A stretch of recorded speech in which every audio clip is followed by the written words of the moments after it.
Welcome, welcome. Happy Friday. So glad you all are here. Keep tapping the screen. Let's get to 25K as fast as possible. And let's share the live with 10 people.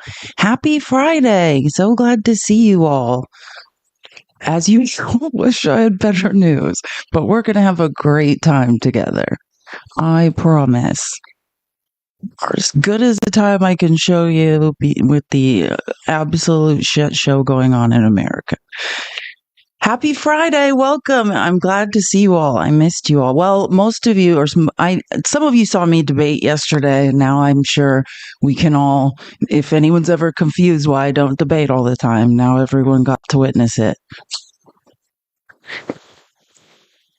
If you didn't see me debate yesterday, again, the replay's on YouTube. It was a classic. Oh, the usual, me running over insecure men. And then after I was done, them saying I deserved to be graped. And real story. That was one of the nicer guys. But yeah, it's really unfortunate when you embarrass men. They don't take it too well. People are like, I can't believe this is how this is how people treat you. I'm like, yeah, this is why I said I stopped debating. Thank you so much for the campfire. I haven't seen that. That's cool. I haven't seen that one.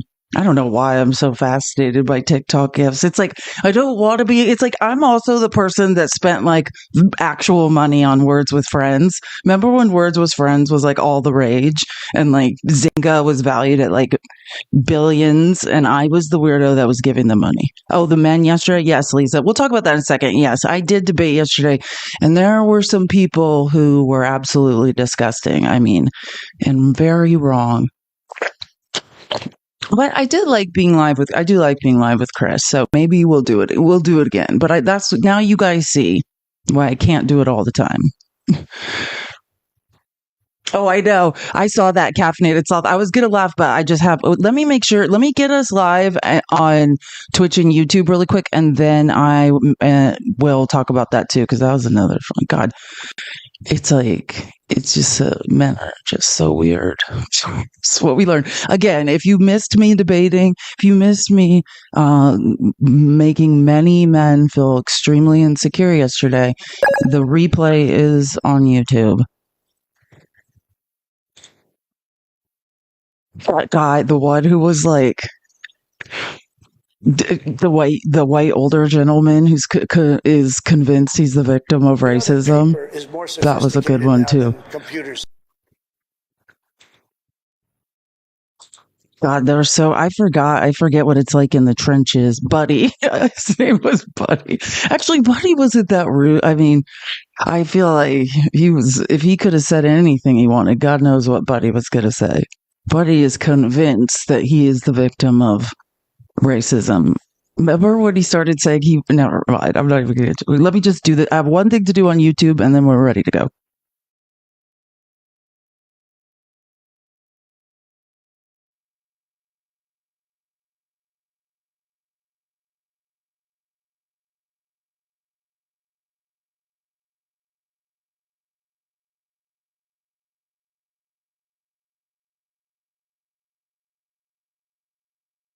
Hey, okay. Okay, tap the screen. We're at 6,000. We can be tapping harder. Also, can everyone share the live with 5 people wherever? If you're on Twitch, YouTube, wherever, share the live with people. Let's get some more people in here. And while we're waiting to do that, I actually have something I wanted to show you. And since I have headphones on, I have a leash. I actually took so sad. I took a picture because someone was like in the comments, and actually a couple times people have said this. So if you're ever watching me debate, or I think specifically like people who don't hang out necessarily in or watch the People's Receipts, maybe they don't know, like I'm always, pretty much I'm wearing tennis clothes all the time. Like, so like if I have a skirt on, it's not a skirt, right? It has shorts. I'm wearing that. You could put like tennis balls and it has shorts underneath with pockets. I've noticed now, like people, and I'm not saying mean people, like I think it's people who are concerned for me. They're like, don't stand up, like don't like shift in your seat, like you can see your underwear. I'm like, it's not my underwear. we're wearing tennis clothes. And I have the coolest tennis skirt on today, but since these are attached to my audio mixer and I don't want to rip out my headphones, I have a picture of it to show you. Because I'm just saying this. I live in Arizona. The reason I started doing this, I also used to be a very good tennis player when I was younger. But part of the reason I started this, if you live in extremely hot or humid, but culture or climate, tennis clothes are amazing. Like, I highly recommend. They are adorable, they are comfortable, and they're like, they absorb sweat and stuff. I've been thinking about this. I don't know why I haven't been only wearing tennis clothes in the summer in Arizona for my entire life. I feel like I could have been living a much happier life if I had started earlier. Oh, that's what it is. It's shut down. Sorry, give me one sec. It's going to be a day like this. Give me 1 second to cast my iPad. I'm still here. It'll be done in a second. There we go. I'll show you. Look at this tennis skirt. This thing is amazing. Wait, hold on. If I can let me make this smaller first because I'm having I hope this isn't a day where TikTok Studios. Isn't this cute? This is tennis. This is what I'm wearing right now. It's cute and it's really comfortable too. It looks like it might not be. Tennis clothes for the win. But if anyone, yes, desert athleisure. I'm telling you, tennis clothes are the way to go. Don't wear anything but tennis clothes because they are so comfortable and cheap too. And if you, especially this is just future advice. I could also be an influencer who talks about how to like beat pricing algorithms and find really good deals because I'm also obsessed with that too. But that's, we have bigger problems and I don't think we should all be engaging in consumerism. But yeah, skirts are amazing. So if you ever hear anyone in the comments when I'm debating or like in Matt's live who's like concerned and is like, you don't have shorts on. If it appears I have a skirt on or even a dress, the dresses I wear all the time, those are tennis dresses. They have shorts underneath with pockets for tennis balls. No, this one isn't. But they probably have. The Halara probably has something like this. But I've actually never bought anything from Halara. But I see their ad. Like I'm on their email list, so I always look at their clothes. Keep tapping the screen. Okay, we're about to get this Friday party started. I just wanted to show you guys because tennis clothes are my jam. They are saving my life in Arizona. And especially, like, I've been thinking about how are we going to protest in Arizona during the summer?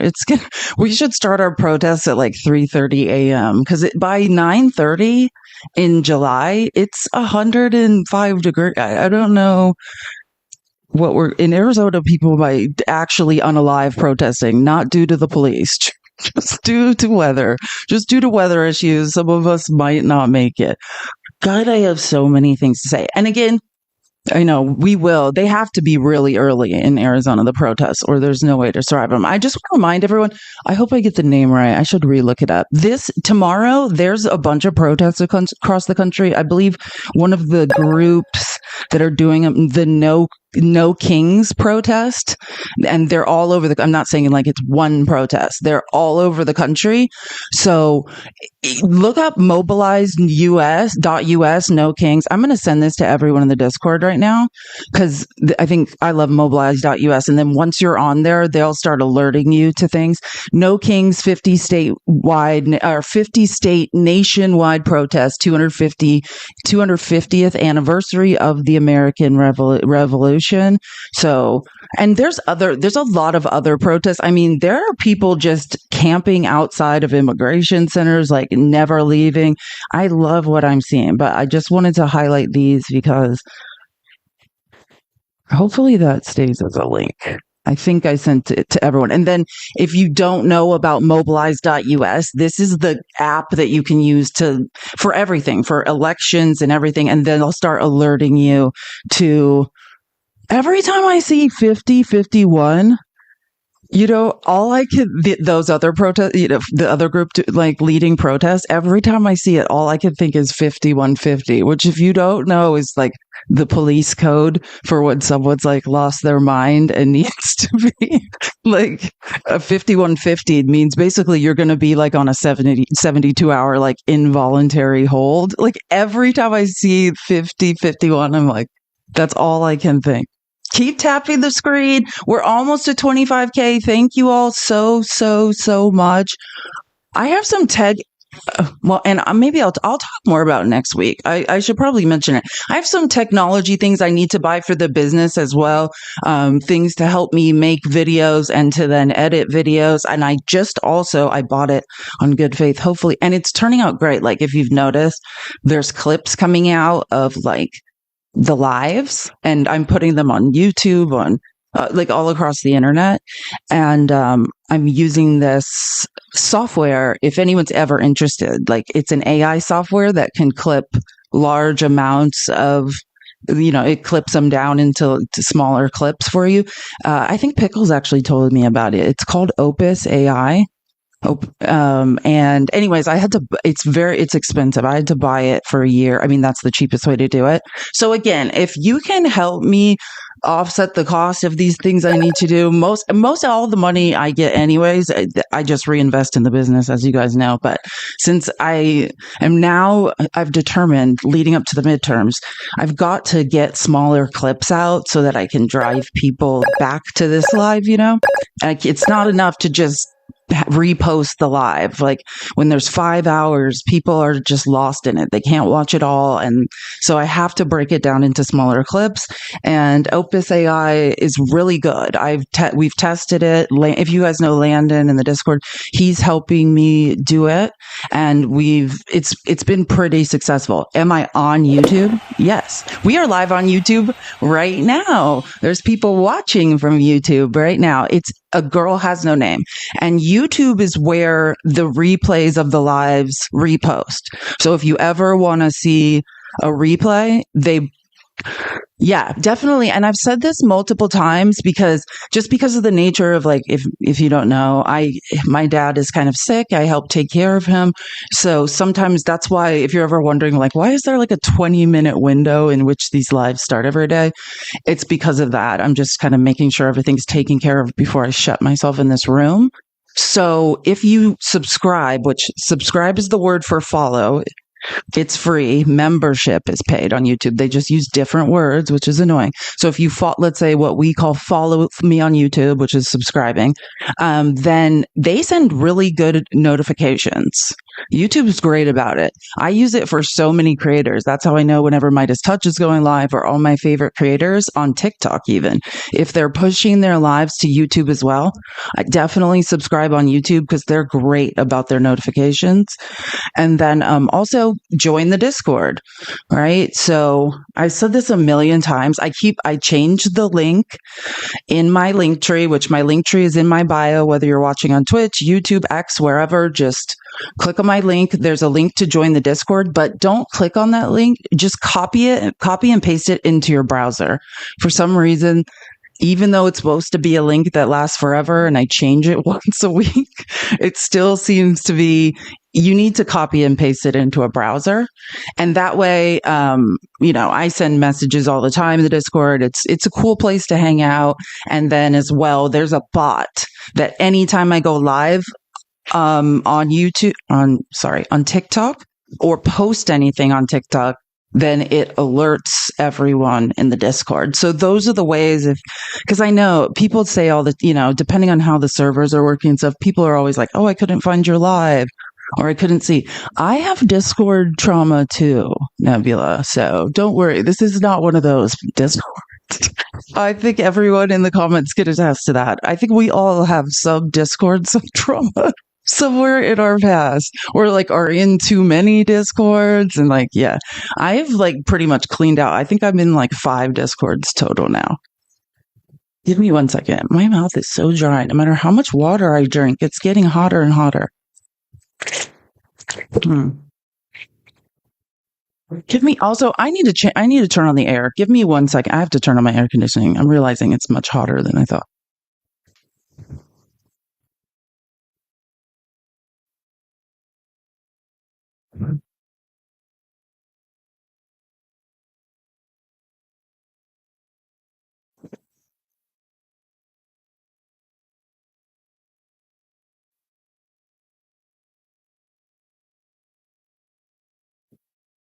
See, that's an example when I just sat down where someone would be like, you have a skirt on, don't sit like that. I have tennis clothes on that have shorts underneath all the time. If I really had a dress on with no shorts underneath, I might be more careful, just to be clear. Okay, let's get this party started because we have, so many things to get to today. Hopefully, TikTok's not going to start closing. Okay. Oh my God, I love all this news. And I forgot one other. I'll find it when I start a video playing. But someone, I can't remember who, was it Juju Bug? It was someone. I'm so sorry. I can't remember who I was talking to about this or we were talking about it. What's the woman's name? It's Lysandra, but what's her last name? The woman that parodies, Caroline Leave It. Here, I found it. I did download it. There was a really good video someone put in the Discord, and then I was wondering if I remembered to. Oh no, this is the wrong one. Maybe I don't have it. Sorry. Wait, no, I know I have it somewhere. I downloaded it. But it's Lysandra what? Is it Vasquez? Okay, yeah. That's Lysandra Vasquez. She is so funny. Oh my God. Look at this. Here, I have it. I want to find it. I'll find it in a second. But if you're not following Lysandra Vasquez, I found it. Oh, and I don't have the screenshot, but I have it. Okay, I'll add it to the presentation. It will take a second to add because iCloud's being weird today. But we'll get to it. I know this one is the one where I saw one. Did you see the one? She has like the tiny Trump hands as a cross that are like all across and up and down her body. It's hilarious. I can't. Oh my God. Yeah. She had a giant cross out with like tiny little Trump hands. I can't do it. And it's Caroline Leave It is dying. Like nobody. And I've said this before. I apologize. I apologize to, creepy Sarah Sanders, Huckabee Sanders. I apologize to you. I apologize to Kayleigh McEnany. I thought you guys were not great press secretaries, or let me say this, because I'm specifically now talking about conservative press secretaries, because they're in a class all their own. No, I mean, now I know how bad someone can be at their job. I previously thought that other press secretaries that worked for Trump were bad. This is next level horrific. Like, I take it all back, Kayleigh McEnany. And actually, she's not unintelligent. I think she's more of a liar. I always talk about this. Either you are just completely ignorant and in cognitive dissonance and blindly just follow whatever Trump says. Thank you, Wayne, so much. This is the number one gifter, by the way, if anyone's ever wondering what this little circle is. That's how I can tell. Wait, what was I just saying? Yeah, I previously thought that McEnany wasn't smart. No, she's much smarter than I thought. Well, I mean, it's all relative, right? When you bring in someone like Caroline Leave It, it all becomes very clear how smart the previous people were. Oh, yeah. Seriously, yes. And Sarah Huckabee Sanders, I mean, that's Mike Huckabee's daughter. Like, he's a liar. She's been trained. It's kind of like you look at who Liz Cheney became. It's very clear Liz Cheney is scary older Cheney's daughter. You know what I mean? Like, it's very clear where Liz Cheney comes from. It's amazing, though, what Trump has done to Liz Cheney. I mean, if I ever thought you would get Liz Cheney is way more hardline conservative than Trump. Like, hey, Chrissy, I miss you. You guys, and by the way, it's Easter, which we'll get to. It's Easter this Sunday. Just pointing that out. What is it? Good Friday? And here we are, like, watching conservatives talk about rounding up brown people and disappear them. Yes. Praise the Lord, everyone. Praise the Lord. Yeah. Have a safe weekend. And if you're brown, be careful. Like, truly, I've never been more glad I work from home in my life. And we'll get into all that. But let's tap the screen. Thank you to the 2 or 3 people who are tapping right now. Everyone else, get those fingers working. Tap those fingers. Tap. We did get to. That's embarrassing moment. Thank you. Oh, and I can read and count. I swear. One more time, I'm just going to say this now that there's a few more people. If you missed the debates that Chris and I did yesterday, they are on the replay is on YouTube. My name is pretty much the same all across the internet. A Girl Has No Name. And so you should watch them because they were pretty ridiculous. Oh, that's actually, I'm going to start with that because speaking on that, I actually looked up a couple of things because you know how I am. I get really upset when people lie. Oh, I'm updating the wrong thing. Sorry, I couldn't. Hold on. Are we at 33? How many taps are we at? I can't see the screen while I'm updating. Okay, there we go. Okay, I did it. Yeah, sorry. I'm all good now.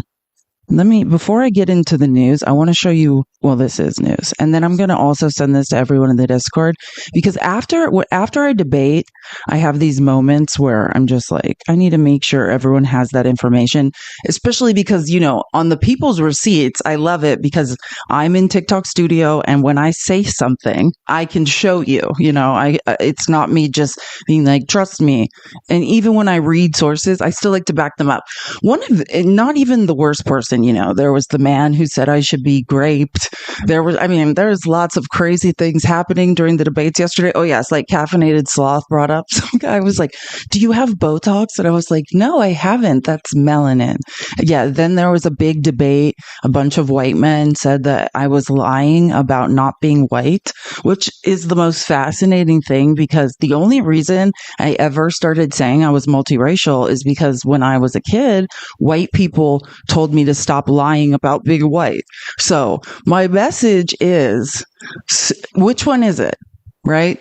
When I used to say I was white, I was informed over and over and over by white people that I was not white and I would never be white. And now when I say I'm not white, I'm multiracial, I'm informed over and over and over by other people or black, say my dad's black.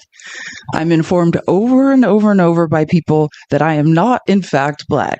So, not by people, by white people. So which one is it? Am I not allowed to say I'm white or am I not black? Like you have to choose. It can't be both by the line of logic. Now on to these are just two things from those debates. Again, the replay is available on YouTube. A Girl Has No Name. If you're not following me there, please do.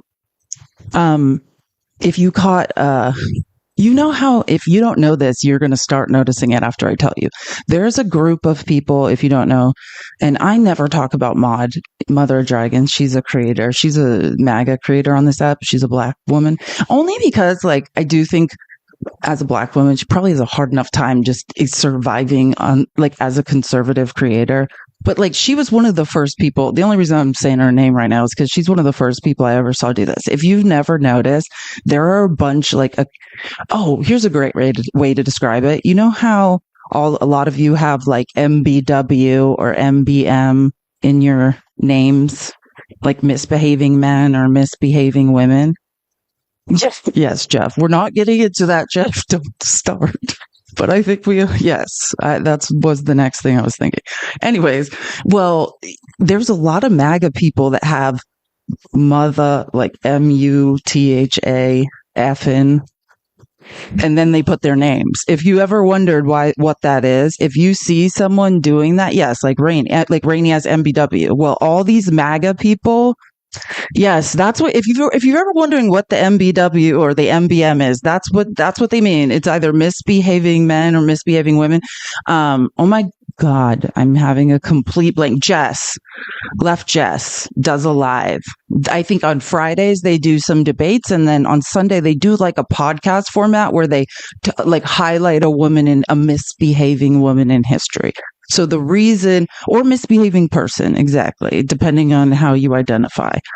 Thank you for tapping the screen. I will change the tap goal. I'm going to change it to 60. So anyways, if you ever see somebody who has mother effing and then their name, that is a sign that they're MAGA. There's hundreds of people on this app that's their call sign that they're MAGA, mother effing a girl has no name.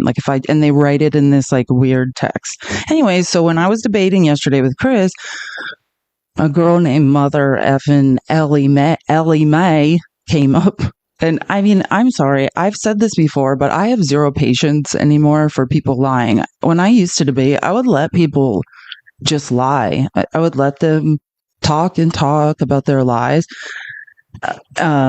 This woman came up and just, I mean, first she was talking about J6, then she pivots to COVID information, then back to, she basically denied that Brian Sicknick essentially died from, she said, well, let me just say what she said exactly. She said, nobody died at J6. And I'm like, let me just help you with the logic of that. That's like saying if I come and I pew pew you in the chest and you don't unalive until 2 days later, that I'm innocent. That's the logic that MAGA is on. Well, no, yes, I mean, it is insufferable. And we did handle, Chris was like quoting the government document saying, the autopsy that says like, yeah, he dies, just because you're injured, if you're, let's say you were a group of people, I don't know, beat you. According to MAGA's logic, if you don't drop unalive immediately, then the people who did it are innocent. That is what we learned, and that drives me nuts. And then but I think we all know the truth about Brian Sicknick, and that's when you start talking about someone who was unalive due to stupidity, MAGA stupidity and cruelty, and then denying that it happened, that's when I will lose my mind. I mean, truly. And this is a great example, like that debate. All I could think in my head, and I think I did yell it immediately after she was gone, is like, yeah, violence in the name of Orange Jesus, 100% acceptable. Violence in support of the Trump administration, 100% acceptable. Here's your pardon, right? If you have money, you're not a criminal. If you can pay Trump off, you're not a criminal, right? What we're learning is the only criminals are poor people, brown people, people who can't pay to pay Trump off. But that's the truth. Any violence, and it was the same thing in 1930s Germany. Violence in the name of the regime is a go. And anyways, the reason I'm showing you this is because I don't think I ever did. I know I talked about it briefly, but when it came out in mid-December, like literally almost a month after Trump was elected. And, we were all in different states of what the F. So I had a lot of other things to talk about rather than reporting on like a J6 report that took 4 years or 5 years, however, 4+ years to come out. But do you remember all those inspector generals that Trump fired? And these are real investigators, people who can do real audits, who, are actually trained to gather information and compile it and tell the truth. Well, that's what you're looking about. This is a DOJ Inspector General report. That's what this is. This came out, I think, on like December 11th, or like I said, almost 1 month after the election, but before Trump took office. It is a review of the Federal Bureau of Investigation's handling of its confidential human sources and intelligence collection efforts in the lead up to the J6 electoral certification, right? It's a report. Basically, how MAGA's always said that the FBI, that J6 is a conspiracy, and it wasn't MAGA in the crowd. It was FBI agents. This is the report that directly gives all the facts of that day as to what the FBI was doing. Were any of them there? This is the report. And again, as I told Ellie Mae, Mother effing Ellie Mae, yesterday, while she was yelling conspiracy theories and lies, hey, about 4 months ago, a report came out, an actual report by an actual auditor that says the exact opposite of what you are yelling right now. And it's good to gather these things. I'm just going to send this link to everyone. It's an 88-page report, but it's actually really easy to read because you never know when you're going to have to start yelling at one of your family members and provide the collateral to back up what you're saying. I don't know why it does that. Hold on. Now when I send these links for some reason it's making, can someone make that link in the Discord an actual link? Because it is a link when I send it. Let me try if I get rid of the parentheses.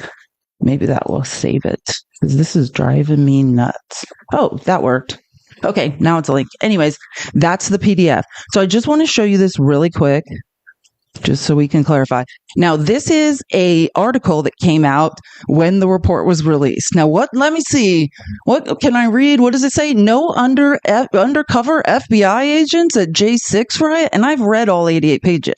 That's it's very clear.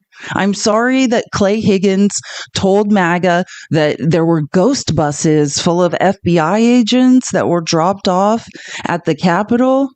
But that unfortunately is not true. And more importantly, I mean, in case anyone's interested, the interesting part, right? There were, trying to think, why am I trying to say criminal? Not criminal, confidential, right? The FBI, just like the police, has confidential informants who oftentimes are criminals, like inside the Proud Boys. They're people that have flipped and are working for the police. So like in the Proud Boys, it's things of that nature. There were confidential informants who were at J6, and they were instructed by the FBI to not enter the Capitol. Now, some of them did anyways. But yeah, so I just want to be clear, no matter what lies you want to tell yourself, none of that happened. And there's an 88-page report that came out in the beginning of December that confirmed that none of that happened. I know. Thank you. Who subscribed? MT Gandy. Thank you so much for subscribing. That's a good point. I need to update those really quick. That was just my public service announcement for Ellie Mae, and she's not the only one that believes and likes to yell that. But yesterday reminded me why I like to spend my time with you guys on the people's receipts, because it's like the amount of time you spend just talking about nothing with these people is shocking. It's not, they don't say anything. Oh, here we go. Yeah, we're at 434 subscriptions. I'm trying to get to 450 today. You'll be able to see that better in a second. Now, I just want to go over some stuff before. We're starting the news is what I'm trying to say. Okay. And hopefully then that video, because I added it to the end of the presentation, the funny one that Lysandra, one of her videos mocking or pretending to be Caroline Leavitt, and I'll show you in a second. So Press Secretary Carolyn Leavitt went on Fox to beg. I'm going to make this a little smaller because it's covering up. Thank you so much for following me. If anyone is not following me anywhere all across the internet, please do. Oh, someone bought subscriptions. Who bought these subscriptions? Was that who who bought the subscriptions? Thank you, Christine. That was so kind. Christine in the comments. Christine bought a couple subscriptions. Yay, Jeff, you have a subscription. And CJ. Thank Christine. Amazing. That's so kind. Christine. Okay. So, and this is true, by the way. Caroline Leavitt was basically on Fox, and that's what it was giving. They're begging China basically to call Trump and act, and here's the quote: "The entire world knows they need to do business with the U.S. and China knows that too. The ball is in China's court. They need to do business with the U.S." Bloomberg reported that China is furious. I showed you this video, which is very true. China is there's more subs. Who bought those subs? Andy, thank you so much. I think Andy bought 4 subs. Andy at Wonderland, you're amazing. Also, thanks for being there yesterday during those horrible debates. Your support was much appreciated. Andy, you're the best. Hi, LG. We're just getting started talking about how Trump and Vance are incompetent. JD Vance, I just need to say this. I don't know. Trump is obviously the laughingstock of the world, but JD Vance actually might be more so. Remember I showed you the video of JD Vance calling China's population peasants? And I talked about how normally American politics, they can't even see what is going on in American politics because of firewalls in China. They censor their internet, but they let that video get through. And in China, no like JD Vance. And I mean everyone. Billions of people want JD Vance to go away forever. Bloomberg reported that China is furious about JD Vance's comments calling Chinese workers peasants and will not engage in trade talks. This is this is being reported by more than just Bloomberg, by the way. And will not engage in trade talks until Vance publicly apologizes for the remark. Quote, China wants to see a number of steps from President Trump's administration before it will agree to trade talks, including showing more respect by reining in disparaging remarks by members of his cabinet. I find that hilarious. I can hear my own. I have ears in these. I can hear myself talking and there isn't reverb. So I don't know. Someone said my microphone.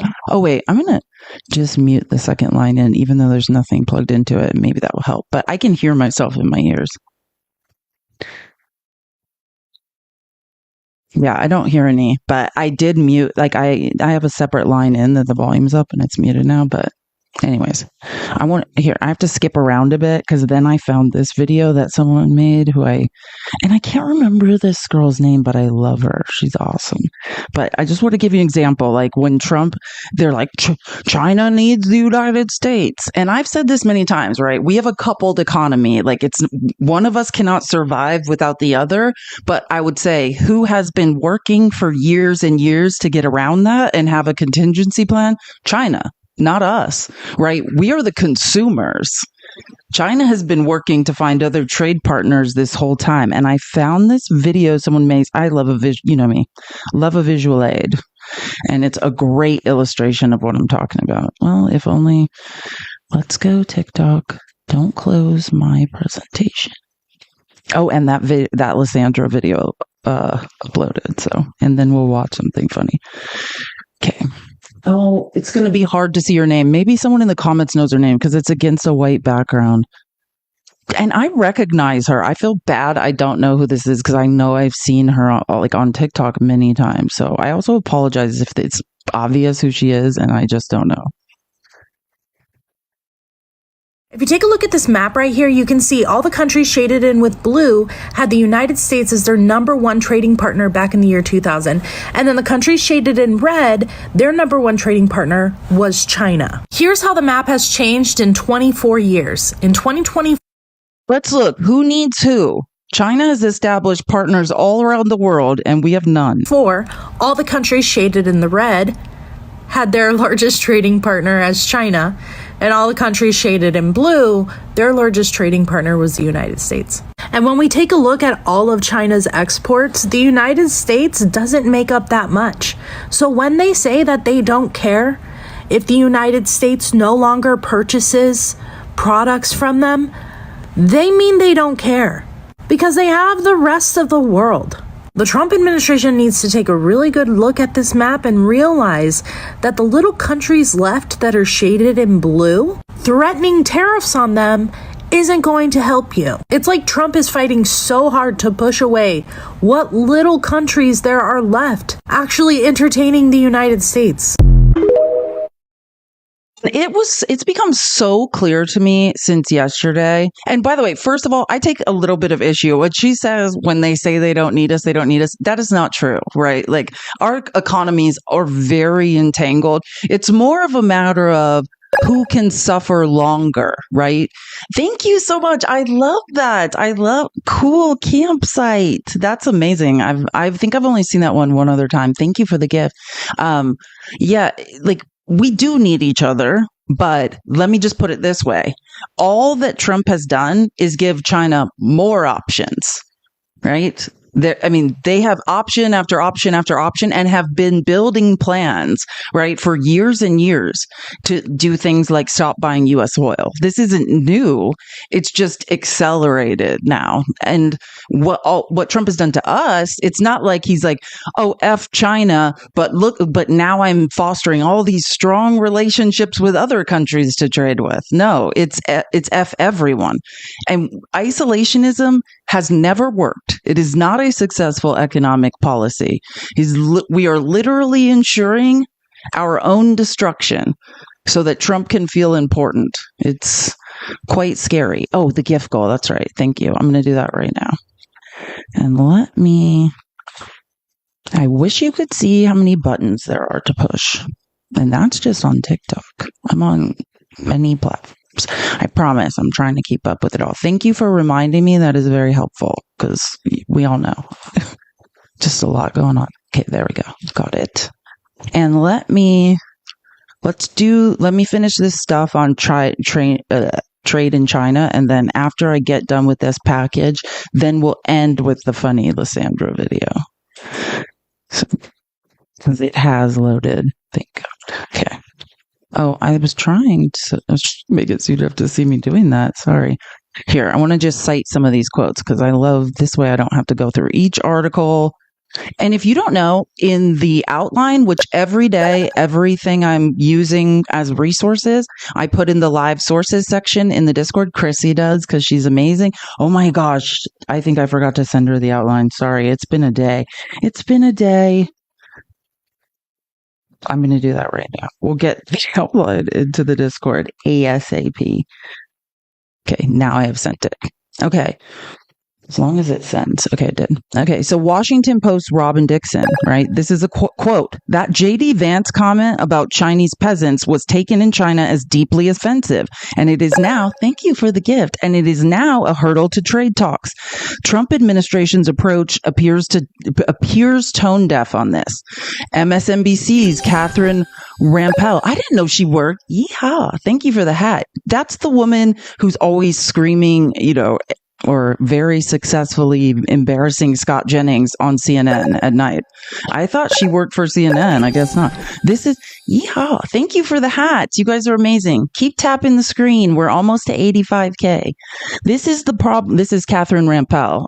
This is the problem with electing an administration of two online edgelords. Like two is in too much, right? Two online edgelords instead of people who actually want to govern. You can't just shit post your way to deal with China.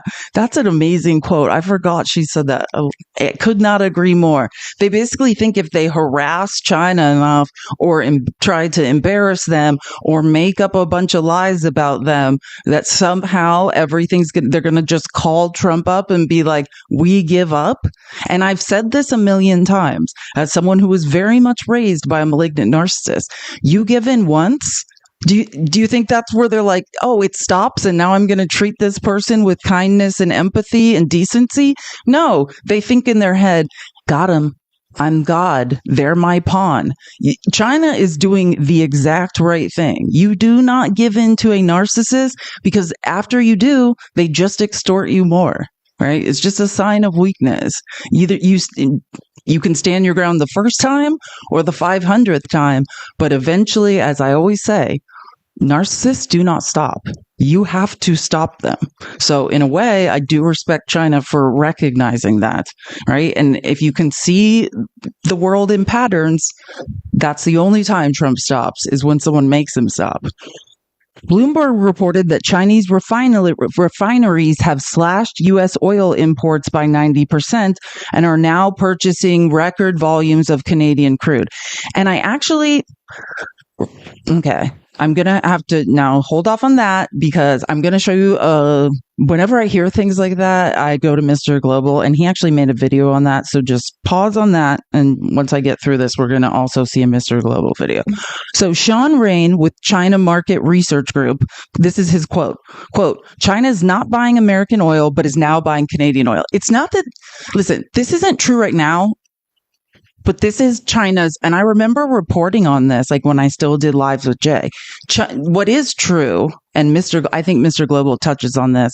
I can't remember the whole video, but years ago, right, it was being reported on that Canada and China, China saw a way to get around buying any U.S. oil and to cut our oil out of their portfolio, essentially, or their need for U.S. oil. That's been a long-term goal of China. So it's not specifically because of the tariffs.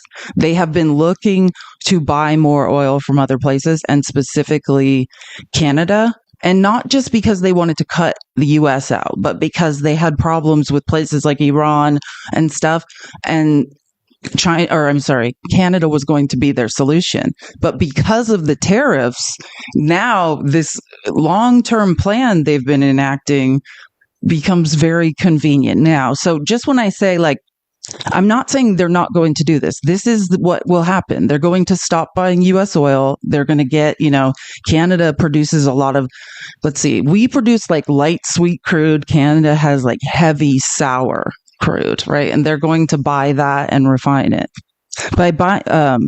China's not buying American soybeans, but buying Brazilian soybeans. China's not buying, and we are trying to F Brazil over, but China's not buying American Boeings, but now is buying French. If you don't know Airbus, it's French. And now they're buying Airbuses. China's not buying American beef, but buying Australian Wagyu. If you don't know, when you hear the word Wagyu, that's like filet mignon. China has decided basically not to buy anything from America, and aside from semiconductors, can easily replace American products. I mean, this is the reality. Thank you so much for extending to a 3-month subscription. MT, you're the best. Appreciate you. Okay. I will update the TAP goal in 1 second. This is from, I love a Dutch name, European Commission President Ursula von der Leyen. Does that sound like a corn name? Ursula von der Leyen, quote, "The West as we knew it no longer exists." Amen. And I don't like this, but it's real. Everyone is asking for more trade with Europe. Everyone else is profiting off of this and forming new economic trade policy. And the only loser is us. And every time, that's what I learned from debating yesterday. I mean, there is no defense for Trump's economic decisions. Unless you start with, I have no idea what I'm talking about.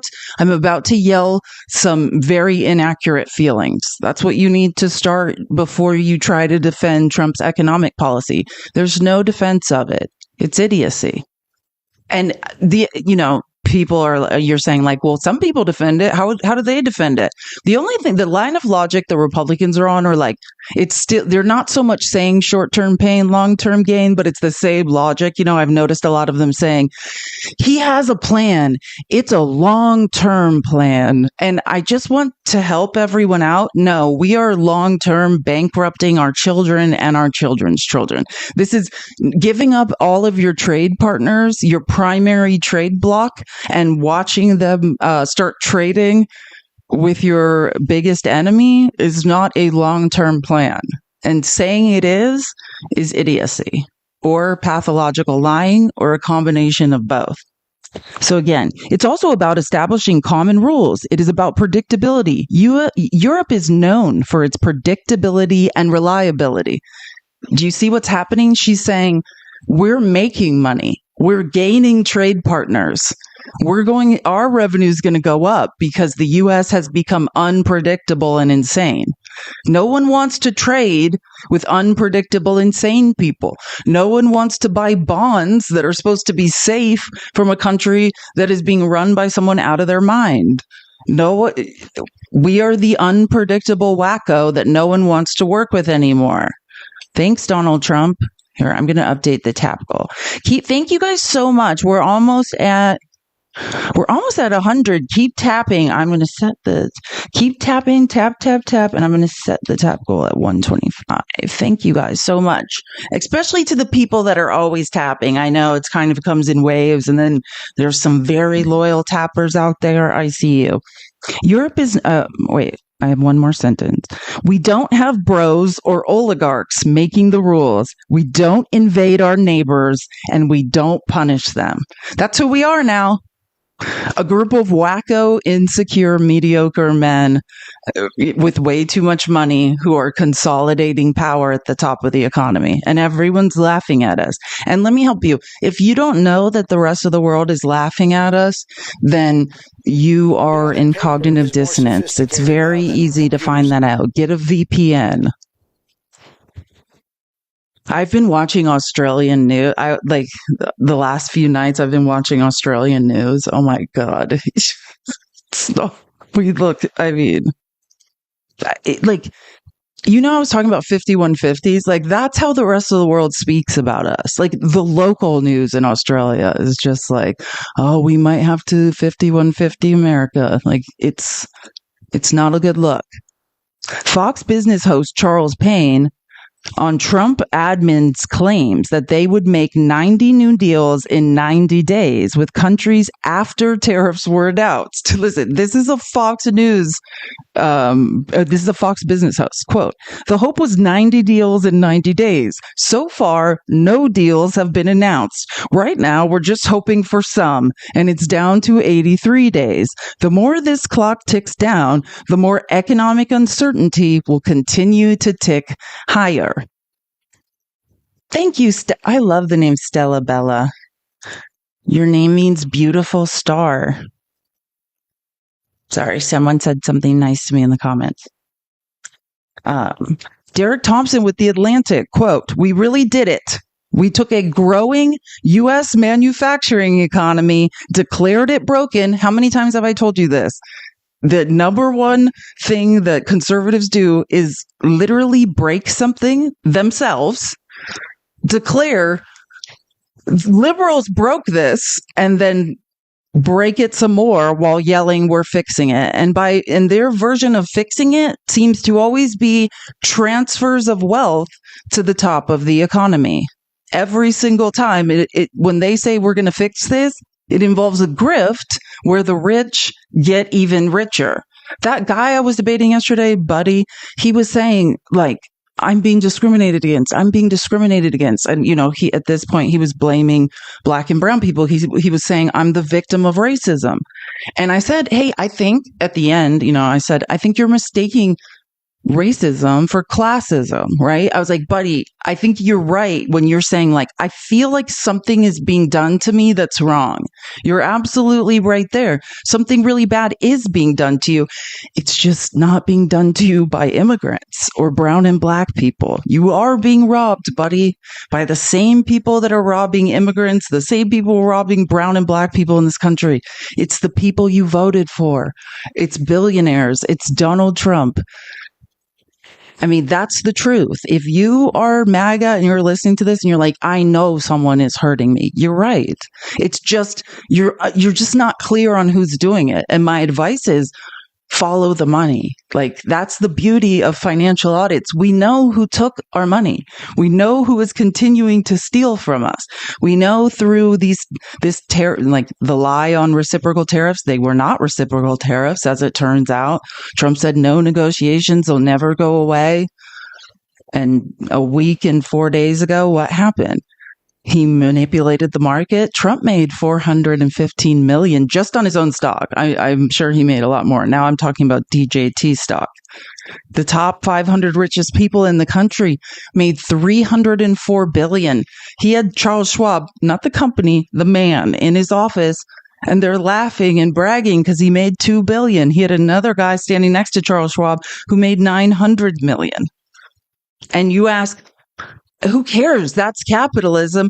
It's about opportunity, right? Yeehaw. Thank you for the hat. In order to benefit, in order to grift, you need what?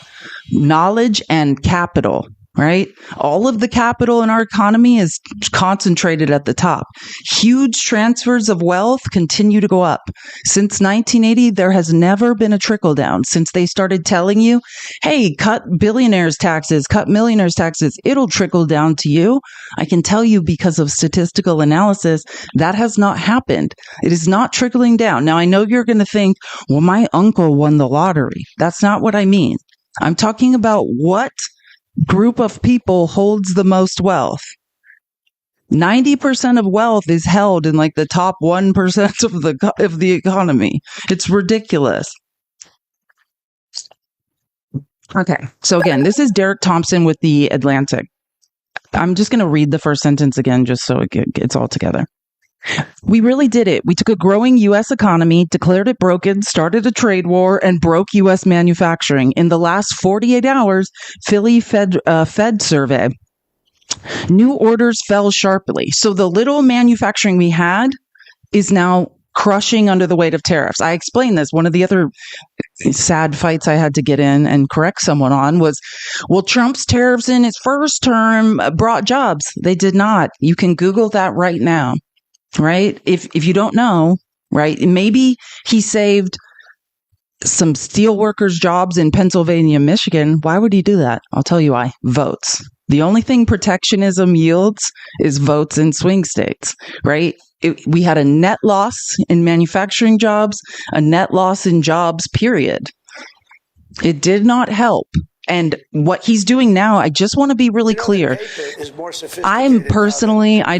I'm not for tariffs, period. I think there's other ways to regulate the economy. I don't think it's successful, and we'll get to this. I have videos on it, but like the closest thing that has ever happened to what Trump has done was what Smoot and Hawley did, that hastened and brought on the Great Depression. That is why the Great Depression happened, was because of blanket tariffs.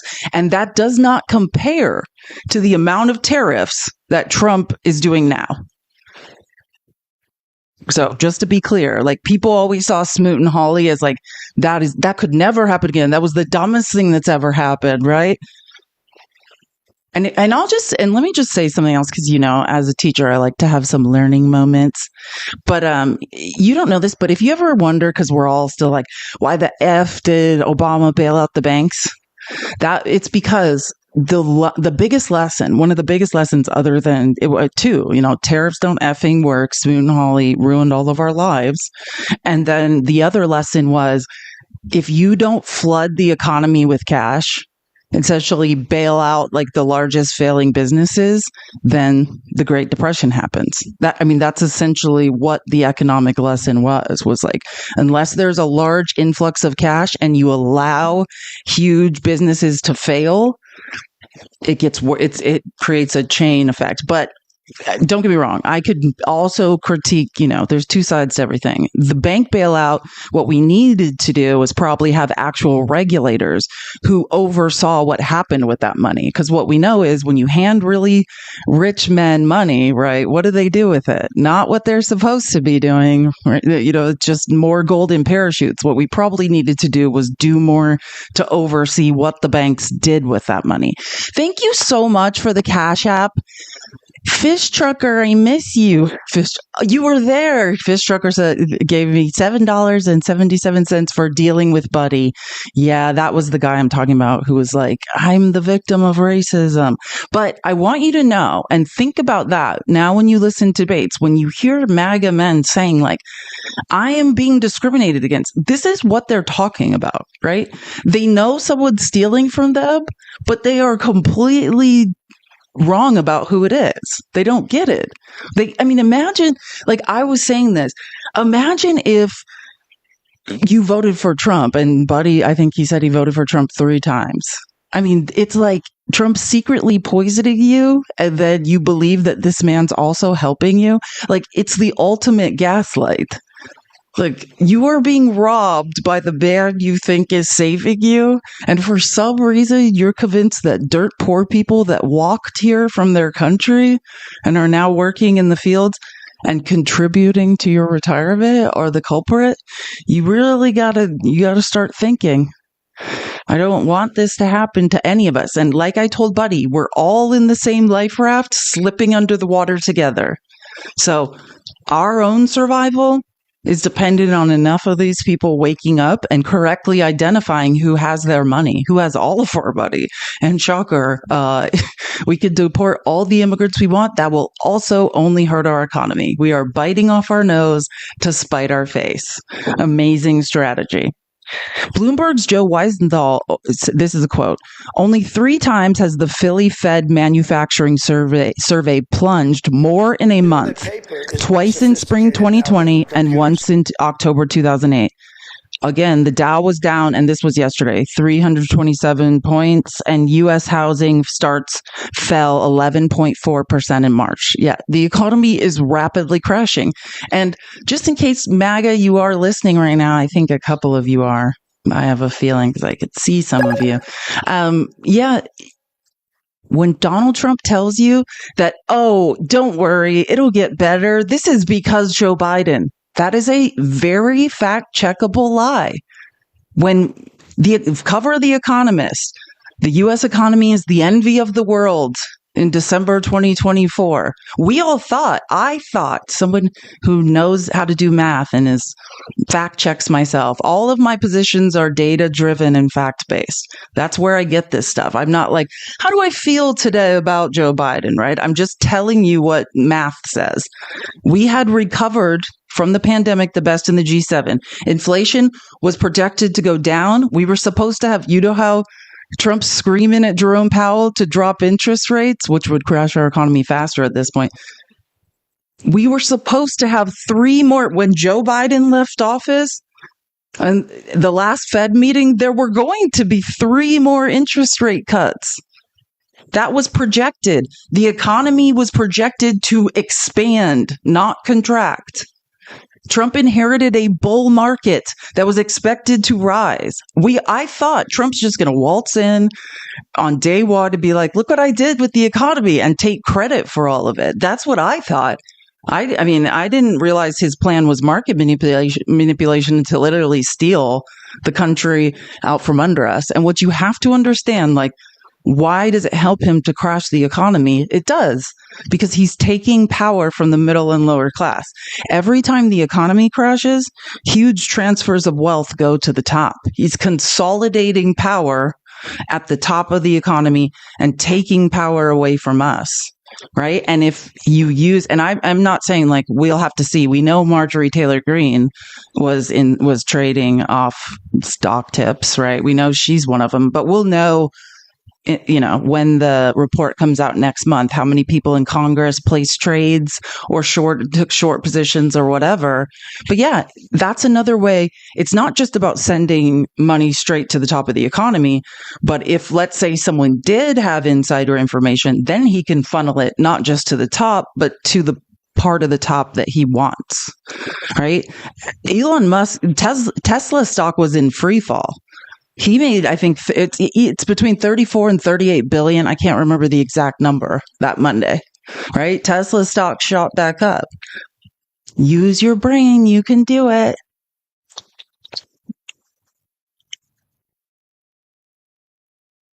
Oh, okay. Actually, yeah. So let me what did I tell you we need to see? Okay. That's what I want to talk about. So before I go back to this, because that's pretty much the end of my stuff about the economy in terms of China and Trump running it into the ground. But remember what the claim was. And again, this isn't from Midas Touch. That was what we were just reading. That was Ron Filipkowski from Midas Touch. He does these really interesting summaries, which are in the outline. I usually put them in every day he makes them. So if you do subscribe to Midas Touch, you can see all of it. If you don't, I think you can see like half of it. But yeah, they're great summaries. He does them like 1 for the weekend and then 4 during the week. The only day he doesn't is when he has his podcast because he has other work to do. And they're really helpful. Like around, 7 p.m. Eastern, 4 p.m. Pacific, you can kind of see, oh, here's like a summary. It's like an aggregate of what happened during the day. From his view. I'm not saying it can't, the 24-hour news cycle, it's impossible to include everything, but it's a great way if you're working and you just don't have, you can't troll around on X like I do for hours. It's a great way to keep up.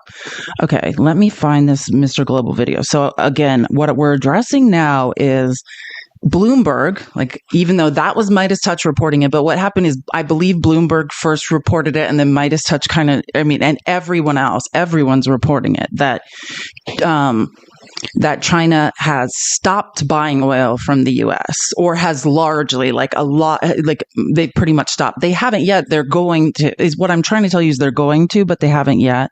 And you know me, Mr. Global has helped me. I'll owe him for the rest of my life for the free education about the American oil and gas markets. So let's let him tell us, because he's awesome at it.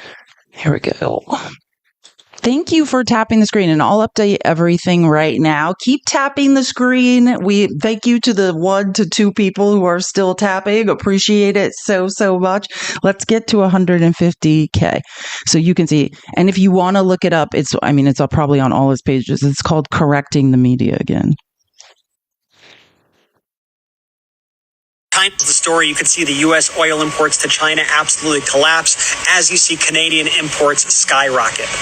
Just the latest of many moves China has made as payback for Donald Trump's escalating trade war. So there's a ton of publications and media outlets running this exact story right now, and I think it originated with Bloomberg. I think they were the first one. And then like 25 other media outlets basically copied the story, right? That's how this works. They copy the story and run it. Now, the story is that China has reduced imports of U.S. oil by 90% because it's 3 million barrels, and back in June, it was 30 million barrels. The problem is it was June of 2023, and that was a huge outlier. They don't normally import 30 million barrels of oil a day from the United States. They did it once in 2023, and they did it once during COVID. This is a better picture of what the imports look like in China, right? Here's the 31 million barrels, but you can see all the other months, right? You don't see any other 31s on there. In January, it was 4. In December, it was 2. So it's just not true that they've reduced imports by 90%. I do believe 100% that they will reduce those imports, though, by 100%. They've already reduced imports of LNG by 100%, and I believe they will stop importing American oil completely if this tariff trade war thing doesn't get solved very quickly. They will stop because they don't have to buy any of our oil or gas. They can get that stuff anywhere. So I do believe they will. It just hasn't happened yet. And to say it has is simply not true. Now, here's the other thing. So this is the chart that is shown in every one of these stories on every one of these publications, talking about the big rise in Canadian imports into China and the big drop in U.S. oil into China. The problem is this is like a year old. This isn't current. This is a year old. This is when China first started buying oil from Canada, when they opened the Trans Mountain Pipeline last year. This is their first shipment right here. So China's plan was always to purchase more and more oil from Canada and replace that with sanctioned oil. So what they were going to do was they were going to buy more Canadian oil, WCS, and they were going to buy less sanctioned oil, either from Russia or Iran. But that was their plan, right? And then Donald Trump starts a trade war. So instead of buying more Canadian oil and less sanctioned oil, they're buying more Canadian oil and less U.S. oil. Yeah, that's what's going to happen. Thanks, Trump. Thanks, Donald Trump. Is Donald Trump saving you, or are we great yet? Oh, I forgot to pin my... Because Donald Trump is a person that exists in 2025. Yes. But China buying more oil from Canada is not a result of the trade war or the tariffs. That's a thing that was always going to happen. When China stops buying U.S. oil, and I'm telling you, I'm predicting that they are. They haven't yet, but I'm predicting that they are. That will be a result of the tariffs and the trade war, 100%. But for some reason, all these people think that China's only buying oil from Canada because of the trade war, and it's simply not true. They had contracts in place 2 years ago before their pipeline was even finished. Canada's oil is cheap, and it ships right out of Vancouver straight to China. Heavy sour crude is cheaper than light sweet crude. I learned that from Mr. Global. The shipping's cheaper, the price of the oil's cheaper. They were always going to buy it. They have refineries that can refine it. So regardless, for my friends in Canada, regardless what happens in this trade war, China is going to continue buying your oil at a better price than the United States is probably paying for it. And as for why all these media outlets got it wrong, well, let's be honest. They didn't ask me, right? They didn't ask me. Thanks. I love Mr. Global. He's great. Yeehaw. Thank you for the hat. Appreciate it. Oh, and Kelly, thank you so much for the $5 on Cash App. She said, thank you for the education, debate skills, A plus, plus, plus, plus, plus. I know, I'll debate more. I know it's entertaining. It's just, it gives me a little bit of anxiety when people threaten to crepe me. But, I'm used to it. The old me would have probably been really more affected by what happened yesterday, but I'm getting much better. Keep tapping the screen. Thank you guys so much. And again, this is my Cash App and Venmo. A girl has no name, just like my profiles all across the internet. If you would like to tip me, please do. I need to pay for some software and things for the business, so it would be much appreciated. Oh, and I want to, as long as we're on Mr. Global, because I have one more. He had a lot of things on the same subject, along the same lines, and I think one of them specifically, it's better if I just show you it now. Oh, yes. Now I remember, because I was like, I can't remember what it is, but I know it's something I need to just get it over, or not get it over with. That's the wrong way to say it, but just show now. So again, along these same lines, if you haven't seen the Constant Lies, and I'll show you this clip in a little bit, but there was this huge press, Jim Acosta and like Don Lemon and a bunch of people were like at this independent journalism conference or something. And like, I loved, yeehaw, thank you for the hat. I love how Don Lemon's like, turn off the TV. If you haven't noticed, I've been showing a lot less clips of Donald Trump because it's just, I don't believe anymore in just playing clips of him pathologically lying. Like maybe a couple every now and again, but like I'm not going to help the reality show of lies he's putting on every day from the White House. And if you haven't known, that's what it is. Every single day at the White House, Trump is putting on a reality show full of lies. Yeah, if you haven't known, Trump is producing a show from the White House every single day. That is the only thing he knows how to do, and I'm not going to help him distribute it around the world. But one of the lies that he's been telling, which is insane because it goes against if you have a brain, every year when you move from winter to summer, gas gets what? More expensive, not cheaper. Has to do with the blend of gasoline they have to use because of the heat. And Trump has been saying that gas is like $1.98 on average. The lies are insane. And he's got Caroline Leavitt saying it.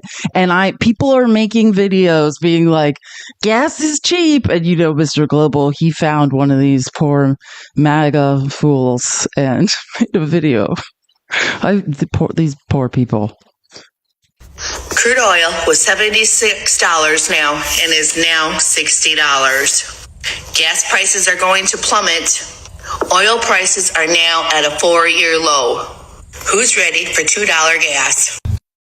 You can Google oil futures. Like, lady, it's unbelievable. Do you know what I'm saying? Like, at any moment we all have supercomputers in our pockets. You could just Google the price of a barrel of oil and know that that's not true. I guess you'd have to understand like the price of a barrel of oil and what it means. But like, it's just mind-blowing. Or you could watch Trump's pathological lying every day and just say, Trump said it. It's 100% true. So I'm just going to now go to the internet and make a video and look like a fool and then have a bunch of other people shame me publicly. $76 now and is now $60. Gas prices are going to plummet. Oil prices are now at a 4-year low. Who's ready for $2 gas? So the last time the average price of gasoline in the United States went below $2 a gallon, oil was $16.50 a barrel. Yeah, that's a thing. Yeah. And I don't know if you've noticed, but oil prices are rising because, like I told everyone when everything crashed, is that oil prices will likely recover fairly quickly because at the end of the day, what matters is supply and demand. And I just want to say a little more about that. Like, if you remember after like what did we call it? Liberation Day, or we call it, recession day, whatever you want to say, when Trump made up a bunch of lies about reciprocal tariffs. That next day, I think at one point, the price per barrel of oil was at 59, which I said, right?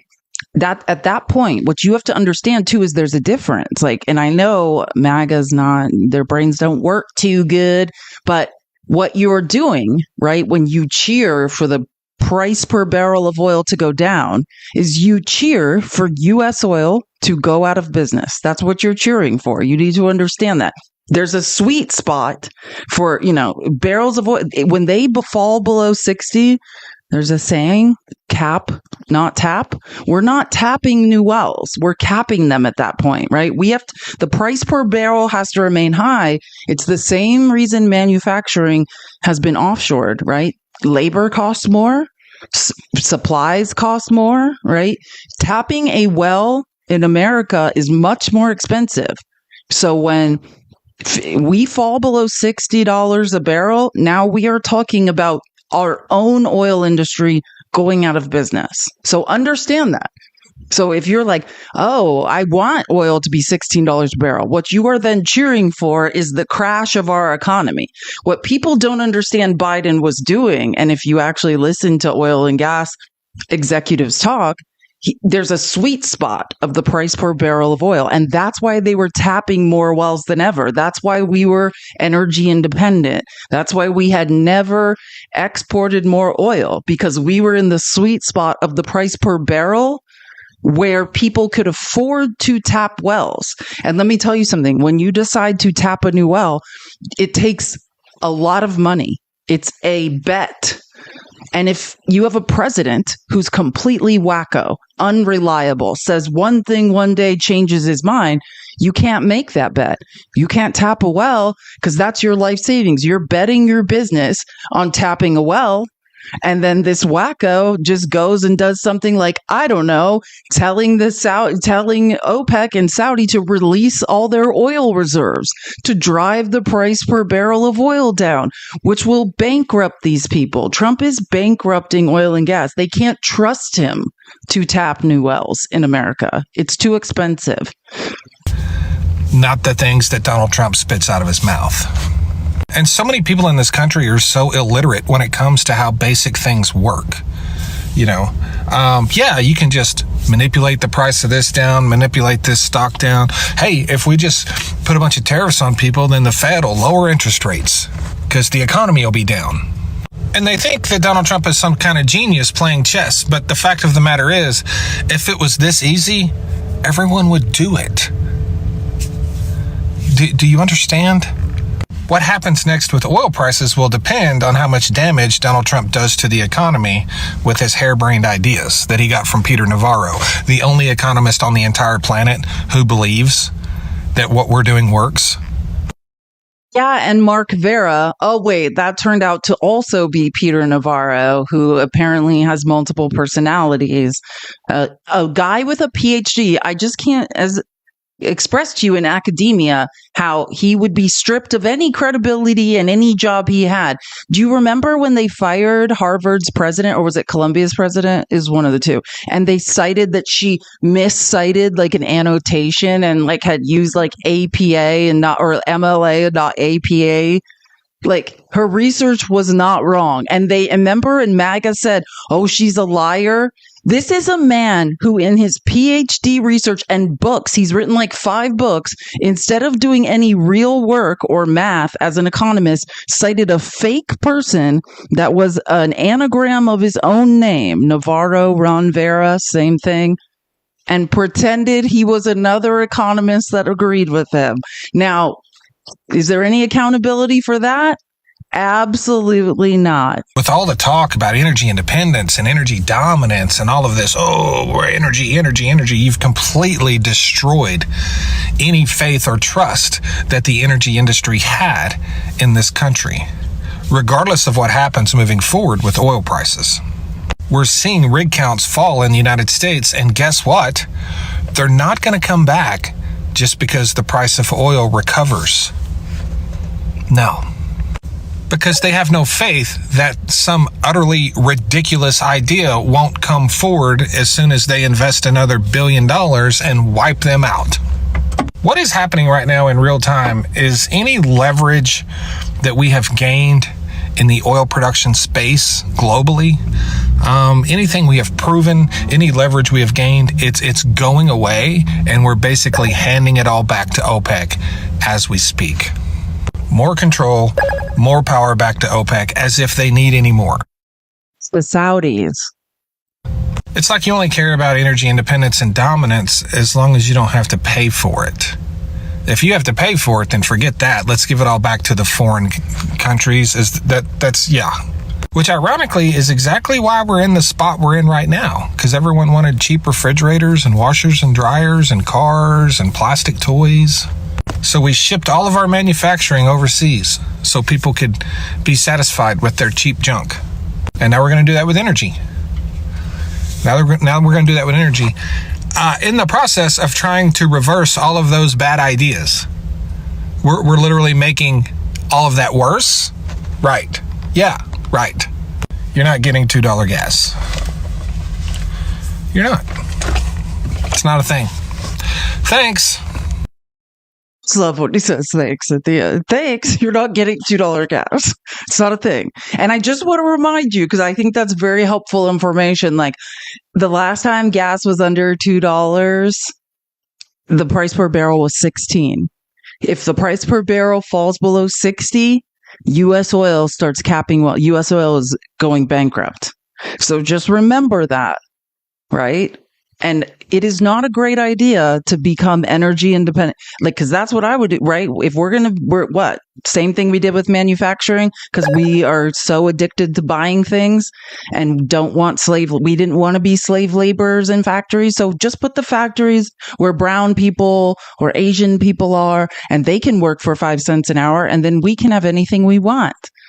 Let's do that with energy. Well, what's going to happen? That's what China is trying to tell us. Hey, we can go find somewhere else to buy oil. You don't have factories. Your Americans don't want to be slave laborers. Remember when I was showing you guys a graph on Wednesday, and it's very telling, right? It was Frank Luntz who posted it. Like it's a survey they were doing, and it's funny because a lot of Americans want to bring manufacturing back to America. But how many Americans want to be one of the workers in one of those factories? No, they don't. They do not. That's the reality.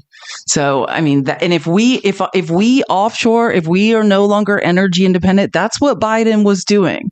While you all were complaining about how much you were paying for gas during a pandemic, what Biden was doing was growing the influence and power of the U.S. oil and gas industry, of what we were able to produce here and export, right? We were taking power from Saudi Arabia and their gas and oil reserves. We were clawing back market share. And that's what he's saying. He's saying any market share we slowly clawed back, we are going to lose now. Great job, Donald Trump. And I just want to remind you, what Donald Trump considers a success has nothing to do with you, MAGA. You're not on his team. You're in the life raft drowning with us. It's the same thing. It's a very clear pattern that he did with every business. None of his business partners ended up okay. His workers didn't end up okay. He takes everything, leaves, files bankruptcy. It's not about us growing or succeeding as a whole. It's he's a grifter. He ends up okay. He doesn't pay for his mistakes. Is more sophisticated now no one else ends up okay. You think, oh, if I just believe him enough, if I support him enough, he'll help me. He's not. It's very clear. Your head is slipping under the water in the same life raft with the rest of the middle class and lower class while you're like, save me, Trump. I mean, it's embarrassing. He's robbing you and you're screaming from the life raft that he's going to save you. I'm embarrassed. The secondhand embarrassment I feel for all of you is extreme. And as a history major, as someone with a history degree and a historical researcher, think thank you for the hat. Let me just say, history will not remember you well. You're just one of the people. What is your excuse going to be? Let me give you, I didn't know what was going on. Oh, I just sat here and did nothing. Or the old, I was following orders. Yeah, if you don't know, because I know none of you went and learned anything in school, that's not an excuse. If we learned one thing from the Nuremberg trials, I was following orders is not an excuse when they start trying the criminals. So just be ready for that. If you think you can just say, hey, I was just following orders, you can't. But absolutely, the way 1930s Germany rose and the way World War II happened was because of delusional people who sat and did nothing while the Constitution and while democracy was eroded. So if you're one of the people who's sitting there doing nothing or remaining in cognitive dissonance with a supercomputer in your pocket, that's the irony of all of this, by the way. This is not 1930s Germany where they're dropping leaflets of propaganda and it's hard to find information. We all have supercomputers in our pockets. There is no excuse for you. You're not waiting for a leaflet to float down from the sky with the truth. You have a supercomputer in your pocket. That's why I have no sympathy and no patience. Jesselyn, thank you. Jessie Lynn, thank you. Oh, that's such a pretty name. Jessie Lynn just bought 5 subs and subscribe. Jessie Lynn. Thank Jessie Lynn in the comment if you got a sub. Thank you so much. We're at 439. We're trying to get back to 450. One day we're going to get back to 650. I know it. Slowly but surely wins the race. We could do it. Okay. What do I need to? Oh, and we got to 200 taps. Keep tapping the screen. You guys are doing awesome. Tapping is clapping. I'm going to update us to 250. And then we're going to move on to the next section of terrible news. Isn't this fun? Oh, I promised Lysandra. Let's do something actually fun. Remember the woman and I don't have a screenshot of her profile. Can someone pin her at? It's the woman that pretends to be Caroline. Wait, you can see it here. Maybe I can. It's Lysandra V Comedy here. It's at Lysandra V Comedy because I know everyone's I don't have a screenshot of it and I know everyone's gonna be like, Lysandra V Comedy. I can pin things. I think I spelled it right. Hold on. I'm gonna pin it right now. Here, someone else wrote it. Yay. Oh, whichever one I can click on first. But you want to follow her. She's dry. Oh no, that one's spelled wrong. I love how every time we try to do this, we all spell it wrong in the comments. I think mine's spelled right. I think I got it right. Lysandra V Comedy. This is the woman that is literally driving Caroline, or KKK Caroline, as Lysandra calls her, insane. Look, do you see the baby Trump hands cross? Isn't that hilarious? Baby Trump hands cross. This woman is hilarious. Okay, so this is just one of her, but I mean, she's driving Caroline crazy all day long. The media circus around Albrego Vicente Fernandez continues. We have given you all the answers. He is a terrorist and a criminal, and apparently the representative from Maryland is going down there to go visit him in El Salvador. I don't know what he's planning on doing. Maybe he's planning on throwing a little stone at the window to hopefully to make eye contact with Albrego Mark Anthony, but it's not going to happen. I mean, you can do whatever you want, I guess, but it feels like a waste of time, but all that the liberal media does is performative actions and be fake. So it all tracks, sure. Thank you. Caitlin, I was actually talking to the gentleman behind you, but go ahead. Kilmar Abrego Garcia's case needs more discovery, according to a federal judge. I knew you were going to ask about this, the 2 weeks notice. A federal judge did ask for expedited discovery on this case. They can go ahead and look at whatever they want because President Trump has absolutely nothing to hide, so they can go ahead and waste precious taxpayer dollars and looking for absolutely nothing other than what they'll find in that 2 weeks notice, which is also a movie starring Donald J. Trump and Hugh Grant. Beautiful movie. But what they'll find in those 2 weeks is that Kilmar Penelope Cruz was the one who helped Joe Biden and Ricky Martin write the song Livin' La Vida Loca, and they just sat there in the border. These are all people that they allowed to go in that President Trump has arrested with his own hands, okay? We need to remind you that President Trump is the hero, and these people wrote that song as an invitation for all those criminals to country. Okay? And do you know what LOCA stands for in Spanish? President Joe Biden's speech last night on Social Security. Thank you for asking that, Washington Post. Absolutely. Joe Biden did give a snooze fest of a speech, if you could even call it that, last night. I'm surprised they allowed him away from his post as the crypt keeper in order to talk about Social Security, which is something that the president has big plans for. But I will not get ahead of the president and speak to what he plans on doing with Social Security. But I assure you, it's the best program that you've ever seen, and he has so many ideas. Sure. Can you talk about the censorship in Hollywood that's going on right now? Absolutely.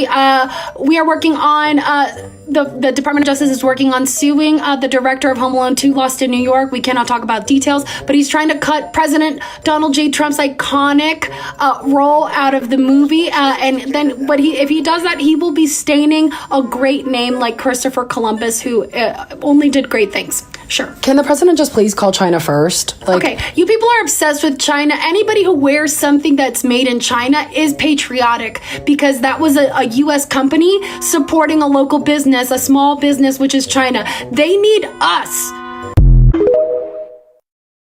God, I'm going to play more of Lysandra. But again, yes, thank you for posting it. I was just going to say, Joella, mind reader, thank you so much. Lysandra V Comedy, if you want to follow her. And A Social Approach, thank you so much for subscribing. Kelly, thank you for subscribing. And Darkness, thank you for extending your subscription. Amazing.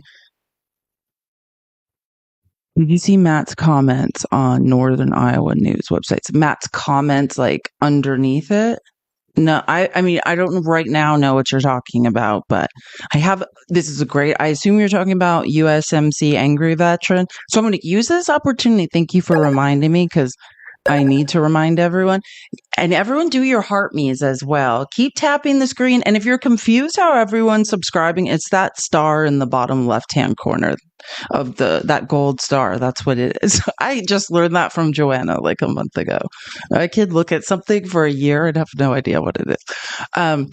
Yeah, I want to say just a reminder, as far as Saturday, Fax and Matt and I are having another planning meeting. We have our mission statement written, our outline, thanks to me and Fax, and we're having another meeting, but this is the reminder that next Wednesday, I almost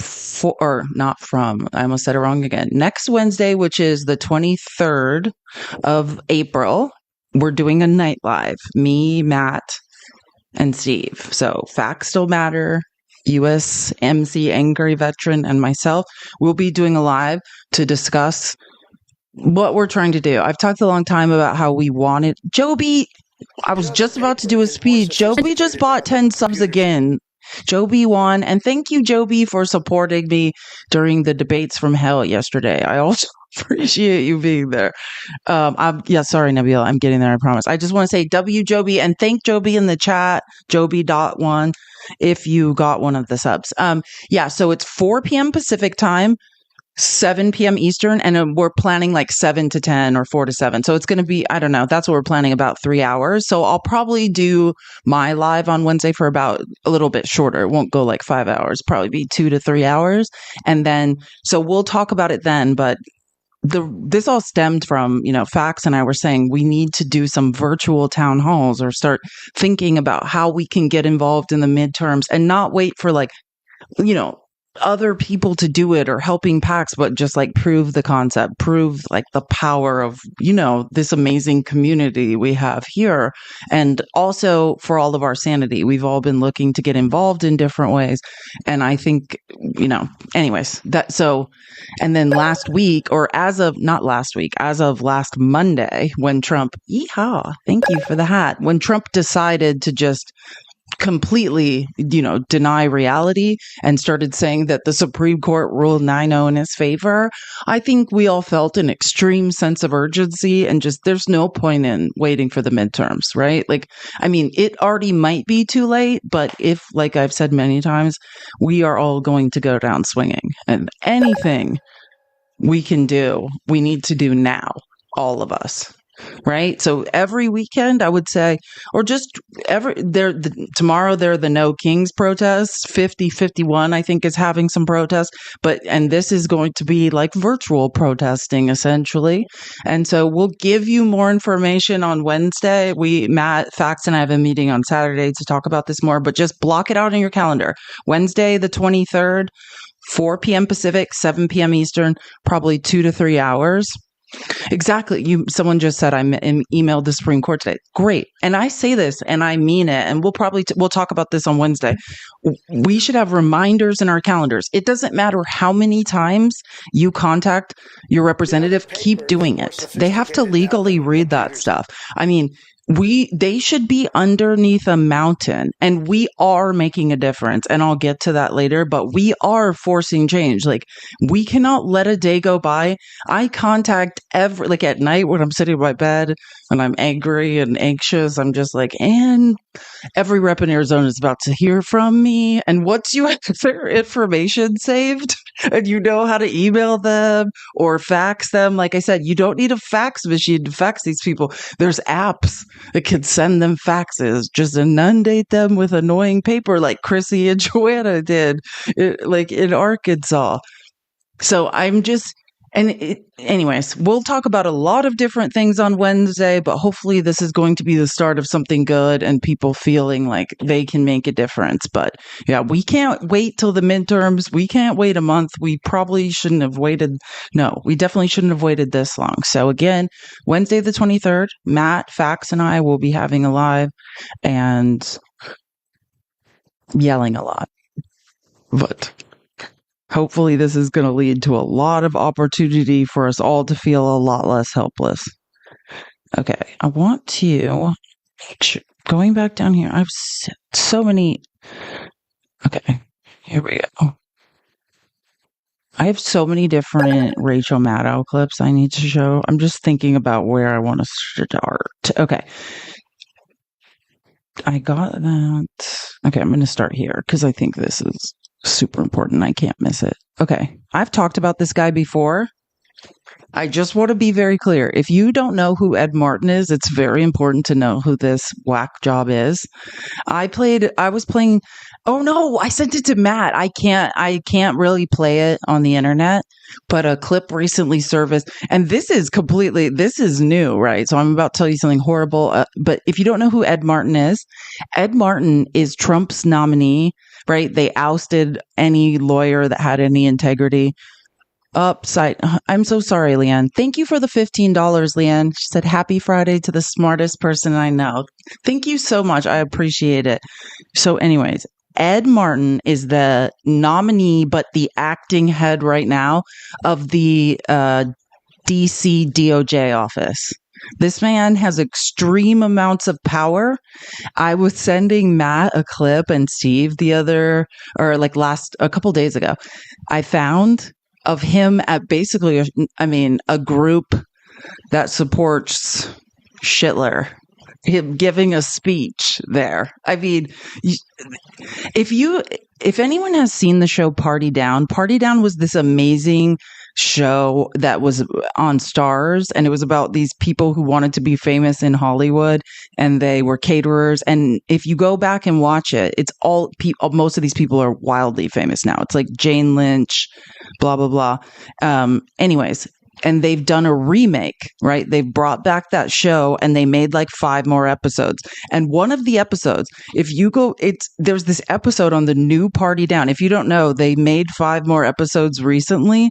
It's worth subscribing and seeing them. And one of the episodes is basically they're catering like a Schindler rally, but it's not a Schindler rally. It's it's in America, and it's like a non-profit group that has some name that's just like, Patriot something, but they're essentially like schmozzies, you know what I mean? And it's like, when I saw the clip of this rally, I'm like, it's almost prophetic that Party Down made that episode.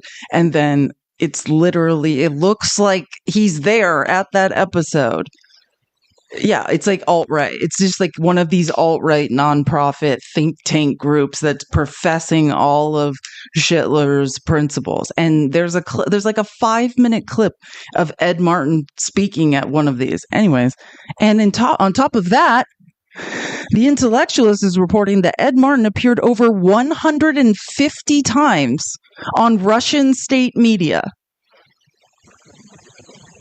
150 times. This man has literally been paid by Russia. And I have to argue with people online and explain to them that there's an independent bipartisan Senate Judiciary report that's 1,000 pages confirming that Russia has collaborated and interfered in our elections, and that the Trump campaign was in contact with them in 2016.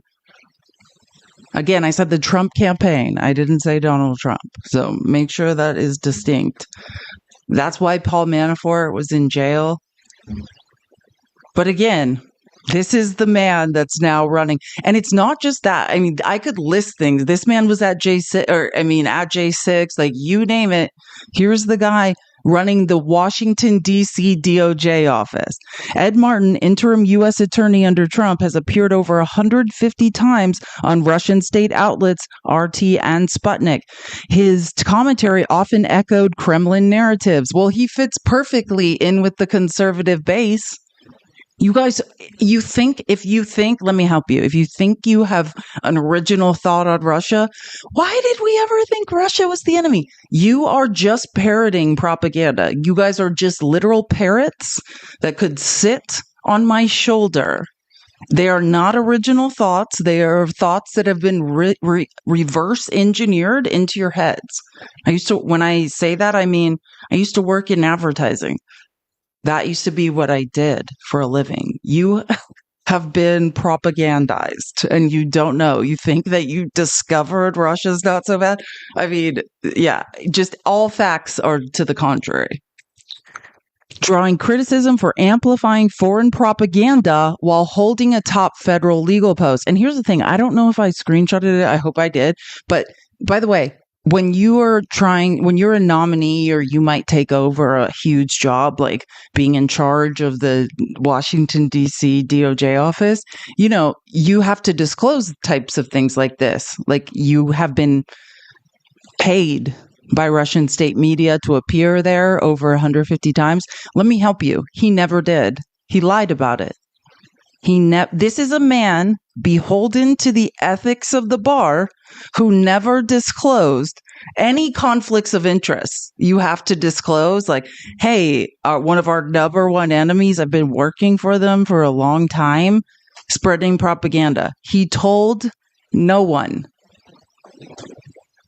I hope I have. Oh, and Chris Murphy commented on this, by the way. We love Chris Murphy. Seems bad that the new U.S. attorney who is threatening to lock up Trump's political opponents was working for Russia before getting his new job. But maybe it's just me. And I want to be clear.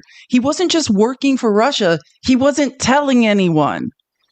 That's called operating as a foreign agent on U.S. soil. Either you register as a foreign agent. I mean, this is very bad to not tell anyone. Oh, I did screenshot it. Okay, cool. This is from Ron Filipkowski's aggregate of what has happened. Trump's insane nominee for D.C. U.S. Attorney Ed Martin failed to report hundreds of media interviews he made in the last few years, including over 150 he gave to Russian state media. CNN reported that the disclosure form he recently filed, as he awaits confirmation from the Senate, failed to disclose ones that included comments that he would prosecute family members of Joe Biden and criminally charge people involved in federal investigations into Trump. So it sounds like maybe he disclosed some of them, but not all of them. I wonder why, which is, an ethics violation when you're beholden to the ethics of the bar. Martin wrote on his disclosure form that, quote, There may be other materials I have been unable to identify, find, or remember. I regret the errors and apologize for any inconvenience. Oh, just the ones that are unbelievably damning you conveniently forgot? Ugh. This man is, and this, by the way, this is the man, the U.S. attorney, because again, he's going to run the D.C. DOJ office. He's basically threatening to prosecute Krebs. What's the, I can't remember the other guy's name right now, but also Congress people, investigate Congress people, all sorts of, anybody who's ever said the truth that can be factually confirmed, he's threatening to ruin their lives. Martin continues to serve as acting U.S. attorney, which will expire on May 20th. Under the law, unless he is confirmed by that date, Senator Chuck Grassley has still not taken any steps to move forward with Martin's nomination before his Judiciary Committee. Well, but remember those clips I showed you on Wednesday of Chuck Grassley? If you would tell me that 90-year-old Iowan Republicans would be screaming at Chuck Grassley and being like, hey, bring that brown guy back from El Salvador. I love it. Even the Republicans in the backwoods of Iowa are like, there's a right way to deport people and a wrong way. We are in hell. I agree, Clyde. That's a very astute observation, not hyperbole in any way. This is actually it. Now on lighter news, because you know me, the DOJ, I think George Santos thought when Trump got elected, because he was technically a Republican, that maybe he would be in less trouble for stealing a bunch of Republican donors' credit cards and, all types of other fraud.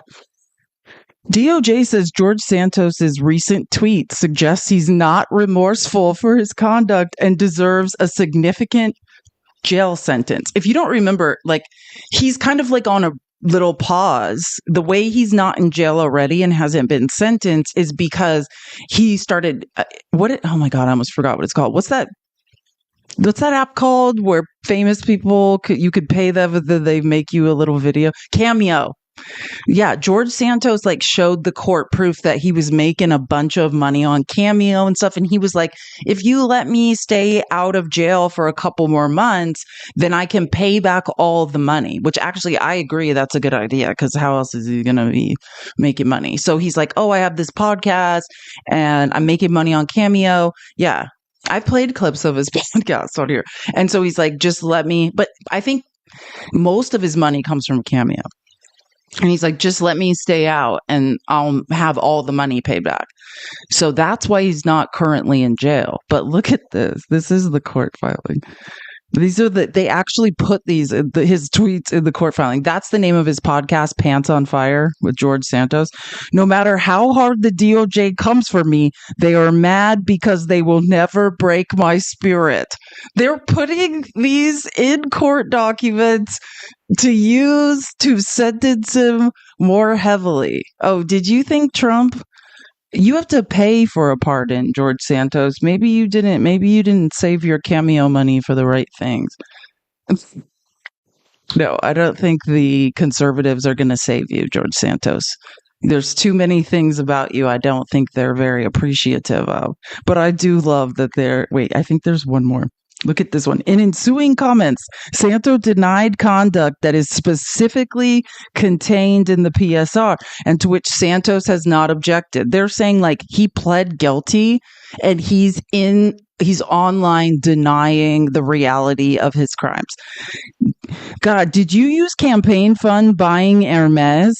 And he says, no, that's a false statement that has been passed on as true. So they're saying this man pled guilty to things financial transactions are a paper trail. They're saying to a financial transaction that was a paper trail, and now he's online lying about it. That's what they're saying.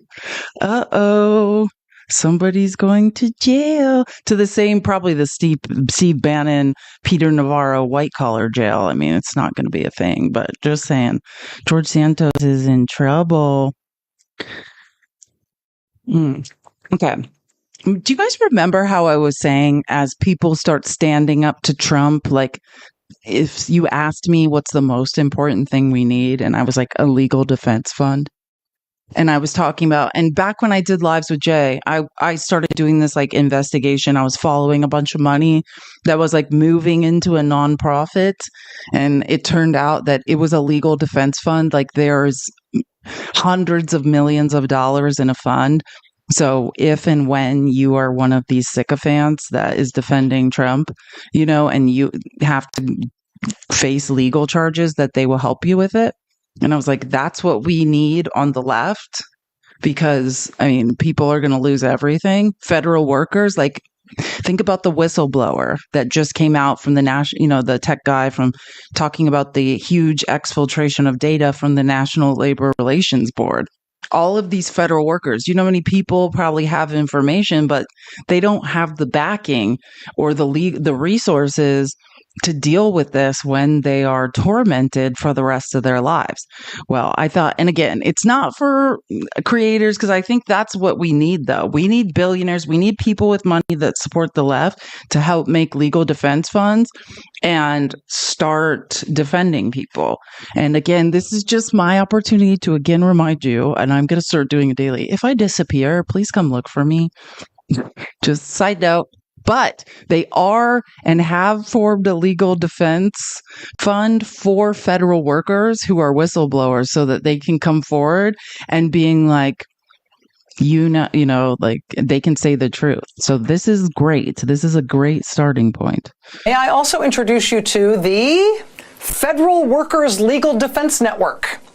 This is brand new. More than 1,000 lawyers in 42 states have completed training now to defend federal workers from all aspects of what Trump is doing to them in the federal government. Not just in lawsuits to challenge Trump's mass, indiscriminate, and in some cases illegal firings of huge swaths of people who work for the U.S. government, but also training on how to provide individual guidance and legal support to individual federal workers who have been fired or otherwise mistreated by the Trump administration. This was convened by civil rights groups, including the Leadership Conference on Civil and Human Rights, and advocacy groups like Democracy Forward. You keep hearing their name in the news because they've been suing the bejesus out of Trump in this second term. It was also pulled together by unions, including especially the AFL-CIO. They have all now come together to put together this very large 1,000-plus lawyer effort in 42 states, this Federal Workers Legal Defense Network, and they say their lawyers are trained and it is now up and running.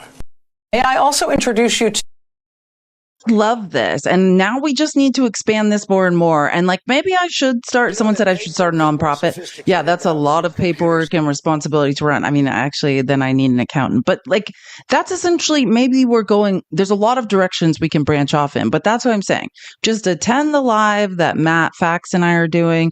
Like, I think the most pressing goal has to be I don't know. We're doing a live next Wednesday. And like I said, we've created, Fax is an amazing marketing and advertising person, as am I. And we've created our outline and goals. And the future is probably virtual town halls. But yes, as we move into putting U.S. citizens in jail and disappearing people and silencing professors, scientists, social media creators, journalists, all sorts of people who are willing to say the truth, because I wouldn't say that's the next step. I'm saying that's happening. And they're trying to intimidate people as we speak now.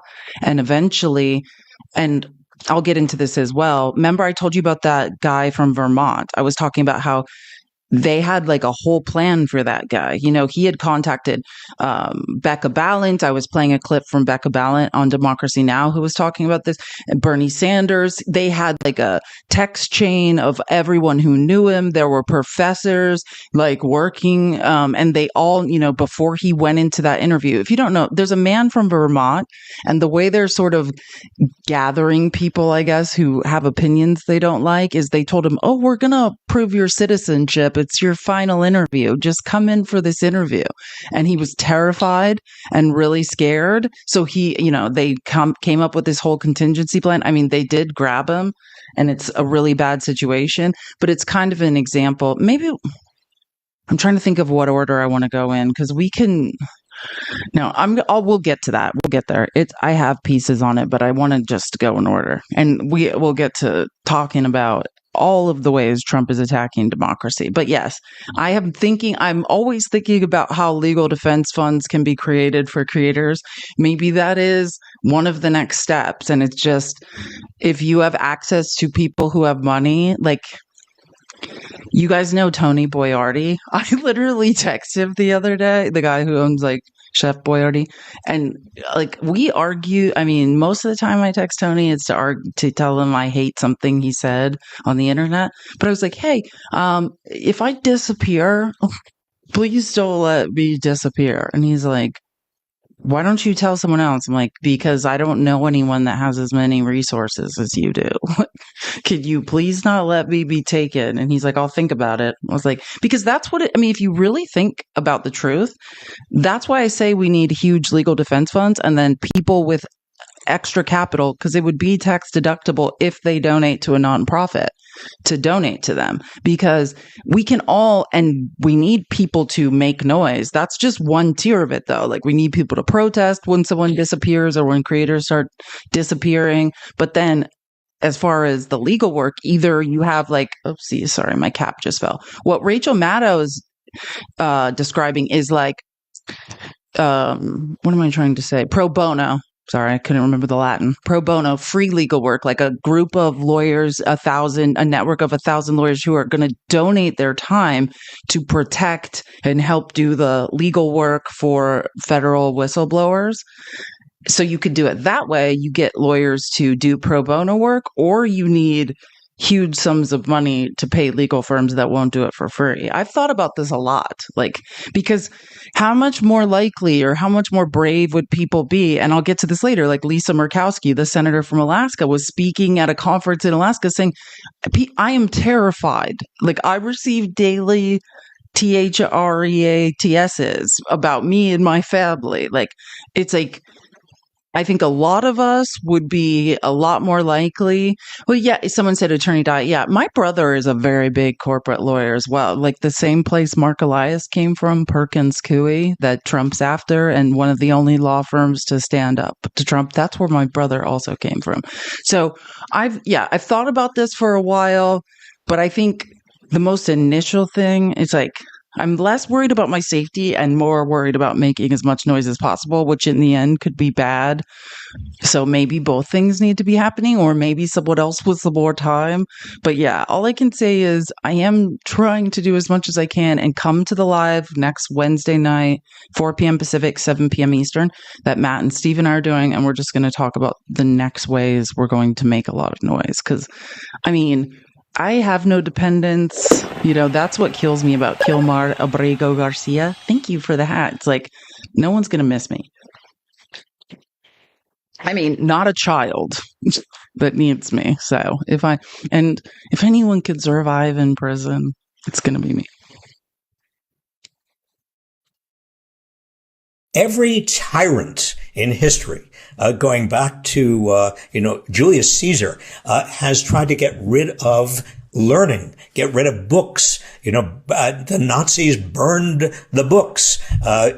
Slaveholders didn't allow slaves to become educated. Why do tyrants want people to be ignorant? Because they know that an educated population is the enemy of tyranny. It's very hard for tyrants to rule over people who are educated. And this is why since the beginning of the United States, education has been so important. Free, universal, public education. Horace Mann, all of the great educators in history come out of this notion that democracy needs education. And so you have Donald Trump mounting a direct assault on not only the Department of Education, but calling for libraries to be cut, the amount of money for libraries, the amount of money for museums, cutting all of the funding sources for our universities, threatening Columbia University with $440 million withdrawal of money. This is part of their assault on primary and secondary education. You can't teach about America's history of slavery. You can't mention what we did to the Native American population of the United States. You can't even talk about this. So The Republicans and Trump especially have taken on education the way tyrants in history have taken on education. And the founding fathers talked about the fact that people who are educated, that's how you run a democratic republic. You have to have people who understand civics to know what their representatives are going to be fighting for. And this is counter to that. So it's not just people fight for education's sake, which is also fine by me. But it's so as a dismantling of democracy tactic. The dismantling of democracy tactic, that's exactly right. And part of democracy is deliberating. It's not just getting information. It's thinking critically about that information and deliberating with others. Is that a problem? Is it truthful? What can we understand about it? How does this fit into a larger pattern? That's all education. And that's what tyrants really fear. This is absolutely right. And it's not a flex, MAGA, to want universities to be torn down. Whether you know it or not, free thought, education is one of the only things protecting you. And education in America is on the decline, right? I mean, that's what Trump wants, is a bunch of people, whatever Howard Nutlick said, fixing robots or working in clean coal factories that won't exist. But the point is keep America dumb. Trump does not want, and by the way, this isn't Trump's idea, as Robert Reich was very effectively saying. This is how authoritarian fascism works. You have to stop people from learning, right? Because if you upward mobility, books, information, that could teach you that what's going on isn't right. That could teach you that women should have the same rights as men. That could teach you too many dangerous ideas. They cut you off from information, right? It is not a mistake and actually, I think as long as we're on this, because I think it's so important, I'm going to go on that line of logic. But yes, I will just say this, Miller, thank you for what you said in the comments. I pinned my response to if you saw. Yeah, no, I don't know. If it comes to it sooner rather than later, and I can't talk about this, but I'm just going to say in general, everyone here knows and I work with, absolutely has turned up on multiple government watch lists. I can't tell you. I'll say this. Trump and the DOJ have long denied that the way they are revoking student visas and targeting immigrants is through these just random MAGA vigilante weirdos who are just making lists of people they don't like. But there is a lot of evidence to the contrary, right? So there's a couple ways. I showed you guys a video on Monday of a DHS program. They're using AI. That's why there's so many mistakes being made. They're just using AI to comb social media and find, people with opinions they don't like. That's one way they're doing it. Or there are MAGA vigilantes. It's the same people that were trying to get people taken off the voter rolls. These same types of MAGA nonprofits or groups are doing the same things, making lists of dissident creators, making lists of people on student visas that they have opinions they don't like. Yes, I know. I'm not even going to talk about that guy because he's so nuts. But yes, there are many different lists and creators are already on them. So yeah, eventually it could come to a point where I want to move around. I don't know. But all of that stuff, I don't want to leave the United States. This is where I live, but that too, if I have to, I will. But we'll just see how it goes. And on that note, actually, I think, okay, sorry, I didn't know what was happening for a second. And Jessica, thank you so much for the $10. Tell Hoodlum to go skip a rock in a volcano, please. I haven't seen Hoodie for a long time. If no one knows who Hoodlum is or why she's saying that, Hoodie is a guy I used to debate all the time, and he is impossible. But I blocked Hoodie because, if you guys have all noticed on here, I have no. It's not a joke anymore, and not that it ever was. I mean, but to me, because it was just they're so wrong. I just used to see them as almost like play toys, embarrassing them was a hobby to me. But I don't have time for that hobby anymore. Oh, from a different account then. If Hoodie's in the comments, just someone pin the comment and I'll block him. But I have several of his accounts blocked. But again, I don't have time. I'm sorry that normally I notice when people are harassing the chat. I apologize because this is not a place for that. Like, I used to see it as like people would always say like, "Why don't you care that like all these people are always like harassing you?" And I was just, in a way, I'm like, yeah, it's like pulling someone's hair on the playground. Now I don't have time for the BS anymore. I've got real things to do that are important, and that's why I block everyone on this account. And if I ever do debate on my own, it will be from I have another account where I don't block people, but this account, there's no time for interruptions. We've got some stuff going on here. I just lost sorry.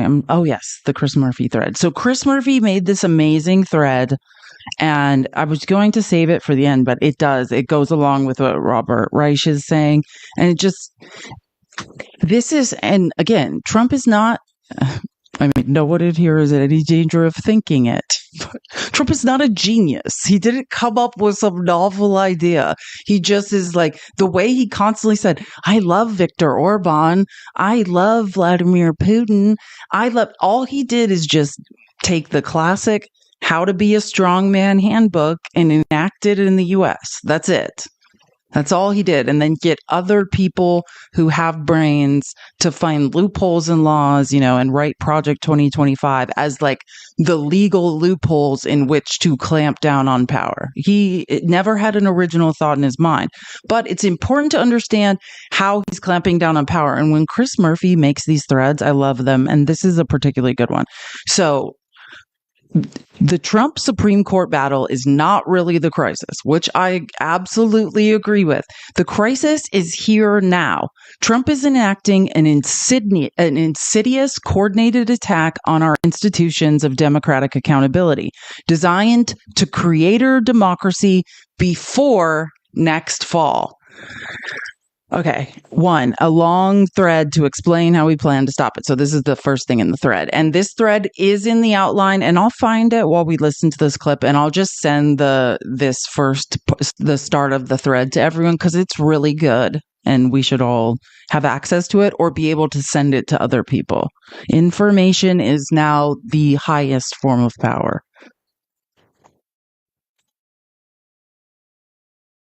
Most of the time, there is not a singular moment when the executive dramatically seizes power. There's not normally a brazen attempt to burn down the Parliament building.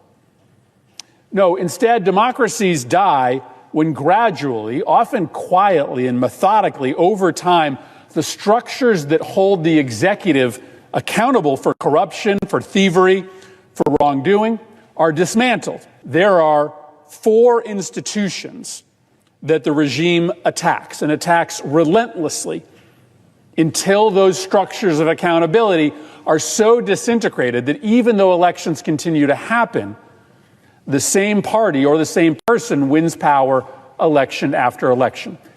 And those 4 institutions are the press, the legal profession, universities, and the business community. If you degrade or co-opt these 4 institutions, you never need to have a high-stakes fight with the top court.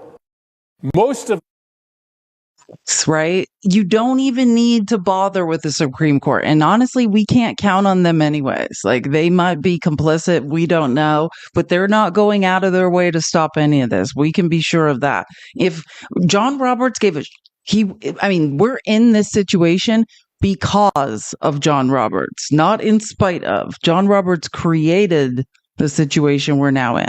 So this is 2 in the thread, and I just added everyone, and I sent this thread to everyone in the Discord. So it's either in your notifications or it's just in the general chat. And again, you can join the Discord whether you're watching from Twitch, YouTube, X, TikTok, wherever. Just go to my link tree, the link in my bio, click it, go to the join Discord link. Don't click on the link, copy and paste it into a browser, because for some reason lately I've been having the worst. Copy it and paste it into a browser and it will work. But again, you can just find Chris Murphy on any platform. And just to show you again, here's what the He posts on many platforms, and that's what the start of it looks like. But again, I sent it to everyone in the Discord and join. So that way, no matter what happens with TikTok, we can all communicate when we need to. Two, first, just know that MAGA has given up on democracy. Yay! And thank you so much for the flowers and butterflies. I appreciate it. And that truer words were never spoken. The last 3 times, I mean, and this has been happening forever. And if you want to know who to thank for it, you can thank Rush Limbaugh, who's been gone for a while, and Glenn Beck. Those are the originators of, and no offense, MAGA, but your brains don't work. Imagine if on the left, someone just started writing books and created a podcast and told us it's better to just give up all of your agency.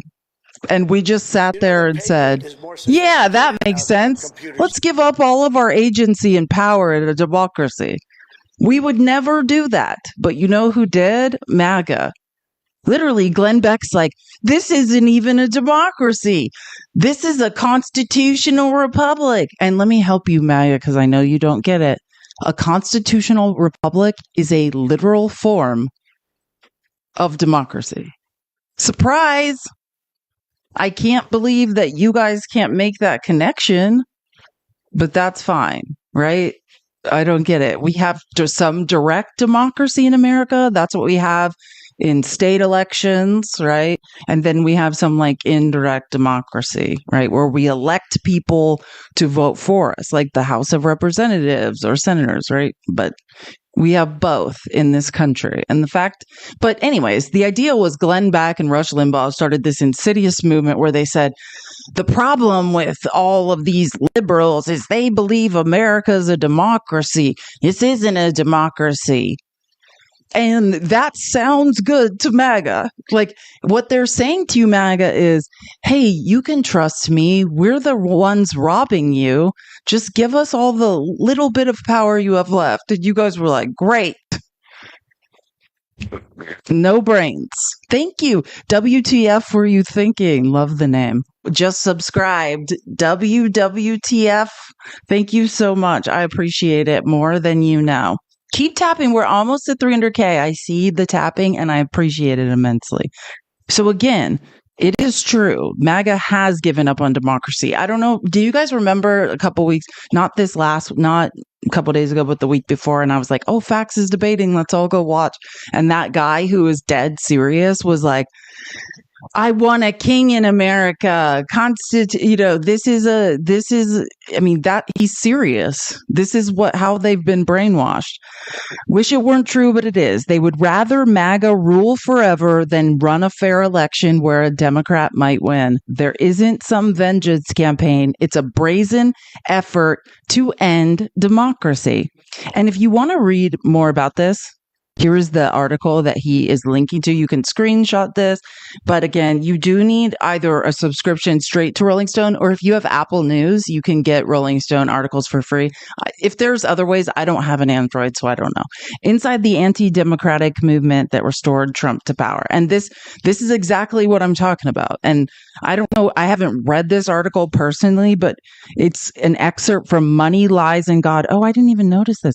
Money, Lies, and God, Inside the Movement to Destroy American Democracy, which sounds like a book. Actually, I'm going to screenshot this and probably buy this book.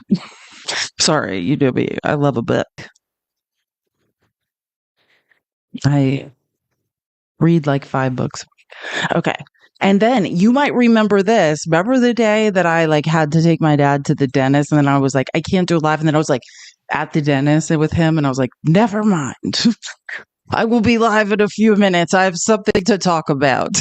And it was because Chris Murphy had made this amazing timeline. And I thought it was bad then. It was like the literal calendar of Trump's corruption so far since he'd been in office. So MAGA doesn't want democracy because they want power forever, but also to get away with thievery and corruption. And if you're MAGA, not you, poor MAGA, you guys are being robbed. When he's saying MAGA in this case, he means the billionaires that are robbing you, the corporations that are robbing you. You are just rubes, right? In this case, no, you're not part of the people that get rich. You're just the idiots that are being robbed and delivering the votes to allow it to continue happening. A true democracy would hold Trump accountable for the mass scale corruption, the crypto coin, the insider trading, the Musk self-dealing, etc. And I sent this to everyone in the Discord like the day that Friday or I think it came out on Thursday. And there's an amazing thread that Chris Murphy has if you go to his page and scroll back, where he was on the House floor with a giant blown up picture of the 6-week timeline of corruption. That was one of my favorite floor speeches he ever gave. So again, if you've never seen the calendar / 6-week timeline of Trump corruption, that was one of the greatest floor speeches of all time. 4, the modern time-tested way to destroy a democracy is not, and this is a fact, is not a coup or burning down the parliament. Did you hear that, J6ers?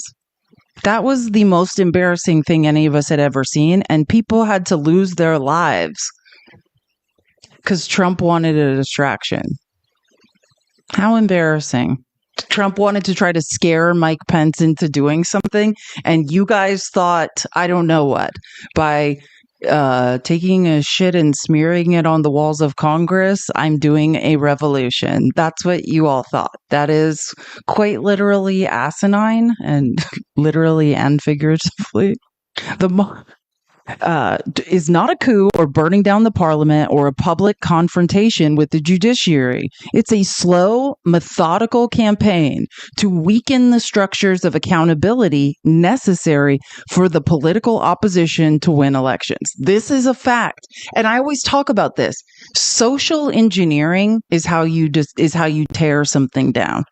You do it quietly over time so no one notices. It's the same way I always, and it goes back before that, but I always start with 1980 in debates when I'm trying to explain to MAGA they're being robbed, right? When you do statistical analysis, wealth has not trickled down, right? Since we started hearing the term trickle down economics, which was actually a sarcasm.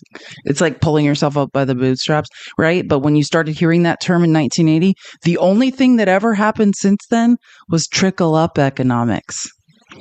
And there's a number of excuses that were made for that. Oh, it's spending. Oh, it's this. Oh, it's that. No one is spending more than Trump is now. You're not the party of fiscal responsibility. It's ridiculous. Okay. And number 5, element 1, and this is how, so what we're saying, the erosion of democracy, this is how it happens. It's a full-scale, multi-pronged attack. The legitimization of political violence. I talk about this all the time. This is how it was in 1930s Germany. Violence in the name of the regime, in any the rise of an authoritarian regime. Great. J6ers, pardons for you all. That's fine. Every good authoritarian uses the threat of violence to keep critics silent. That's what the J6 pardons are about. Lisa Murkowski's public worries this week about retaliation are chilling. If you notice, when Josh Shapiro, the governor's mansion, if there's any way possible you haven't heard, the governor's mansion in Pennsylvania was set on fire with Josh Shapiro and his family inside of it. And Trump does not care. Trump barely said anything. I've heard so many comments of Republicans being like, who cares about that? What about this? Like, you can't even get someone. Oh, is Hoodie here? Hold on. Hoodie, Hoodie, it's not cute anymore. It's really not. And he's gone forever. I'm sorry. I didn't know that he wasn't blocked. Or I think he was. I have no idea how that happened. Or maybe I have another account or 2 accounts of his block, but he's gone now. He's gone. So bye forever. And trust me, Hoodie's beyond help. So we don't have to, he's one of the people that we got to push out of it's a new account. Is that how he's here? That explains it. Hoodie, you can sit quietly from one of your many other accounts I know you have that aren't under the name Hoodie. You just can't bother people. Nobody cares. I know you're screaming for attention. Anyways, back to the point. And there's a classic example of a man being robbed while screaming idiotic things that no one cares about. Like, thank you for proving my point. Case in point, hoodlum. Sorry, I'm just looking. Okay, I don't need to update. I think I need to update the gift goal. I'll do it in a second. Or maybe I'll do it now. Yeah, hold on 1 second. So wait, every good authoritarian uses the threat of violence, right, to keep critics silent. That's what. Oh yeah, now I remember. I was talking about how Republicans are literally either blaming Josh Shapiro's family for the house being set on fire, saying it's their fault because security wasn't good enough. I'm trying to think of all the lies I've heard, or they're just like saying, who cares about that? What about insert other random thing here? Like, truly, that's what I mean. There is no empathy because that was in the name of the regime, right? Any violence against an opponent of Trump's, they don't care. That will be prosecuted by the state. Trump is signaling he doesn't care. Remember how yesterday there was a pew unaliving on Florida State's campus? Do you guys know who did that?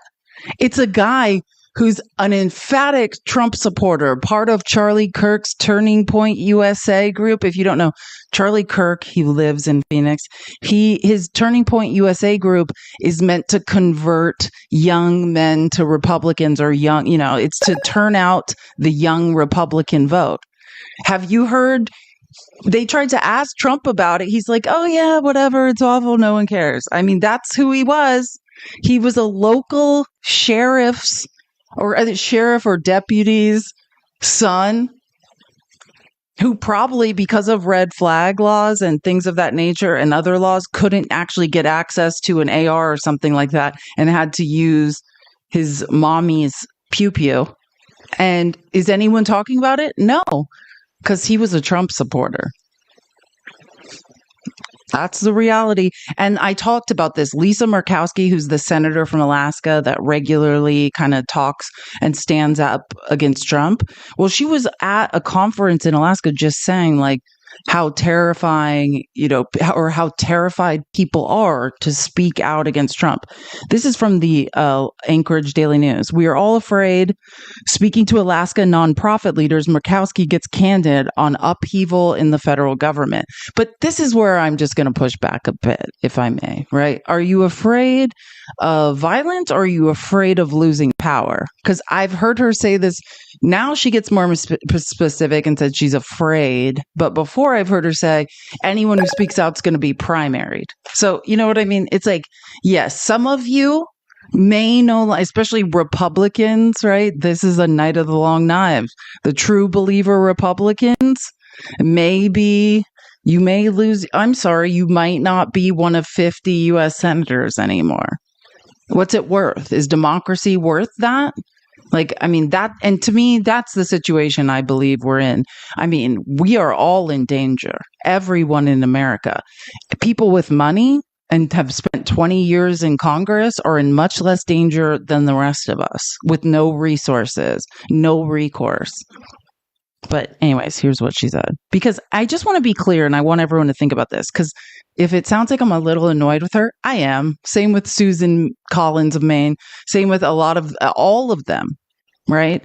Like, you know what's right, and you're not doing it because you want to stay there. That's the truth. That's the very honest reality.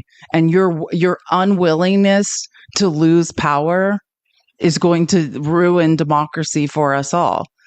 And I'm tired of it. But the other side of that is, if in fact she is ousted, I guarantee you the next person in that place will be even crazier. Look who Liz Cheney was replaced with. One of the craziest, what's her name? Hageman? That woman's out of her mind. So that's the catch-22. You've got to argue both sides in your head. Hey, I'm really annoyed with these people, but the alternative to them is arguably, is going to be much worse. Those 3-4 opposition votes we have in the Senate, the Mitch McConnell, the Rand Paul, the Lisa Murkowski from Alaska, the Susan Collins from Maine, if we lose those 4, they're not going to be replaced with more moderate or more, I mean, well, maybe now. I mean, wait till the midterms. I want every single person that ever voted with Trump gone in the midterms. Oh, sorry. Let me play this. I'll just play part of it if it gets. Part of what I have been doing with my team is just trying to listen as carefully as I can to what is happening and how it is happening and the impacts it is having on the ground. And we're honest up front in saying we don't have all the answers, but we're trying to unlock at different opportunities and in different ways as much as we can. And it is as hard as anything that I have been engaged in the 20 plus years I've been in the Senate. What do you have to say to people who are afraid, or who represent people who are afraid? We are all afraid. Okay.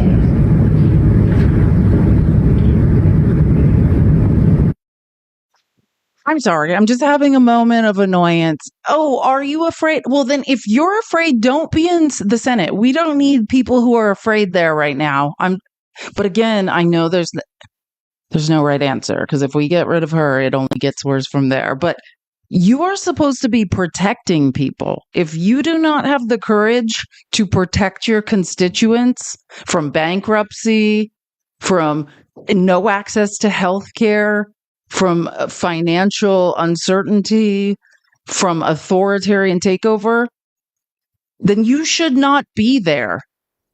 Period. We're all afraid is not the right. I'm just saying that's the wrong answer. Then if you shouldn't be there. It's quite a statement.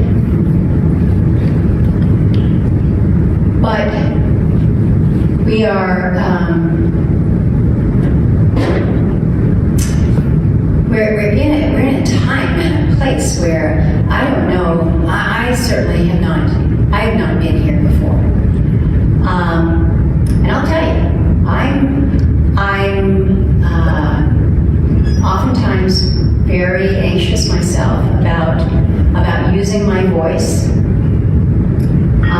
because retaliation is real, and that's not right. But that's what you've asked me to do. And so I'm going to use my voice to the best of my ability. And sometimes it will be viewed in a way that, well, that's pretty confrontational. And other times it's going to be using my mother's charm that I learned as a young girl, and in direct communication with those that I have made relationships with, and am able to affect some change that way. I want to explain to you what I think you're hearing. And I'm actually glad I recorded this, because when I was recording it, I almost stopped and threw my phone at the wall. And then I was like, no, wait, like maybe we can get like a learning, we can learn something for this. I want you to understand what you're hearing. Lisa Murkowski, I think, has been in the Senate for 20 plus years. This is a woman from a generation, she's basically a boomer is what I'm trying to say. And what I'm trying to say here is like, you are listening to a woman speak, a white privileged woman who was raised in an era and was raised in a way where she learned, that white women, in exchange for the power she has, prop up the patriarchy, right? Prop up white supremacy. That is literally what she's saying. Do you hear her saying, like, I'm going to use my sweet voice and use the relationships I've made and keep sweet? That is the unholy alliance between upper middle class white women, or no, not even upper middle class, just white women in general. It's a flight or fight. It's a PTSD response. It's fawning, right? Like there's flight, fight, freeze, or fawn. And what is fawning? It is propping up the people in power in exchange for survival. I don't think she recognizes this in herself, but think of the difference between, and I'll get to this because think about Letitia James, the black woman who's an attorney general in New York. Think about Jasmine Crockett. Think about AOC. And she is struggling to understand, because the fundamental principles of everything she believed, hey, as an upper middle class or rich white woman in society, if I play by certain rules, everything will be okay for me. And what you're watching is her. It's almost like she's struggling in her own mind to make sense of this, right? She's been taught to be loud, but not too loud. Don't be too combative. And it's like she's trying to think, what can I do? Hey, you can understand that there are no rules anymore, Lisa. You need to scream for help. What would you do if you were dying and couldn't go to the doctor ever again, Lisa? If it was you? Not the people you're looking at who are desperately asking you to do something. If it was you, would you scream for help? Or would you unalive silently? There are no rules anymore. It's time to give up what you have known. But I think this is interesting because that's what you're seeing. Like, she comes from another era, right? A bygone era of time where she believes, like, hey, if we all do the right thing, like, things will go back to normal. No, Lisa, things aren't going back to normal. And if you can't get on board that that's not the rules that anyone is playing by at this time, then you need to leave the Senate, but not be replaced by a Donald Trump sycophant. Let's get a Democrat in there. And they have ranked choice voting in Alaska. So I'm just saying this could be it. But I've got to figure out how I can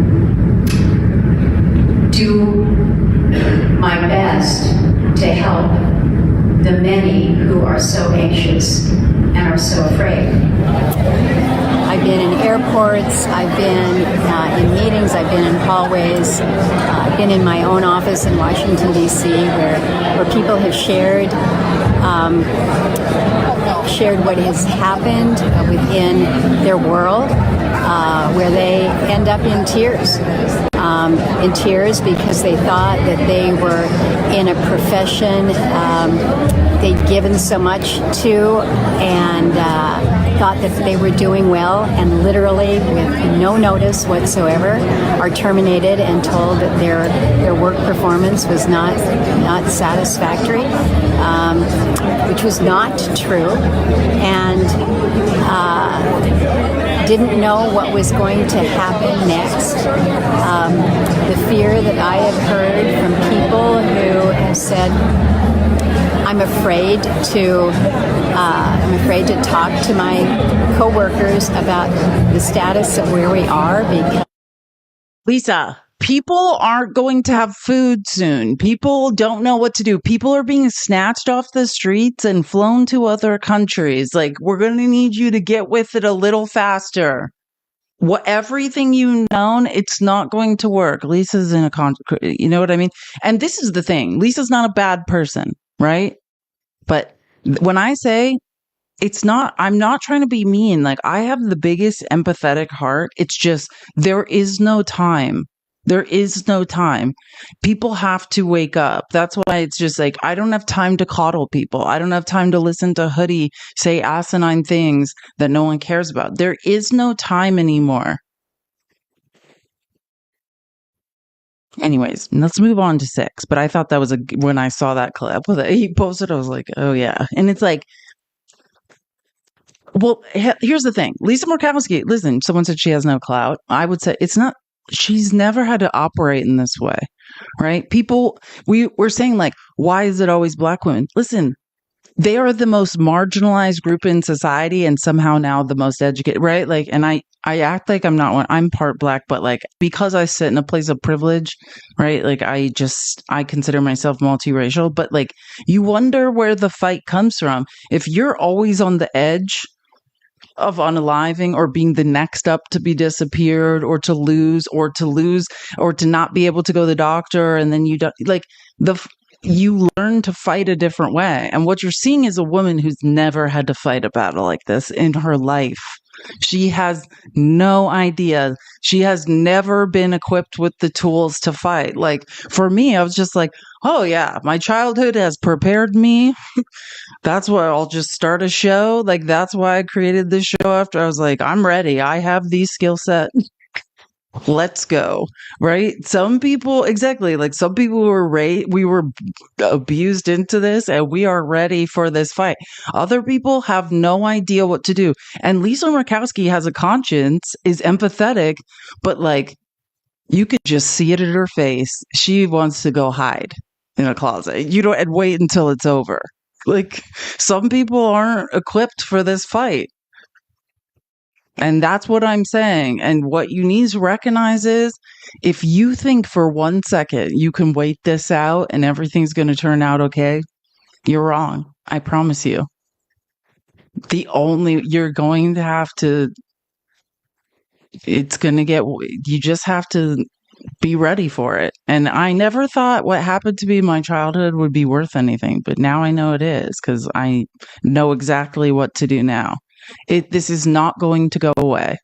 If you just keep sweet. Did you hear her? She's like, I'm going to use the skills I've learned and use my sweet voice and talk to the men that I've established relationships with. That's okay, Lisa.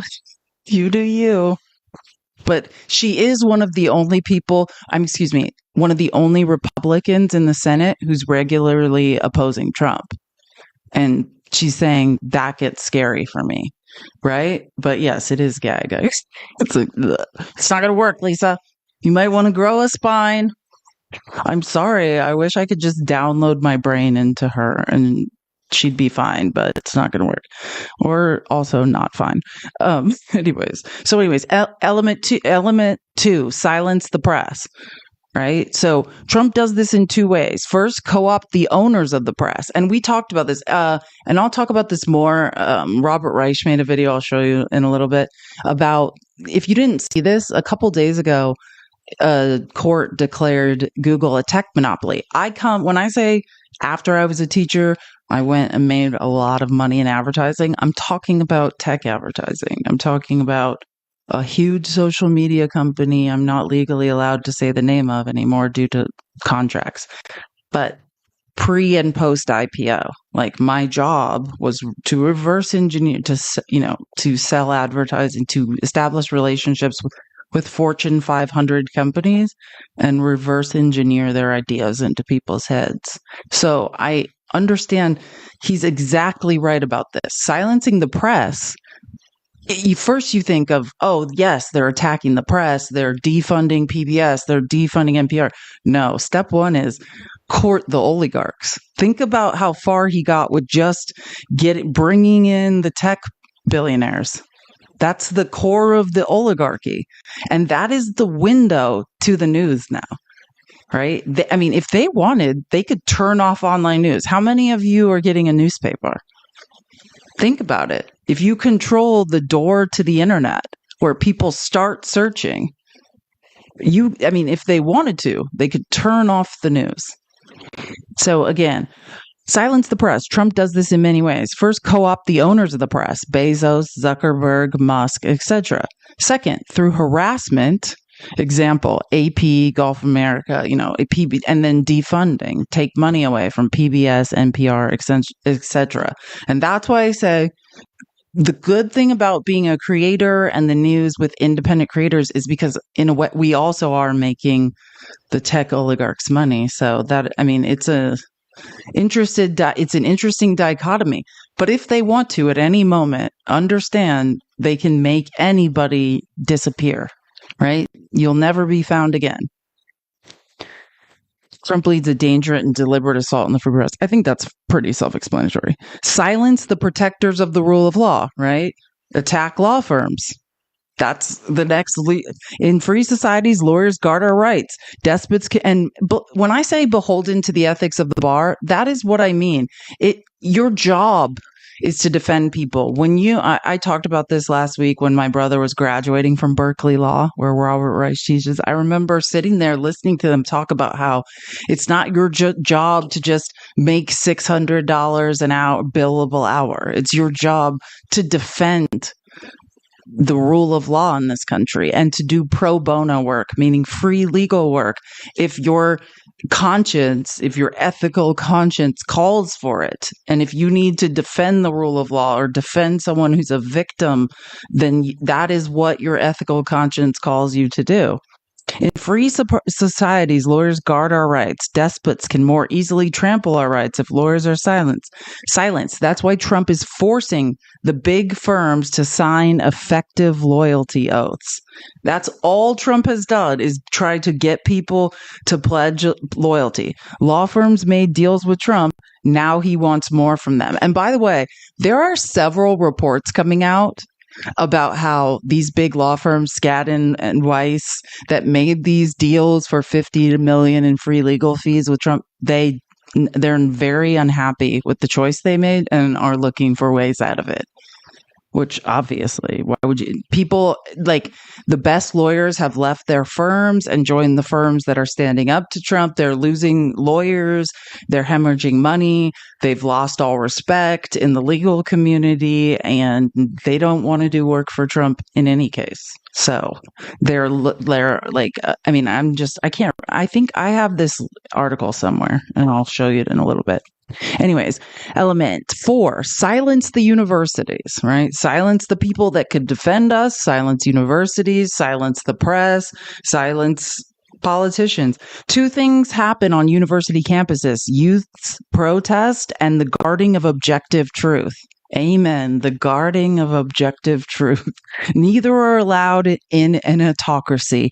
Thus, Trump's illegal campaign to force campuses to crush dissent. Trump is trying to make himself the dean of every college campus in America to control what they teach. Everything he's trying to do or demanding with his executive orders in K through 12, he's now coming for universities. It is terrifying to watch. He wants to, and we know what's happening at Harvard. They essentially have to take a stand. Either they take a stand now or he just will keep taking. Columbia has sold out. I'm sure they already regret it, because if they think that was one of the most elite institutions, it was a Ivy League school in New York. Yes, way on the Upper East Side, almost to Harlem, which was annoying. It's annoying. It's in a very annoying location in New York City, but was in New York City nonetheless. And people wanted to be there. Columbia is about to hemorrhage students. Who would want to be there now? You're not even allowed to learn. You're not allowed to think. You're not allowed to have opinions. They've let Trump take over free thought on Columbia's campus. Disgusting. Someone said the universities need to file an injunction and come together. They are. And I'll show you that in a second. Let's get through this and then remind me. That's a great comment, Victoria. And then I have a Rachel Maddow clip I want to show you, because I'm less worried about, Columbia's already sold out. We'll see what they do. But the real worry is public universities that are relying on federal dollars. Like, what happens with them? Number 9, element 5, silence the private sector. And I said this, and I'll say it again. The fake reciprocal tariffs, that was the silencing of corporations. When you hear the private sector, that means corporations, right? Bankrupt them and make them crawl back to Trump and beg, right? That's what he did. Now, have any small businesses? No. Remember, MAGA, don't ever come to me and say that deregulation was for small businesses. Trump is crushing small businesses. They are going out of business. As Trump forms an oligarchy, the point is to crush small businesses and only keep large corporations that are loyal to him in business, like Amazon. Yeah, I love this. If you want to read this, it comes from truthout.org. Trump's tariffs are a ploy to further consolidate power, and that is a fact. Element 6, cut off funding for the opposition. And this is real. Autocrats like Viktor Orban of Hungary, allow the opposition to exist, but starve it. Trump is moving to shut down nonprofits and donor collectives that oppose his policies. Act Blue, the way money flows to Democrats. Core Democratic groups are preparing to be targeted by the Trump administration. This is the reality, and it's any way that Trump can be opposed, he is moving to crush it. This is all happening so fast, it's hard for the public to see it all as part of one plan, but it is. And the press, lawyers, colleges, And opposition political groups don't have to be destroyed in order for the plan to work. Exactly. They just have to be starved. They just have to be weakened enough so the tools of accountability don't work anymore. The press can't tell enough truth. The lawyers won't protect our rights. Campus protest disappears. Opposition funding dries up. It takes 2 to 3 billion to win an election, to win a presidential election. Do you understand what he's saying? This is to dry up any attempt at opposing autocratic rule in America. We still have elections, but the regime always wins. And when I say, if you don't understand why he would crash the economy, it's to transfer wealth out of the middle class. If we can't even give $5 donations to Act Blue to fund a candidate, that's what he's saying. And this, you starve the opposition. You don't just unalive them all. You starve them. You're always in power because they're starved of resources. Follow the money. 13, how do we stop it? First, through solidarity. Each set of institutions can't let the regime pick one off from the others. Amen. The legal profession failed miserably at this, but the universities can model a collective strategy to fight back and win. 14, second, through mass mobilization. That's why I say look up mobile.us, get registered on it so you can find protests and understand what's happening in elections. When hundreds of thousands of people rally against this kind of assault on democracy, history shows it works. It's working for us now, people. Do you guys remember when I said, hey, when Van Hollen first showed up and asked to see Kilmar Abrego Garcia, and they're like, no. And I'm like, they're not going to say yes the first time. The point, he's there to force and embarrass and draw attention and have all eyes on El Salvador and their crimes against humanity until they cave. And what did they do? Put him in that weird checkered plaid shirt or that checkered shirt and that hat, marched him out there like he's fine. And we're like, hey, everything's fine. Why do you think that was? It's from pressure. The pressure of the eyes on him. That's what you do. The pressure we are putting on Congress, the pressure we're putting on everyone is working. Yes, serve them margaritas. I know that were water. Like, what was that? Those didn't look like any margaritas I've ever seen. Second, through mass mobilization, when hundreds of thousands of people rally against this kind of assault on democracy, history shows it works. There's a strange magic, power to mass activation, which makes supporters of the regime start to jump ship.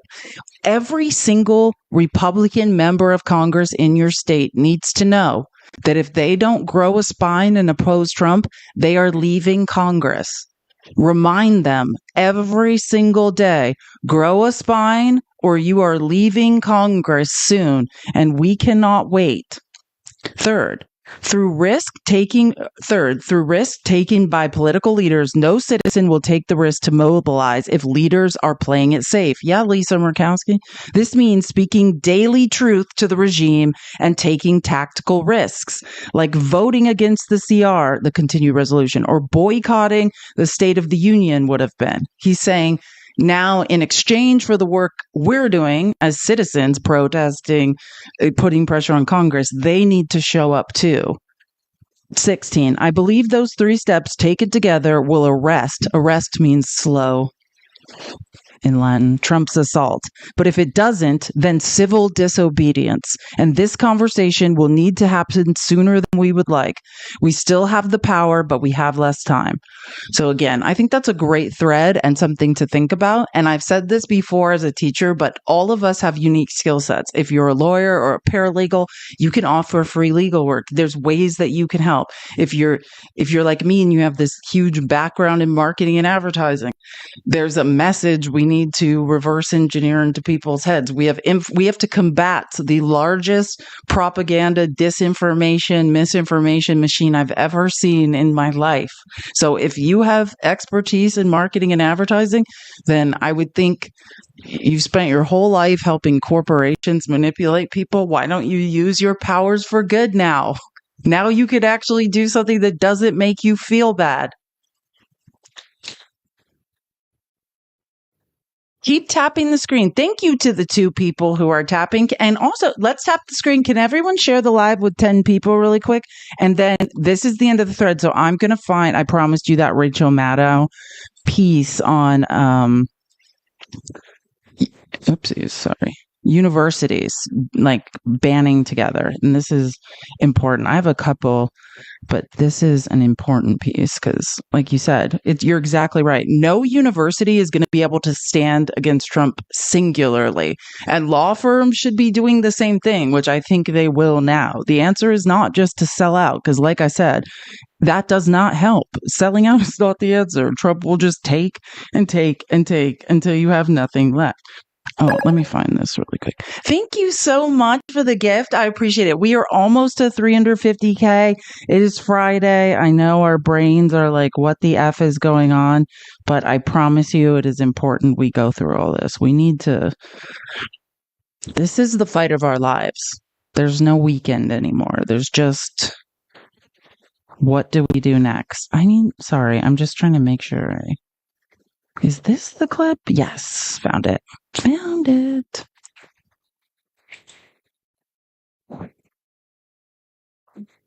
Tonight, the Faculty Senate at Michigan State voted that their school should join the other schools in the Big Ten in a totally non-sports related agreement. The faculty at Michigan State voted last night that their school should join with all the other schools in the Big Ten in what they're calling a mutual defense compact, a mutual academic defense compact. And what that means is kind of what it says. When Trump inevitably comes after one of the schools in the Big Ten, be it Michigan State or Rutgers or Ohio State or UCLA or USC or University of Washington or any of the other schools in that conference, the idea is that all the other schools would agree to help that school defend itself and fight back, which would mean lawyers and experts and advocacy and lobbying and public relations. They would all do it together. They would treat Trump attacking any one of those schools as an attack on all of those schools. Any school that wants to survive what Trump and Vance are doing here, what their agenda is here for American universities and colleges, any school that wants to survive what's coming their way better find a way to not have to fight alone. And so, yes, now we are seeing all kinds of colleges all across the country move toward mutual defense pacts with other schools. Basically, little NATO treaties for all the colleges. An attack on one is an attack on all. I will tell you, I have no connection to any of these efforts, but I would just say as an observer, just speaking strategically, my only note on this might be go faster. Once he's targeted you, it's too late to have a mutual defense treaty in position. You have to have these things in place ahead of time before he signs that executive order or yanks your funding or does whatever he's going to do to you. Time is short. River rises. Time is short, river rises. I know it makes me need to feel like I need to make a plan for myself, but that is absolutely the answer, right? It's like you have to band together. You have to have a plan. You have to think about it because it will not stop. Universities are what, and we saw in that thread, Chris is right. There's 5 institutions you tear down and you have an autocracy. Once you are controlling what's being taught at universities, that's the end of free thought. That's the end of critical thinking. It's terrifying to think about, and let me just show you as long as we're here, because I was talking about strong women, and I was kind of showing that clip of Lisa Murkowski now. Actually going through that thread kind of gave me a new way to look at my outline. This is Letitia James, and I've showed you so many clips of Letitia James. This is the New York Attorney General, and when I say this woman has the fire, the fire underneath her. She's 3-0 against Trump in court. She does not lose. She's not scared of Donald Trump. Because when you have nothing to lose, there's nothing to be scared of. But I love her. And I was making this, I get up at like 4 a.m. to start making these outlines, and she had just posted this, and I'm like, go, Letitia. Tell the people. Oh, and I'm sorry, I should preface this by saying Trump has been threatening Letitia James, and she, beat him at court over and over, but he's continuing. The threats are continuing. Trump administration targets State Attorney General Letitia James over alleged fraud. Did anybody contact you before this letter went out accusing you of this, that, and the other and making a criminal referral about real estate transactions? No, not at all. And let me just say to all New Yorkers and to all Americans, the allegations are baseless. The allegations are nothing more than a revenge tour. And as you mentioned, my office was successful in securing a $454 million judgment against Donald Trump and others for exaggerating the value of his assets. He engaged in a pattern and practice of fraud.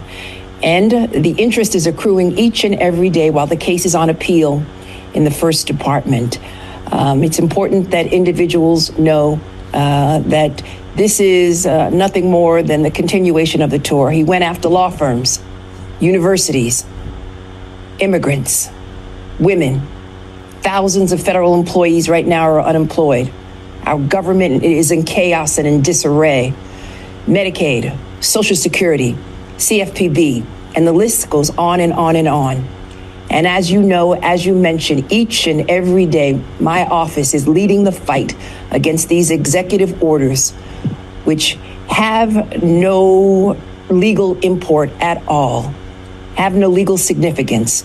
And we are standing up for the rights and privileges of New Yorkers and Americans. I will not be silenced. I will not be bullied. I will not bend. I will not break. And I will not bow to anyone. Oh, I want you to think about what you just heard and compare that energy to Senator Lisa Murkowski. Now, Lisa Murkowski means well, but is she equipped for this fight? It doesn't seem like it. Do you know what I'm saying? This is the energy it is going to take. Keep that energy. I did see what everyone's talking about. I don't know where are you? I don't think Pete Hegseth is leaving his role, or nor have I heard that from anyone. Now, what did happen a couple days ago, I'm sorry, people in the comments, someone said that Pete Hegseth is leaving he's unless he's thrown out, he's not leaving. So that's not true. And there were a couple days ago, people were saying that Pete Hegseth, or it looked like he was leaving his role, but what it was his two people that worked for him were leaving, not because, let's see, 2 Hegseth aides put on leave. It's amid a Pentagon leak. Can someone, let's see, Politico, that Pete Hegseth is quitting? Because I know this week, what I do know for sure is that 2 of his aides have been put on leave over information that was leaked from the Pentagon. Or is there 3? Okay, I only know of 2 that were officially put on leave. If there were 3, I don't know about the 3rd. I just know about 2, but I have Political bookmarked, but no, I don't believe he's leaving. If Pete Hegseth was allowed to get in there if Trump did not get rid of him after Signalgate, why would we? If Mike Waltz is still there, why even get rid of what does Matt call him? The cirrhosis of defense. Sorry. I like the first few times Matt said that, I was like, what? Hold on. 2 days. Yeah, I don't know. I don't see anything about Pete. Yeah. Oh, he's leaving his role for a new position at the agency. Hold on. Can someone put the article you're talking about in the Discord?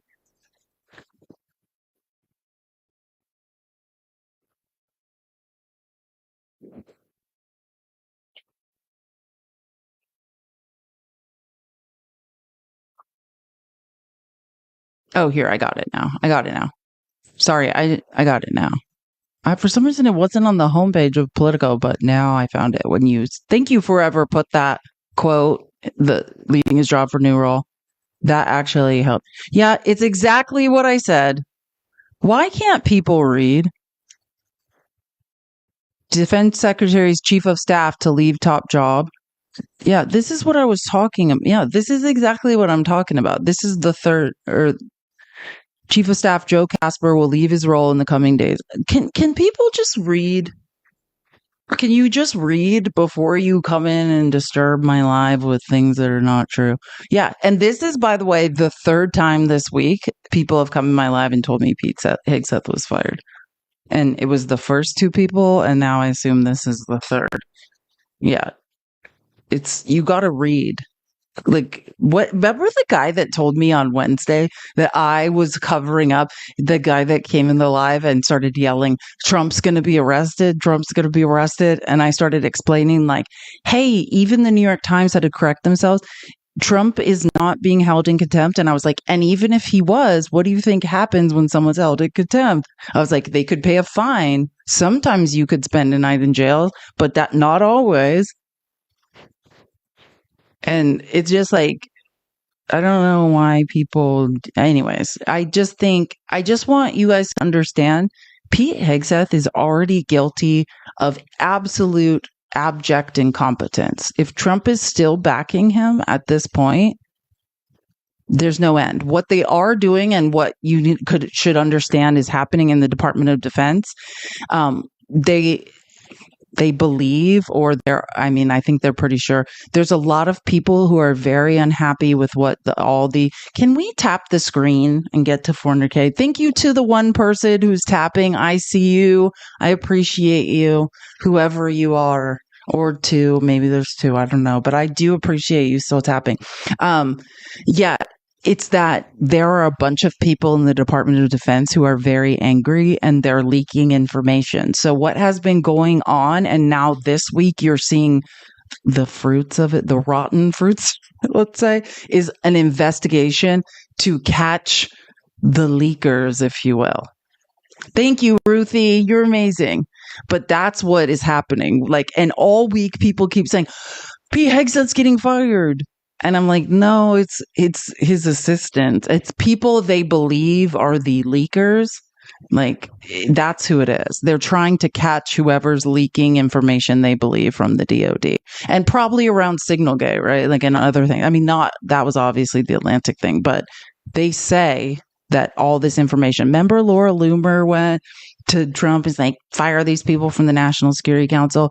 There is a huge effort in intelligence and the Department of Defense to catch people they believe are leaking. And and I forgot to mention this. Maybe there's articles you can read if you want to look up what I'm talking about. Apparently, they've been like calling everyone in for lie detector tests. That's how serious it is. And if you fail the lie detector test, which I mean, I don't know, like you could be taken out. So yeah, that's what's going on. They're like looking for people who are lying. Jen, thank you so much for the $20 for coffee, tech, and therapy. I'll put it towards therapy. I've been seeing my therapist twice a week. Little known fact. It's helping a lot. Thank you. I will use that towards an hour of therapy. I really appreciate it. Okay, let me get what is the best? We need to move. We have so many things to talk about. Let's go back on track to, this is perfect. Yes, let's talk about the Florida State stuff. Again, this is an example. Violence in the name of the regime. If it's so weird, they don't care, right? They don't care. So was it two people who are unalived now at Florida State University? There was another mass pew-pewing, if you will, a mass tragedy on Florida State's campus yesterday, which left at least two unalived and several others wounded. I don't know if anyone else has not made it at this point. But as of this morning, that's what I read. The 20-year-old suspect in custody, whose name's Phoenix Eichner, he's the son of a local sheriff's deputy and reportedly used her weapon. Trump was asked to comment after being told the number of victims and said, quote, "I'm a big advocate of the Second Amendment. I have been from the beginning. I protected it. These things are terrible, but the pew-pew doesn't do the shooting. The people do." That's BS. But let's learn more about this. Brett made a video. Wait. Is this not Brett? What? Oh my God. What's the brother's name? No, this is Brett, right? This is Brett. Ben, this is Brett. No, but yeah, Ben's the brother. This is Brett. Sorry, I just got them confused suddenly. Okay, this is Brett. Thank you. Just making sure I'm not getting them mixed up. A student who knew the alleged FSU shooter, Phoenix Eichner. Jordy's the younger one. Jordy's the youngest of the three. A student who knew the alleged FSU shooter, Phoenix Eichner, says that he was part of MAGA influencer Charlie Kirk's Turning Point chapter and that he was removed from a separate political club for espousing white supremacist and far-right rhetoric. Here's the video that MAGA doesn't want you to see. I had spent my first 2 years at Tallahassee, now called Tallahassee State College, but we called it TCC. And I was the president of a political talk group we called the Political Roundtable, and he joined the club when I was at TCC.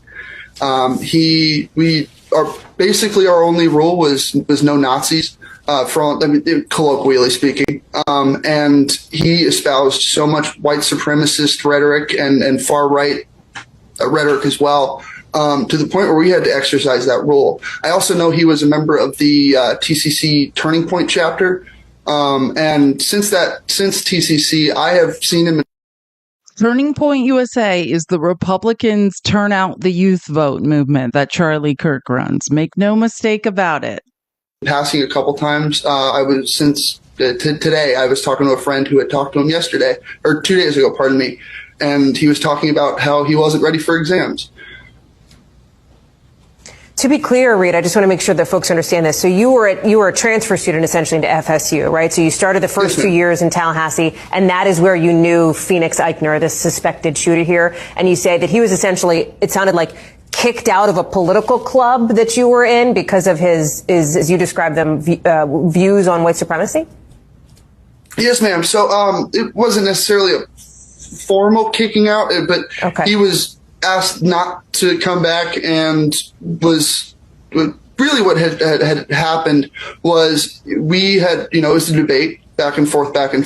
And after enough times, I mean, he did not feel welcome because he was not welcome with his rhetoric. We allow people of all, beliefs, creeds, whatever. And he somehow found a way to not fit the bill on. He was espousing horrific schmaltzy rhetoric, and they're like, this guy's like, hey, we pretty much allow most of that, but just this was off the Richter scale of schmaltzy rhetoric. He was a Charlie Kirk fan and Turning Point USA member. Cool. That's real cool. It's so weird how Trump doesn't seem to want to talk about any of this. Hold on. And I found Jared Moskowitz, who, he's like, along with Maxwell Frost, they have huge platforms, trying to curb 2A mass tragedies in schools. And I found this video after the fact, so I have to go back to the top and find it, but it's really good. Because this is a great point.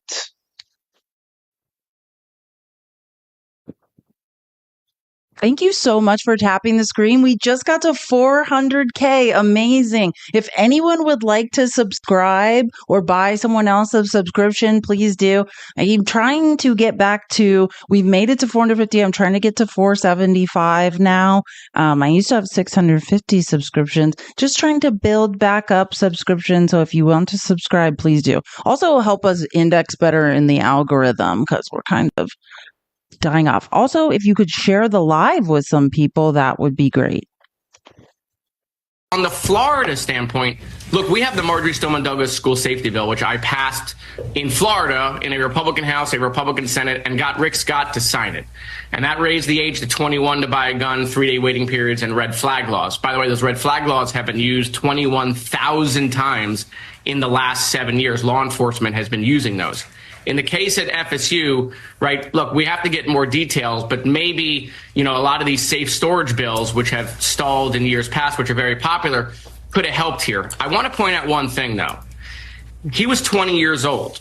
He had to take his mom's handgun because that was the only access to a weapon he had.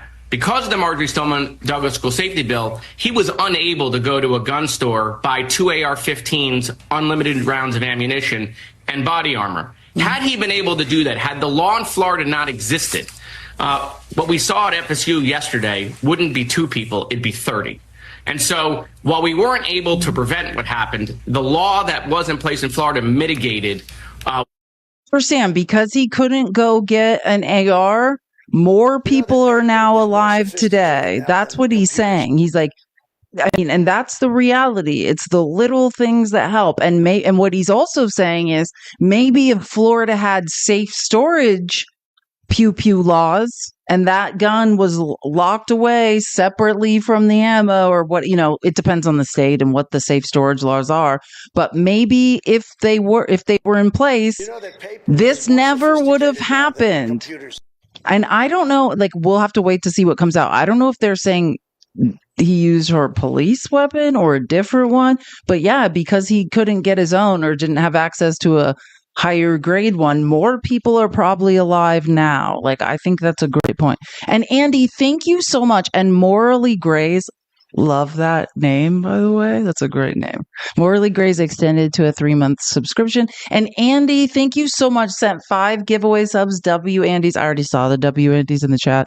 Sometimes I want to talk, but let Jared finish really quick because this is important. But again, because of one law, this kid couldn't get access to a scarier weapon which could have unalived more people, which is sad. This is where we're at now. We're saying things like this. But if there were more safe storage laws in Florida, maybe this wouldn't have happened at all. What happened in tremendous capacity, but that doesn't mean we can't be doing more so that we don't have more families dealing with this. What I saw in Parkland 7 years ago and what we have seen since then around the country, when you watch parents put their teenagers in a box because all they did was send them to school or send them to a movie theater, it is the worst thing you can ever imagine.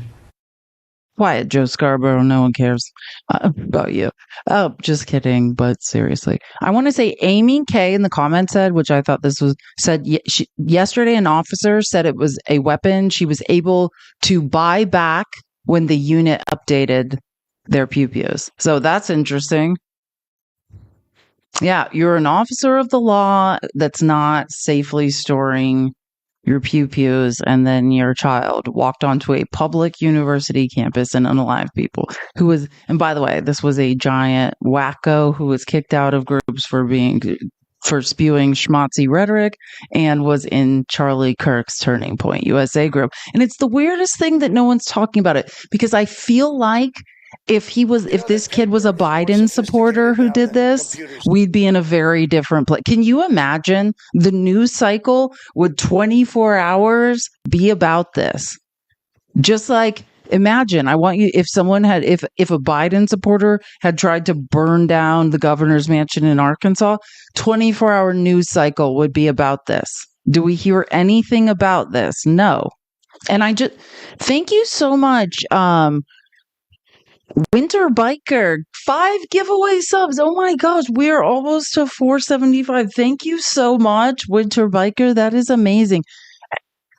Appreciate so much. And Lush and Lit, hate it. Oh my God, where are these names? I need to change my TikTok. Lush and Lit, hate it is the cool, and I hate it. Lush. Oh wait. Did I read that wrong? Lush? Oh, Lush and I hate it. I don't know why I said Lit. Lush and I hate it. That's all. That's a great name. I need to change my name. My name sucks. And I hate it. Gave a sub to Spooky Scary Sherry. I also love alliteration. That's when consonants or vowels repeat over and over. Great use. Thank you. Spooky Scary Sherry. Awesome. Has a sub. Thank you guys so much. That's amazing. I can barely stand even seeing Joe Scarborough, even though he's done some good interviews lately. I had to clip this, but it pains me to just even put a clip of his show because I'm just like, I don't like you. But that was a great point from Jared Moscow. It's now stop the insider trading, please. Thank you so much. And if anyone's not following me, please follow me. I need to update a bunch of things, and I know that, and I will. But I'm just trying to get back down because I have a bunch of things. Oh, I do have the clip. Yes. Okay, so here's Trump asked about this yesterday. 2 deceased following that shooting at Florida State University. Following and amid that, is there any changes that you want to see to gun legislation? Anything you see broken with gun laws in our Well, I'm going to have to look. I'm a big advocate of the Second Amendment. I have been from the beginning. I protected it, and these things are terrible. But the gun doesn't do the shooting. The people do. It's a phrase that's used probably too often. I will tell you that it's a shame. I'm just hearing about it now. I just hear about it. I know the area very well. I know the school very well. I know everything about it. It's Florida. And we'll have more to say about it later. I have to see what happens. Yes, let's talk about the pew pew is a problem. And by the way, this is an 85-15 issue. I just want everyone to know that. The majority of people in the United States want common sense gun safety laws, including safe storage laws that would have prevented this. This is a police officer, a sheriff's deputy who knows better, whose son is being thrown out of groups in college for espousing schmaltzy rhetoric and doesn't store her pew pew properly. Gross negligence. And remember when they're charging that 14-year-old's parents, maybe charge this lady too. I agree. Maybe the future is if we can't get any 2A laws to change, then if your gun is used in a pew pew shoot or in a campus mass unaliving, then maybe you need to be taken to court over it, civilly and criminally. I think that's the future of this. If you cannot properly store a weapon, and I'm not saying if someone does a home invasion and takes your weapon, just to be clear. I'm more saying if your child, I don't care how old they are, gets a hold of your weapon and then unalives other children. And yes, when I think back to when I was in college, I was a child. I felt very old when I was 19.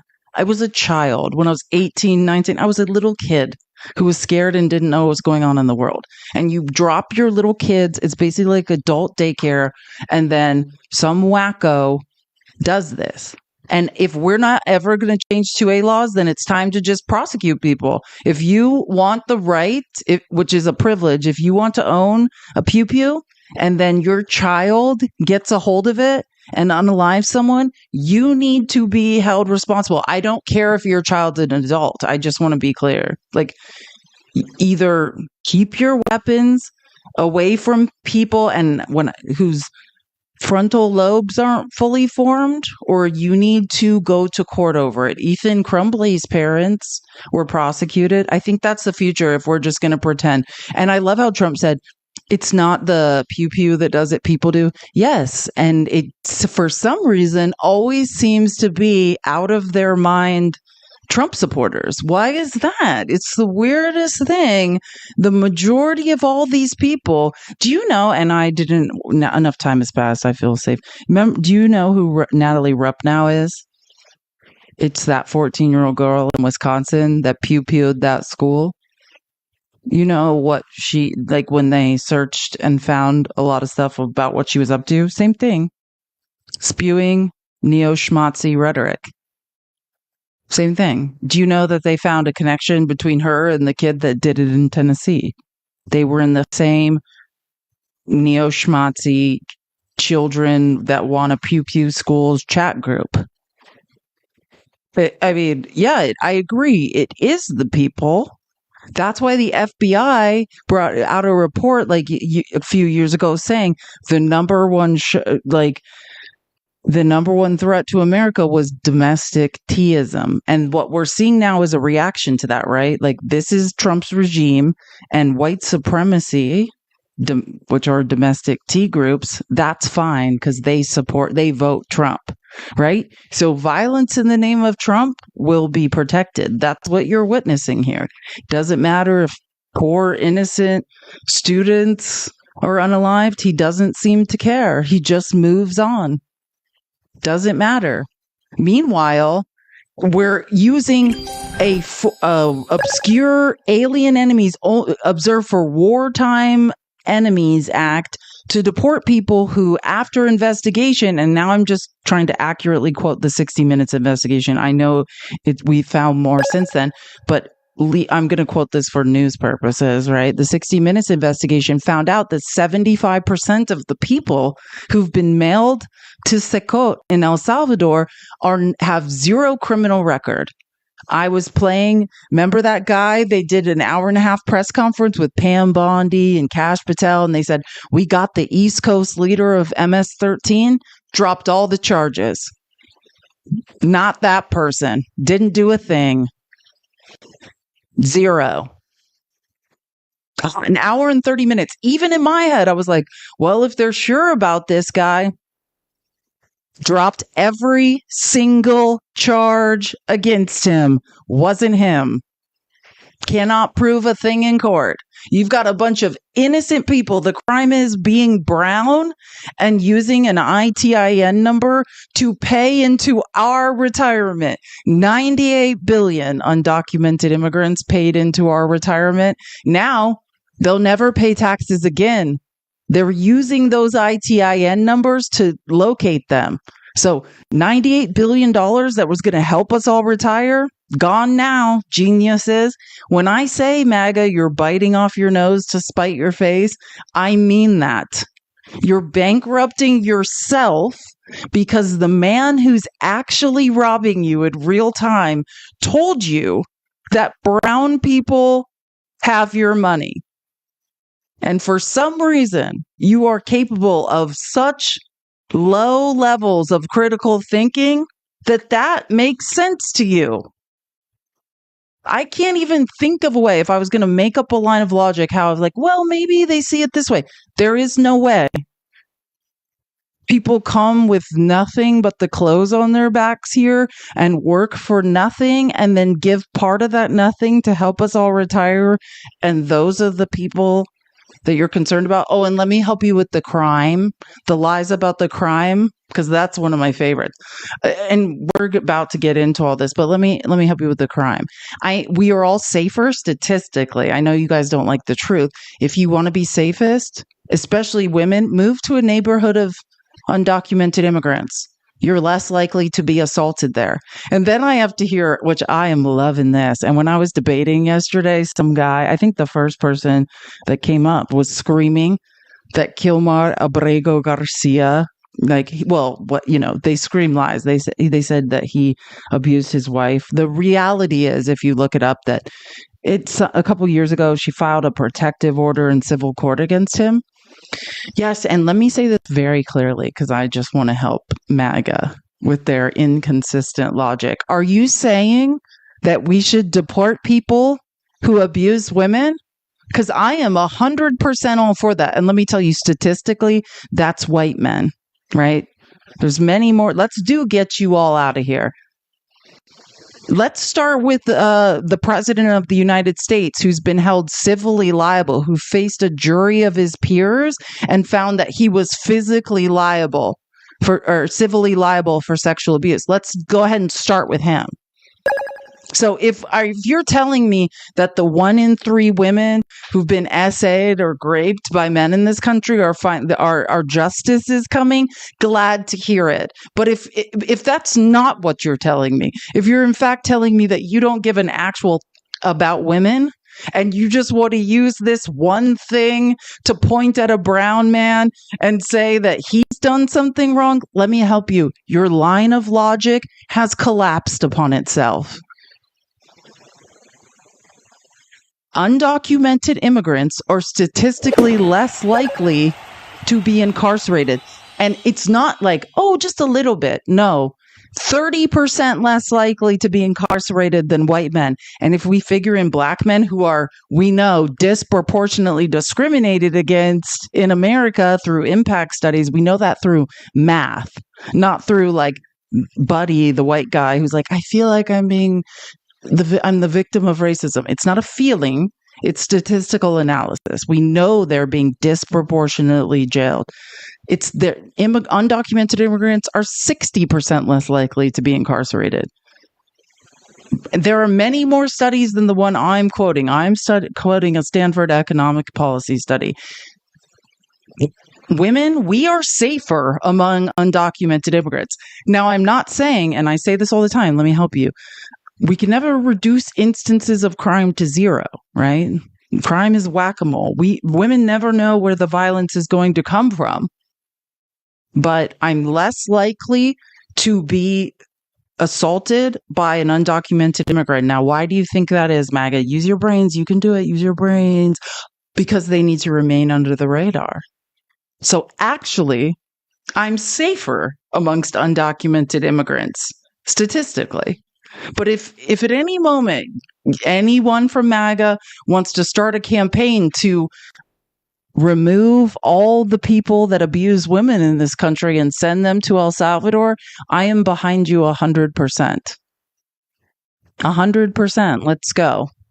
And I get it. It's the people that were that guy. I said that I was like, unless your next breath is, and I condemn Donald Trump for his abuse of women, and I will never be voting for him again, then you need to be quiet because your line of logic collapsed. And let me tell you the difference that we're talking about a woman who filed a civil protective order. Kilmar Abrego Garcia has never been charged with a crime. Never been sued for a crime in civil or criminal court. Trump has. Trump faced a jury of his peers and was found to have abused a woman. So, miss me with the BS. I know you guys could not follow a line of logic to save your life, but that's a really bad one for Republicans. Are we going to get the priests out of here who won't stop hurting children? Is that what's next? What about all the evangelical pastors that worked on Trump's faith council that keep getting caught hurting children and women? Are we going to get them out of here next? Oh, you were just saying, you're just a defense lawyer trying to poke random holes in things, but don't actually know how much of a hypocrite you actually are. Well, I'm telling you right now, you are a giant hypocrite. I want people to care about women in this country. Conservatives don't. Don't pretend. It's convenient in this case for you to point at a brown man and say he's an abuser. He hasn't even been charged with a crime. Trump got his day in court and was found civilly liable. Do you understand the difference? A jury unanimously found him liable. You're just saying things but you won't hold him accountable. So I find it hilarious. But yes, the day whenever, conservative men care about women in American society and the horrific violence and SA and rape that we've been subjected to. Oh yes, I very much look forward to that day. And I'm not talking about the hypocrisy of when it's convenient to say someone did something. When whoever, I think when Luke came in and said Pete Hegseth was gone, why did he ever get in? Why does he need to be gone? He's been credibly accused of horrific violence against women. He paid someone off. He settled a case because of it. But I don't hear you saying anything about that. And let me help you with your fear of DEI and how, brown and black people are taking your jobs. That's a lie. No one in the White House, no one in Trump's cabinet is qualified to have their jobs. You guys thought that black and brown people were in Biden's cabinet who weren't qualified? They were overqualified. There's not one person Trump hired who's qualified to be in the position they're in. And for some weird reason, all of them have either been credibly accused or covered up SA. It's the weirdest thing. And then I have to hear from you that suddenly you care about women. It's hilarious. I can't do it. I could literally, I laugh myself to sleep at night thinking about the horrendous lines of logic you guys present as evidence. The hypocrisy never ends with Republican men. And I don't even think you realize how ridiculous you sound. Like we're all mediocre men failing up. It's an epidemic in Trump world. Hey, maybe if you guys all stick together and keep voting together, no one will notice you couldn't find your way out of a paper bag to save your life. I am not hopeful for you. Oh, I need to update. So thank you so much for the hats. Sorry. I've been meaning to say that for a while. Drives me nuts. Like, I literally had a guy like, did you hear about what Kilmar Abrego Garcia did? It's like, am I in a nightmare? Look, Republicans, please do not ever go to a debate and pretend you care about women. Because let me help you. All of the data says the opposite. You have to use data. You don't care about women. Oh my God. Anyways, it's time to do my Friday. Yeehaw. Thank you for the hats. And I'll update all this. But you guys, I think I'm going to start a Friday tradition of updating you as to what the Christian nationalists are up to. You're going to love. And I wanted to play another clip. I can't play it because it's so unbelievably horrific that there's no way I'll be banned. I actually have a couple of clips like that. But listen, here's a Christian nationalist MAGA pastor, Rob McCoy. He said, God loves tariffs. Suck it up. I'm sorry your 401k has gone down, but quit whining. Praise the Lord. Let's keep tapping the screen. I'll update it. Let's get to 500k. Look, I'm sorry your 401k's gone down. But quit whining. It's not about you. It's about the young kids in here and the grandkids and the kids that haven't been born. So this man can't do math. I love when white men talk, like mediocre, unintelligent white men say things. Yes. So what you just learned just from the first sentence is that this man has never taken an economics class in his life or is a pathological liar. One or the other. Whatever situation we're in now, it will be much worse for our children and their children. Or if you're saying the opposite, that would be because you don't understand how the economy works. We are not saving a dime. We are spending more than Biden did, who's spending more than Trump did. We're if you're under the impression that we are saving any money, we are not. Unless you make over $360,000, you are not getting a tax cut. None of this is helping anyone's children. It's really weird to be a man of God and be lying. That's pretty strange. Look, I'm sorry your 401k's gone down.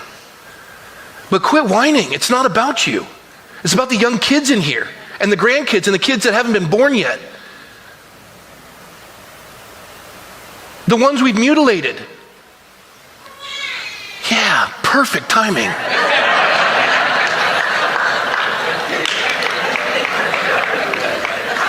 And if you've made it out of your mother's womb without being ripped apart like you are in California and flushed into the sewer systems of the state, but of course we harvest your organs. We make Nazi Germany look like Girl Scouts. This is some Marjorie Taylor Greene type lies. Do you know what this is? Marjorie Taylor Greene holds congressional hearings in like a broom closet because no one goes. And there's like just her and like three other weirdos like this saying these lies. And again, this is another, I just want to be clear, men, when you want to accuse Kilmar Abrego Garcia of abuse and pretend you care about women, this is another form of abuse.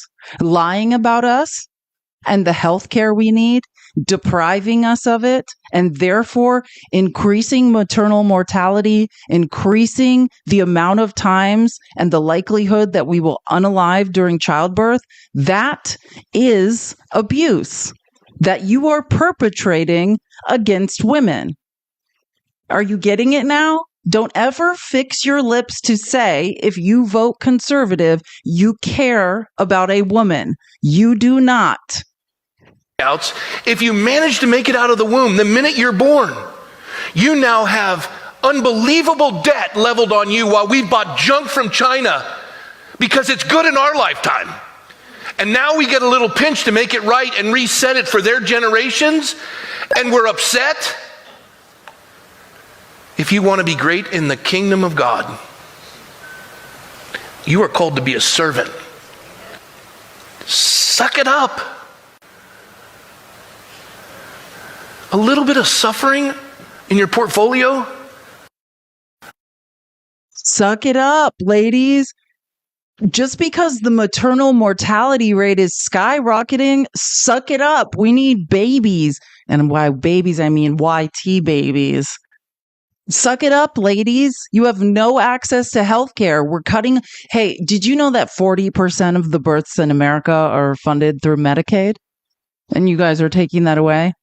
Do you know there's maternal health deserts, a huge, giant maternal health desert in the South, that it takes over an hour and a half to drive to get? I'm not even talking about give birth. I'm talking about ultrasounds. Women are unaliving at never before seen rates because of you taking away our ability, our bodily autonomy, and our ability to make decisions about our body because you believe other men yelling their feelings, not actual data. This is not, you are not correct. You're just uneducated. Surprise! You have no idea what you're talking about. And it's not even just women who are having ABs that are unaliving. It's women that want their babies who are hemorrhaging because they're going into sepsis because the only way to survive is to clean out their uterus, which is an AB, but you don't understand science. So they just unalive of infection in hospitals.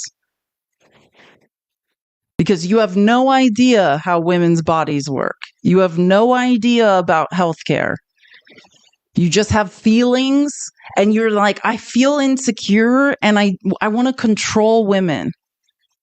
That's deep-seated insecurity. And it's having the opposite effect. Meanwhile, I have to hear from people like JD Vance and Elon Musk, oh, the YT birth rate's declining. Do something. Let's have babies. Let's have babies. What is in it for us? Why would any of us give birth in this unsafe environment? If I want my baby and I'm bleeding out and I need help, I can't get it because your brains are small. Where is the incentive? What is my labor worth? Once I'm no longer beautiful, because I've given birth to a child, I will be devalued in society because there's a hole in my resume because I had to take time off. My labor is now devalued in society. My ability to re-enter the workforce is devalued in society. Everything about me is devalued in society. You're saying you need YT babies? What is the value of that to you? It's nothing. It's hilarious. The absolute hypocrisy of men is hilarious.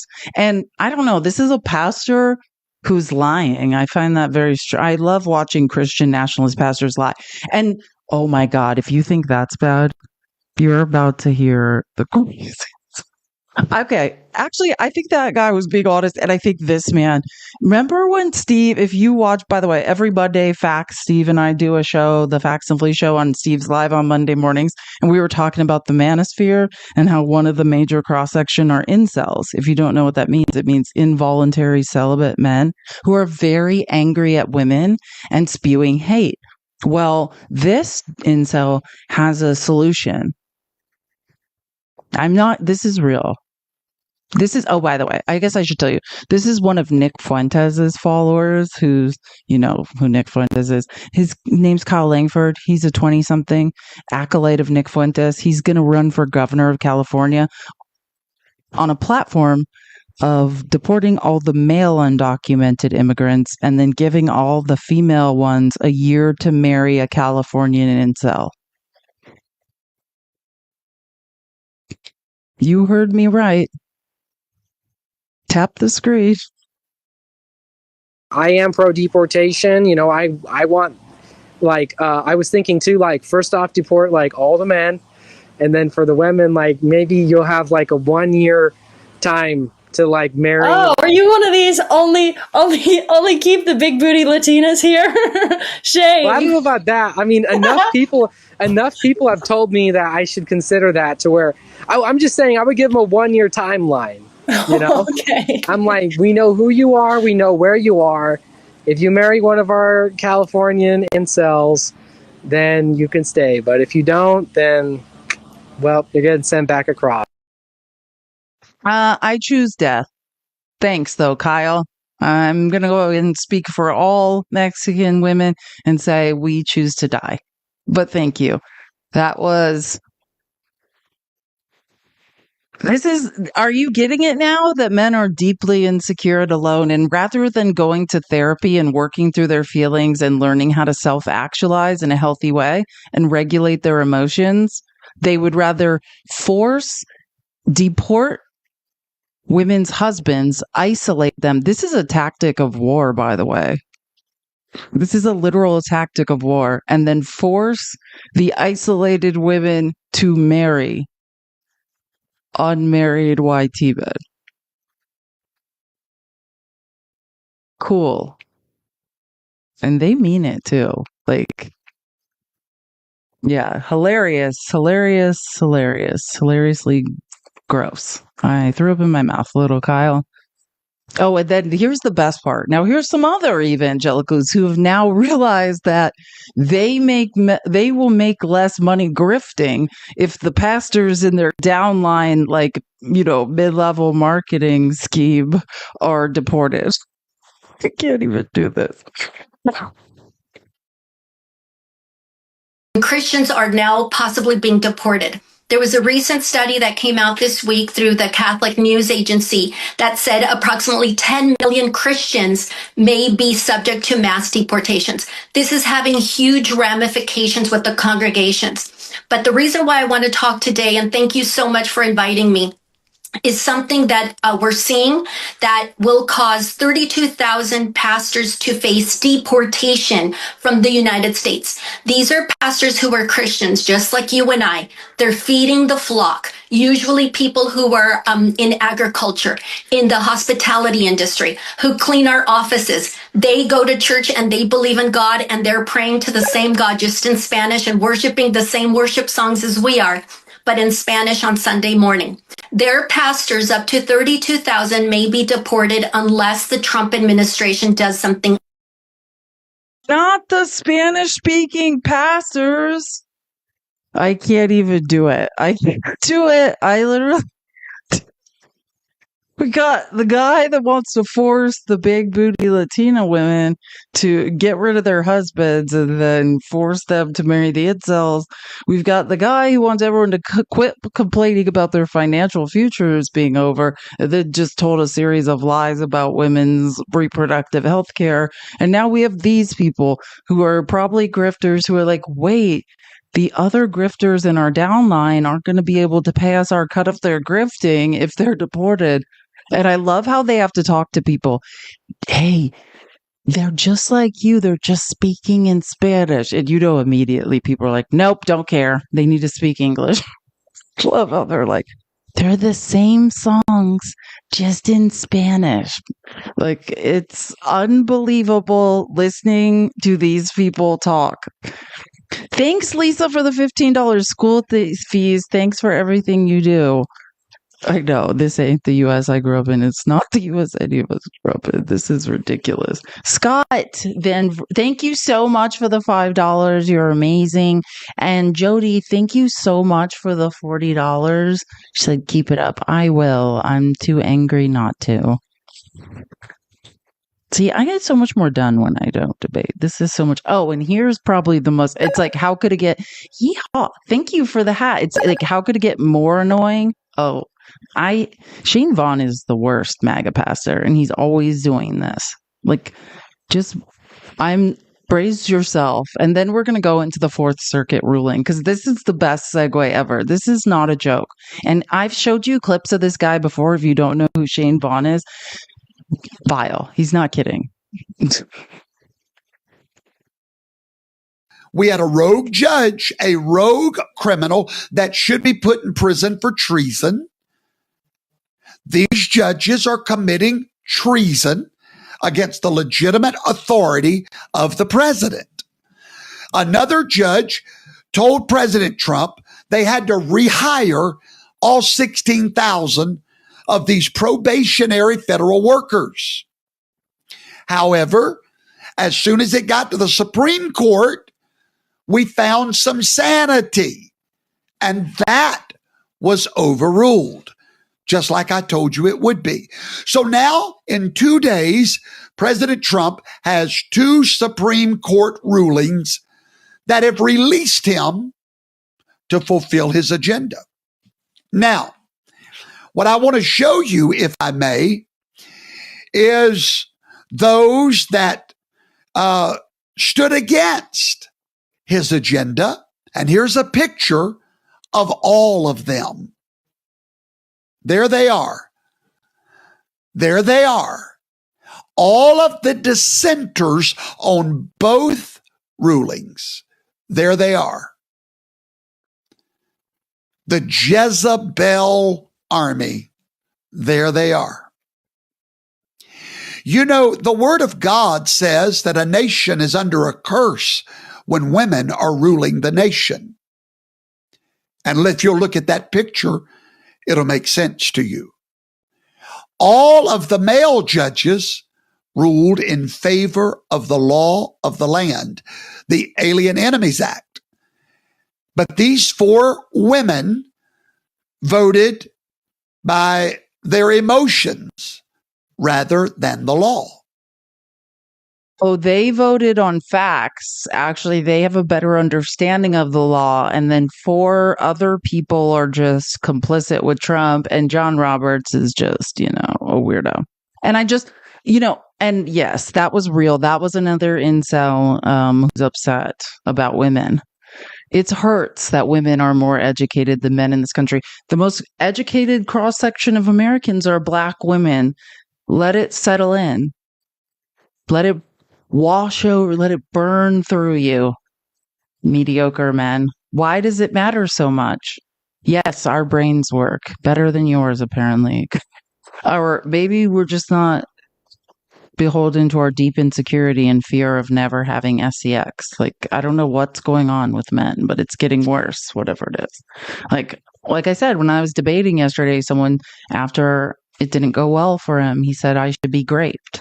Well, no, thank you. I don't want to have sex with you, but thanks. Nothing you say is going to make me want you to touch me. But keep dreaming, weirdo. And I'm literally showing you this as proof of what he said as being a lie. It's not true. This is a recent report that came out, me and reading, because I'm able to do it. U.S. intelligence contradicts Trump's justification for mass deportations.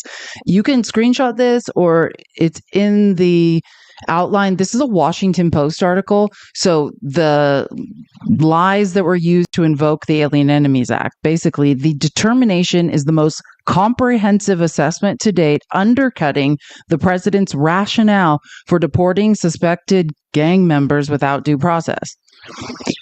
And let me just, this is one of the authors of the article, and he summarized it in a thread. Instead of dragging us through some long, boring thing, I'm just going to use these really quick tweets.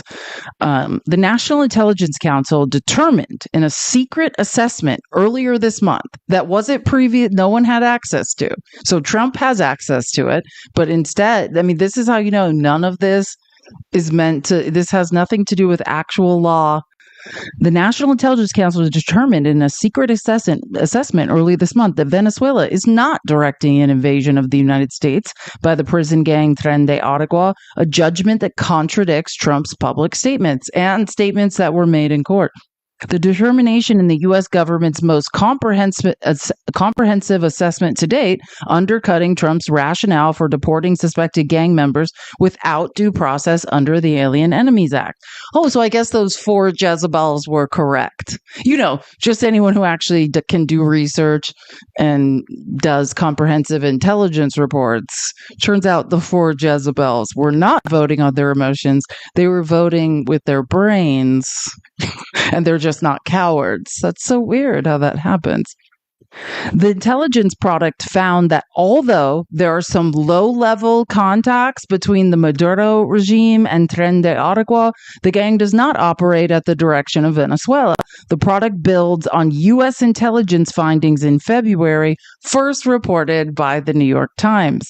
The National Intelligence Council is the analytic hub of the U.S. intelligence community that reports to Tulsi Gabbard. These are people under Tulsi Gabbard that have undermined Trump's very argument for why he can invoke the Alien Enemies Act.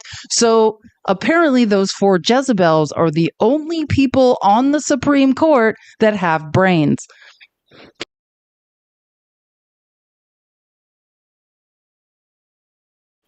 When asked about the findings, the office director of national intelligence dismissed it as deep state actors. Yeah, because that's how your guys' brains work, off of conspiracy theories and nothing based in reality or fact. Like I said, my opinions are data-driven and fact-based, and that's based off primary resources. And then when the data tells me something else, I change my opinions. You guys just have a bunch of feelings, and you're like, I feel like there's a conspiracy. It's hilarious to watch. And then you accuse us of having small brains. The irony is never lost on me. Here's a quote from an office of the director of, this is from Tulsi Gabbard's office. Quote, President Trump took necessary and historic action. Again, an investigation has proved that 75% of those people have never committed a crime in their life, and it's now gone up. There's more and more people. It's somewhere around 90% now. So we already know that none of the people that were sent there are criminals, or the vast majority. So we already have that. And let me help you how you, as a historical researcher, how you gather evidence, right? We have multiple different investigations that are showing us that none of this is true. But we're the Jezebels who make decisions on emotions. Weird. Took historic action to safeguard our nation when he deported these violent Tren de Aragua Tias. That's a lie. Those are your emotions, MAGA. Those most opposed to this action appear to be the TDA gang members themselves at the Washington Post. Another thing that doesn't make any sense. Now that America is safer without these TIAs in our cities, deep state actors have resorted to using their propaganda arm to attack the president's successful policies. We don't have brains. You don't have a brain. Let me help you, MAGA men. Not one word of this makes any sense. Period. It's all disprovable or just random statements. These are feelings and conspiracies. It's not reality. Oh, sorry. Let me try to skip over this. Now, moving along to the next embarrassing thing that Trump has done. Just kidding. No, but really. Oh, I have a Jasmine Crockett clip we need to see.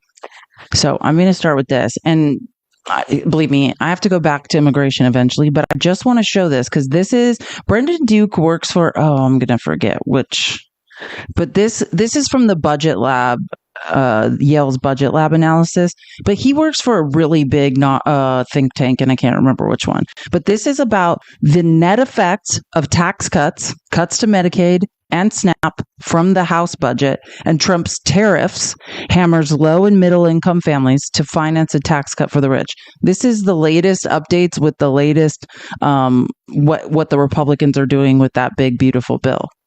If this doesn't scare you, I don't know what will. The Trump administration combination of tax cuts, program cuts, and tariffs would hurt most families across the U.S. This is annual percent and dollar change in after-tax income for 2026. So the top 1% makes $25,500, a positive 1.7% in income change. The top 20% gains $250, positive 0.1%. Then it just moves down. The fourth 20% loses $1,410. The middle 20% would lose $1,610. The second 20% would lose $1,720. And the bottom's 20% would lose $2,270. We are not saving any money. We're just spending more so oligarchs, so billionaires and corporations can get tax cuts. Congratulations, geniuses. And I love this clip. I don't know if anyone's seen it, but of Jasmine Crockett talking about like just how ridiculous things are and talking about like the ridiculous congressional hearings being held. Meanwhile, we have this whistleblower who's like, hey, there was a huge exfiltration of all of our personal data or whatever. Yeah, it was awesome. what I really want people to understand is that this has been painted as Democrats are for, waste, fraud, and abuse, and it's because they are the swamp and that kind of stuff. And I got news for you. The only fraudsters that we see is the one that was actually convicted of fraud in a court, the one who also was found liable as it relates to his businesses for fraud. Him and his goons are the problem in this country right now. And it is so sad when you have a government worker who literally knows that he's going to have a target on his back, but he believes in something bigger than himself. He believes in the ideals of this country. He believes in democracy, and he knows what that means. He knows that it's more than waving a flag and saying that you're a patriot, but it's coming forward and doing the right thing. And right now, the only thing that I'm asking of Americans, no matter what party affiliation you normally associate with, is to decide that you're going to be on the side of right. And right now, everything about this administration is wrong. I will note that Elon Musk has a history with the NLRB. It's an independent federal agency. And there were questions and complaints from his employees at SpaceX in 2022. So it all continues to seem to be connected. I don't know if... Please. Yeah, and I don't think that it was just questions or complaints. We know that he was under investigation. And when it came down to the inspector generals, the people that are supposed to make sure that they can be the watchdogs, the impartial watchdogs, this was definitely one of those watchdogs that he wanted to get rid of almost immediately. So we don't have the inspector general that would have been overseeing that investigation, nor any of the investigations around his trashy Teslas either. This is not just what Doge is doing is not a Beltway DC story, as I think some people on Fox News and some of my Republican friends would like to believe. Even Marjorie Taylor Greene was asked about this in one of her town halls just recently. I want you to take a listen. She read the question, though. She didn't take a live question. We'll see it. Why is MTG supporting Musk and Doge and the slashing of Medicaid, Social Security offices, libraries, and more? This is outrageous from Sarah. Well, Sarah, unfortunately, you're being brainwashed by the news that you're watching. Congresswoman. This is coming from someone who clearly reads on a first grade level, so I don't know why she's trying to clown Sarah, who obviously is a constituent of hers. And what's really sad is this is the woman that oversees the subcommittee on Doge. And when you think about the things that we should be investigating, we've had to have hearings about whether or not we should get rid of Sesame Street. Instead of her calling for, say, a hearing over something like this, where there is a concern about the fact that we may have Russian infiltration. And I don't even know if it's infiltration at this point, because it seems like this administration wants to cozy up to Russia in all ways. And so for all I know, they just gave over the login information because it seems like they really haven't decided that Russia isn't our friend. Instead, they've done things like gone after Canada and Mexico. So it is unfortunate that we are talking about issues that have to do with our safety, that have to do with our privacy. And we have an administration that I honestly don't know if they're in cahoots or not. Yeah. Okay. I love Jasmine Crockett, and it's absolutely true. And by the way, if you didn't know, Marjorie Taylor Greene held a town hall like three days ago. It was an absolute S show. Like, when I say security was like, more people were there just to scream. What? Wait, I was about to scream it. I was going to get it wrong. Bad built butch body. Like, people were like, bad built butch body bigot. Like, I mean, it was insane. They were carrying people out like left and right. Yes, they would tased someone. There was more people outside screaming they hated her than were inside. It was insane.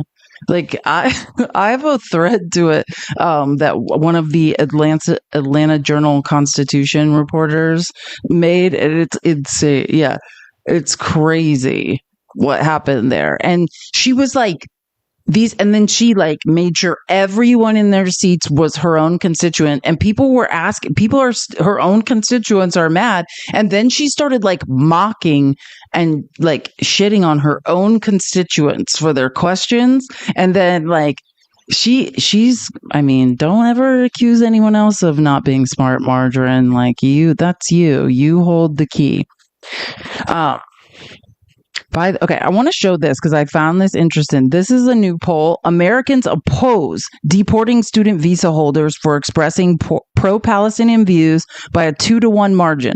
52% oppose, 26% support.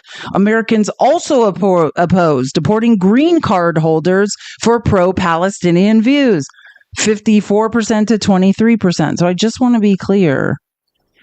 Nobody wants this to be happening, or as some Republicans I've read recently word it, there's a right and the wrong way to deport people, and this is the wrong way. If we are living in a country where people here legally are deported, that is eroding all of our due process, and we're saying none of us can have opinions. It's delusional, and no one wants it. I want to get into, well, let me see really quick if it updated. Dolphin, I did see what you were saying, and I do have that. I saw that. I'm a member, not a member of Truth Social. I don't pay them money, but I have an account on Truth Social and get updates to my email. So I have the post you're talking about. Let me see. Yeah, I do have it. Sometimes it takes the iCloud a while to update when I post things from my computer or phone. Here, I'll show you. This just happened. And let me just say this before I show you what people were, or someone was mentioning and what Dolphin was talking about in the comments. First of all, Faith, thank you so much for the $20. MAGA crying. If only I had a brain. Exactly. Send them to the great and powerful Oz. Felice has a drain. Keep up the fight. You're amazing. Thank you so much. Felice has a brain. Keep up the fight. This is what I was going to wait, hold on. I just want to say before I show you this, my view of this is Trump's absolute desperation. So I just want to say, this is just like what I was saying, because it didn't work, right? Trump thought that he was going to say, oh, Kilmar Abrego Garcia's wife filed a civil protective order against him.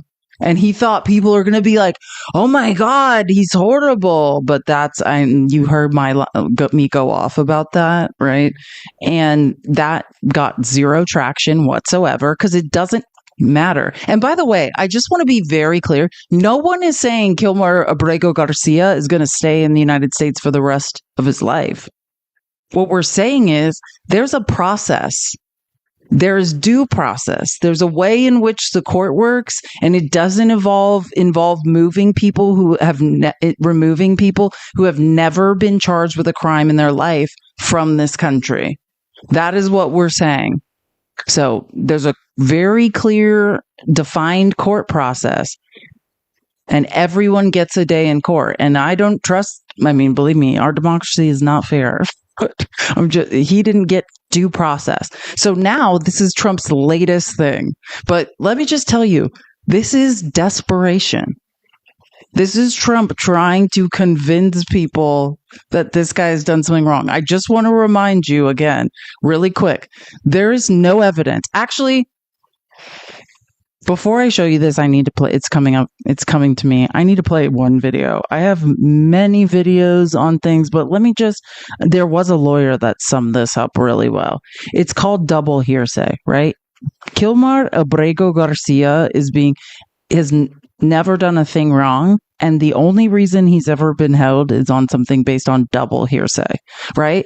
And I presented the case to you that the cop who said someone said, right, couldn't even show up to court because he wasn't allowed to, because he's shady and was involved with some SEX worker who was giving people information they shouldn't have.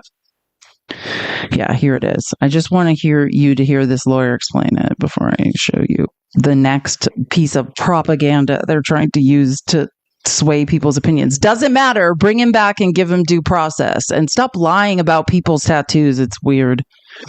But let's talk about the two documents, one through ICE, right, in terms of chronicling who he was, and another from this anti-gang unit, I believe, in Prince George's County. That's right. What did you find that they said when they categorized him? Well, the two are a little inconsistent, but the important one is the one that was released yesterday. And what it really is double hearsay, as we would say. It's a detective who wasn't brought to court, never testified, saying what somebody allegedly told him, and that person is a confidential informant, and we don't know anything about him. So it's double hearsay as to him. So a confidential informant says something to someone in this unit, and then it also comes down to the hat. Yeah, so what the only thing that the detective observed himself was he was wearing a Chicago Bulls hat and some sort of hoodie. The hoodie had some sort of insignia that one of the officers called indicative of Hispanic gang culture, not even a particular gang.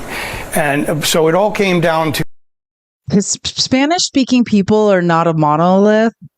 Like, it's ridiculous, but that's how they're seen in America. Like, I always found that fascinating that white people in America believe everyone south of America is a Mexican. It's absurd.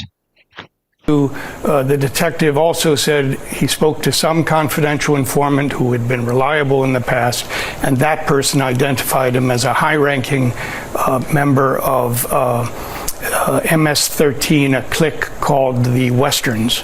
Right, which when you looked into it in the government, says Westerns don't even operate really in that state. That's right. They're in Brentwood, Long Island, and he's never lived in New York. Okay, so we have a confidential informant. We have this officer. Neither appeared in court, and I'm not saying they should. It's immigration. It's not exactly the same due process situation. However, when you tried to find this officer, or at least look into that part of it, what did you learn? Yeah, it wasn't me. His original lawyer, after this happened, who seemed to be sort of shocked at the time. I just got a violation, but for whatever. I don't know. I'm not spreading lies, but anyways, let's just stop that clip in case those are all just facts, but moving along. What did I ever do wrong? I always get in trouble for nothing. Can we all tap the screen? Let's all share the live with 10 people. And we do love TikTok Shop, but I'm going to show you this stuff now. I think we all get the point that all of this is based on nothing. Like, there is no evidence. There is not a shred of credible evidence that this man ever did anything wrong or was involved with a gang. I just want to be very, very clear. There is zero evidence that this man has ever been involved with a gang. Period. There's no, oh, but this, there is none. And now here comes embarrassing Orange Jesus. With this, he's showing this guy. I just want to show you this guy. Let me just show you. Let me just show you my take on it. Okay. Devil's lettuce, smiley face, Christian skull. And the MS-13 there, that's not on his hand. That's what Trump had written there. He's saying that all of these random things now add up to a confession that this person is in fact is more sophisticated now than computers. Are we gathering this? How unbelievably unintelligent this is. Is anybody wondering what that means? I mean, all I've learned is if you have a tan, don't get any tattoos. Because no matter how effing delusional of a reach, no matter how ridiculous, they're going to be like, hey, that tattoo of a candy cane, gang member. Are you kidding me? And these, I just want to point out, because, hold on, let me make this a little smaller. I feel like I'm like, let me make it a little smaller, but I just needed you to make sure everyone could really get a view on how absurd this is. Trump but I want you to know, this is a good thing. This is absolute desperation, right? This is desperation. Why otherwise are you doing this? Trump, you reek of desperation. Nobody cares. Hey, buddy, if you had any real evidence, then have a court case and present it, weirdo. Do you not get what oh, you don't understand what any words mean. This is not due process. You, from your bully pulpit, making up fake lies is not due process, weirdo. There was a removal order, a withholding of removal order. The only place you couldn't mail this guy was the place you did. You made a mistake. 4 different people in your DOJ admitted that you made a mistake. And now you need to fix the mistake, and you can bring your fake evidence like this. Let's just all focus on it again. Devil's lettuce, smiley face, cross, skull. And again, I just want to represent previous evidence that his only day in court, he had testified credibly. They said he was in danger, could never be sent back to El Salvador. The only gang they said he was a part of, they proved he had never been in New York. This is ridiculous. Yeah, no, that's what I'm trying to tell you guys. The M, the S, and that's not part of it. They're trying to show you. Do you guys not understand what's happening? That's not on his hand. That's superimposed. Do you see what I'm saying? Like they're trying to explain to people like the M stands for Mary Jane, right? They're trying to show that's not actually on his hand. Is everyone with me? They're just trying to explicate what the symbols mean. Can't you guys see that the symbols are very faded and those? Yeah. Well, some people didn't get it. People are saying they didn't get it. Some people don't get it. People actually think MS-13, which is ironic they put is on his hand. The MS-13 is not on the man's hand. They're trying to say, no, some people really don't get it. They're trying to say that these random symbols mean that. And you help me. If this, why didn't someone say this in court ever? Because it doesn't make any effing sense. The pressure isn't mounting on Trump. And this is why I'm saying, keep calling Congress people and let them know. Wave goodbye to them. Say, hey, enjoy the last few months you have in Congress. You will be leaving because you have no spine. Because, yes, again, this is just Trump trying to say this is what these symbols mean. The only thing on the guy's hand are the symbols, right? Like it's the words underneath on there. There's just pictures. None of it represents what they're saying. This is the last ditch effort. This has never shown up in a court document before. Do you want to know why? This is ridiculous. This is the last ditch effort to try to be like, this is all I've got, and the pressure is mounting, and now I just need to try to say something that will make people think this guy is who I say is. It's absolutely absurd. That's a real. And Trump, you look like you're melting. Let's do just a quick close up. What in the F is happening here? It's not great. Ugh. The stuff nightmares are made of. Okay. This is the hand of the man that Democrats feel should be brought back to the United States because he is such a fine and innocent person. They said he is not a member of MS-13, even though he's got MS-13 tattooed on his knuckles. No, he does not. This is misinformation and disinformation. This is what we have to combat. If I could give advice, you need to screenshot this and send this to Congress people and say, if you don't stop Trump from telling lies, then I will never vote for you again. This is ridiculous. I mean, I would like to say no one would believe this, but I don't know. I mean, it doesn't even make sense. And again, remember what I spent 2 weeks going over? There's a very clear menu of the tattoos that MS-13 gets to represent their gang, which it turns out none of those tattoos are actually on the arms of MS-13 gang members. They're on random guys in England and, book in a Thai tattoo parlor. So none of those were real either, but not one of those are these. Do you get it? You guys have, the DHS has a document that says, here are the tattoos that are indicative of MS-13.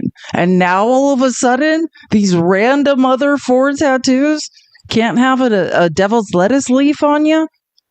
Like, what are you effing to can't have a smiley face? Stop, sir. And none of those were on your original made up list. Because again, they reverse image search the DHS's list of fake lie MS-13 tattoos, and not 11 of 12 were not on the arms of gang members. And the 12th one, it's not because it's because they just can't find it.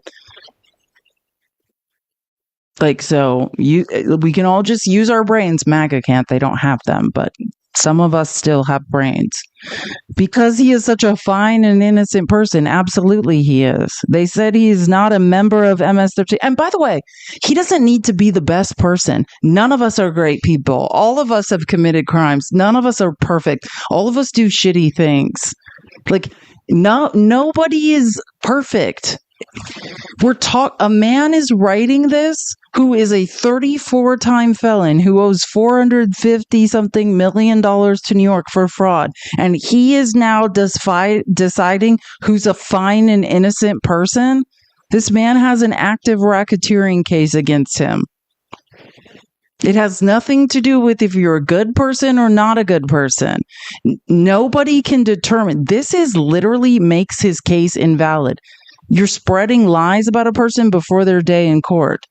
You know that paper is more Though he's got MS-13, this is a lie. And 2 highly respected courts found that he was a member of MS-13. Yes, another lie. So every single thing in this post is a lie. He's saying that he hurt his wife. Again, I don't know. She filed a civil order of protection. And we're talking about a man who actually had his day in court and was unanimously found to have abused a woman. So unless this is also at the end, it says, I resign my presidency, I don't understand what he's talking about. I was elected to take bad people out of the United States. Yes, start with yourself. Let's pack it up, ship it out. Among other things, I must be allowed to do my job. Unless your job involves you moving, I find this extremely hypocritical. Like, what in the F is this guy talking about? And I just want to show you. So this is like one of these.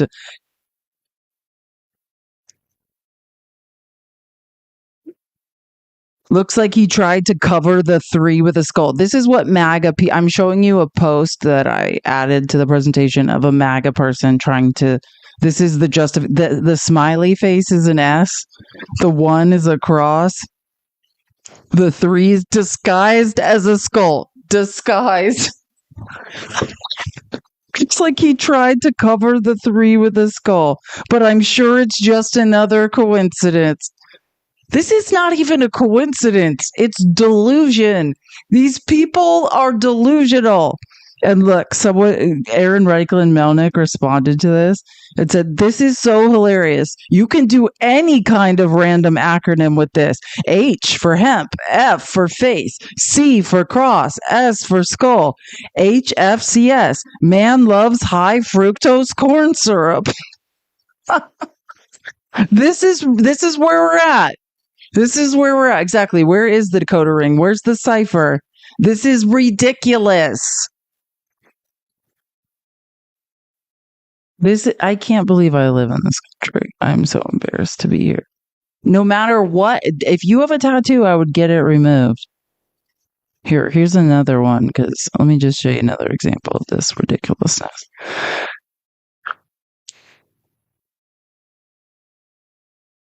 Margarita Gate erupts as Trump shares MS-13 knuckle tattoo photo from Oval Office. This is one of Trump's biggest sycophants and liars. Trump just dropped a bombshell Oval Office photo showing an alleged MS-13 gang member's tattooed knuckles, directly challenging Democrats who want the deportee returned to America. Here, and Aaron Reichlin responds and goes, "You've got to be pretty gullible to look at a tattoo of a cross and a skull and go, yeah, that's obviously shorthand for 13. Here's another. Cannabis, smiley, God, oval head, CSGO, man loves CSGO." It's ridiculous. This is ridiculous. Oh, he is Marinoff is the biggest. He's less of a Trump supporter and more of an Elon fanboy. That's true. He's Elon's biggest fanboy. And while this is going on, while Trump's making up lies, just know this is happening in real time. This is happening at the Blue Bonnet Detention Center in Anson, Texas, and appears to be in direct violation of the Supreme Court's ruling. Trump is defying the Supreme Court, who said you must give people due process before you remove them to El Salvador, requiring afforded within a reasonable time and in such a manner as will allow them to actually seek habeas relief. They are removing people. Look, ICE is reportedly loading people onto buses right now to be imprisoned in El Salvador without a day in court in violation of a Supreme Court order that includes at least one person with temporary protective status and a 19-year-old, I was going to tell you about this, but I didn't get to it, accused of being in Tren de Aragua because they think a water pistol is a pew-pew. So understand that this is a distraction and just another lie while they continue to violate due process and make up lies. This is what is going on while Trump just makes up another lie and a distraction. And now the whole media is going to be talking that while they silently mail people. And remember, I told you this every Friday night. This is the same way Schindler did it. Everyone would be like, oh God, the week of nightmares is over. And then on Friday nights, all these crazy orders would be released. Last Friday night is when Trump annexed a bunch of land that nobody knows about for the military and made a military installation across 3 states. So if you cross through the desert to come to the United States, now you've broken into a military installation and will be detained by the military. Like, he does this on Fridays. That's the distraction. Here he goes again, continuing. I don't even know what to say anymore with this. Yeah, he does stuff overnight. I'm sure he'll do more. Every Friday night, he does a bunch of BS. Last Friday night, he annexed a bunch of federal lands and signed it over to the Department of Defense, like I just described. It's an end run around the Posse Comitatus Act. And then the other thing he did was give billionaires tariff relief, like Tim Apple. That's what he did late Friday night. This is the stuff that happens in the middle of the night.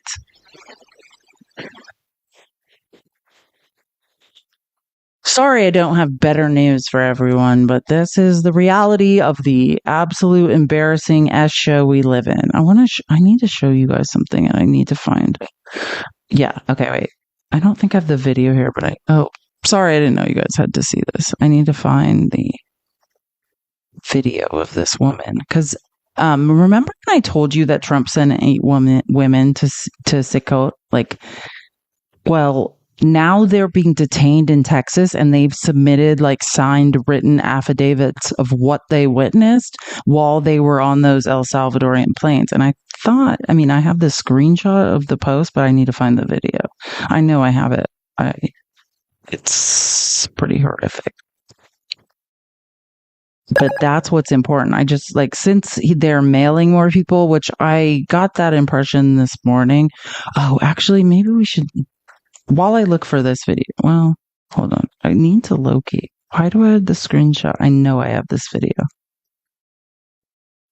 Thank you so much for the hat, by the way. Let's tap the screen. We are almost at 550K. Oh, it's just in the wrong place. Okay. We'll listen to this, and then I'm going to play something a little more upbeat. Okay. And if anyone wants to know, I don't know who this creator is, but this is her name. I think it's Phela, Phaela. Ask Rafaela. Sorry, I didn't see all of it. Ask Rafaela. So if you're wondering who is this, this is it. Ask Rafaela. Phaela. Because it's a good video. breaking news of firsthand accounts of people who were on the planes that were sent down to El Salvador that were ultimately returned. So this would be the very first time that we have an actual accounting of what happened on those planes and what happened before they took off. This is a compilation of many sworn affidavits from multiple women who were on those planes, which I will circle back to in a moment. Women are currently in the Laredo, Texas ICE detention center. So according to these affidavits, these women were not all celled together. So this is multiple stories that are coming in and converging. Okay. People were picked up for various things and then sent down to these respective detainment centers. And apparently repeatedly, they were loaded onto buses, driven one time for like an hour and a half, another time for like a half an hour to the airport. And they were always told that they were being deported back to Venezuela. And during all of this time, they were completely shackled, arms and legs. The first 2 times, they were not loaded onto the planes and they were returned. On the third attempt, which was on March 15th, there were 18 women aboard the bus. 8 of them were taken off of the bus and loaded onto the planes going to El Salvador. And the women who were still on the bus, the 10 women who were returned to the ICE detention center in Texas, of course, they asked, why are we not being put on the plane? Because they wanted to go back to Venezuela. ICE officials said, well, you want to go home, right? And they said, yes. And he said, well, then you should thank God that you're not on that plane because it's not going to Venezuela. So remind yourself that all of these people were shackled, arms and legs, during the duration of this flight, all of the people aboard. They flew for several hours, then they stopped Guatemala to refuel. Women have signed sworn affidavits saying that the agents aboard the planes were threatening the men and harassing them to sign documents saying that they absolutely were. The way I've read some of these court documents, and it's not just on these planes they're doing it. They are doing this across ICE detention centers. They're giving people documents in English that basically sign away their case for review, basically give up all their rights or their rights to come back to the United States, and trying to force them under threat of violence or other things to sign them. Part of Tren de Aragua. If they signed those documents, it would say that they were not entitled to review. After they took off from Guatemala and flew for some additional time, the people on board the plane were trying to take the windows up, trying to look out, and they were instructed not to look out the windows. And apparently the people on the plane were saying, where are we going? And all the officials kept telling them that they were all going to Venezuela. But the people aboard the plane were saying, well, we know what Venezuela looks like. There's one major airport, it's Caracas, and that's not Venezuela. So, of course, you can imagine how terrifying this would be. When they landed in El Salvador, the women said that the men were taken off the plane in just really, really aggressive and brutal ways, and that the women were never taken off the plane, and that they overheard El Salvadorian officials saying that Bukele wouldn't accept women, that the agreement was written only for men. So they were returned ultimately, and that is where they currently sit in this U.S. detention center in Laredo, Texas. Now, NBC has sent over to Department of Homeland Security, which is, of course, that sits over Immigration and Customs Enforcement, asking them certain questions. Of course, ICE has failed to respond to any of this. Specifically, they were asking about the documents that the men were being asked to sign, affirming that they were a part of Tren de Aragua. And additionally, it should be said that an ICE official in the pleadings that are going on with the Boasberg case have signed sworn statements saying that many of the non-citizens that were taken to El Salvador did not have criminal records. So I wanted to highlight this story. The women's names are, as they have been identified, only 3 publicly. One known as SZFR only. Those were the initials given. Another is Heymar Padilla Moyaton. She's 24. And Scarlett Rodriguez, who is 21. Yeah, I mean, this is the reality. This is absolute. Someone identified this as coercion. Yes, this is absolutely coercion. What we are watching is from the literal president of the United States. Imagine if Biden was sitting in the White House making up evidence, fake evidence about people and presenting it and denying, thank you for that, and denying people due process while just making up fake evidence in cases when 4 people from the Department of Justice, like it does. And I just want to help. None of that, nothing anyone says matters. It does not matter. He never was the only country Kilmar couldn't be deported to was was El Salvador. If you have evidence, which you don't, that's embarrassing. But if you do, then bring it to court. That's what due process is. But you didn't have evidence. That's why you're spiriting people away right now as we speak. They are mailing more people without due process. Period. If they had evidence, we would know about it. They held an hour and 30-minute press conference saying they caught the East Coast leader of MS-13. Every single charge is dropped now. Every single one. That's not what people with evidence do. It's absolutely ridiculous. This is a joke. Like, we are in, if you have, let me help you. If you have real evidence, you don't just take screenshots of and make up lies about people and their tattoos. Real evidence, a lawyer presents in court. We are in a delusional, dystopian, authoritarian dictatorship. This is a joke. Sorry, it's hard for me to even talk about this stuff anymore. I find this unbelievable. If you would have told me, no, never mind. I knew this was going to happen. I don't know what I'm talking about. And we're denying a Supreme Court order. I just want to be clear. Trump is denying a Supreme Court order that was 9-0, pathologically lying about it. The Fourth Circuit just produced one of the most scathing indictments I've ever read on paper about his behavior, and instead of acknowledging any of that, holding up pictures and making up more lies and hearsay. That's the reality of what's going on right now. Instead of being like, hey, I should probably follow the legal system, he's like, hey, let me just spread some more lies. Maybe that's the answer to this. I'll just go ahead and make up some more stuff. Maybe the answer is that I have not made up enough lies yet. That's what it is. I'll just make up more lies and that will help. We are in delusion. Oh, I have something. I want to show you this. Because I do think these people are cowards. We are in a place of cowards.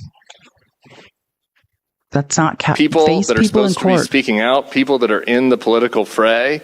We cannot be made to be afraid of these fucking people, okay? We cannot.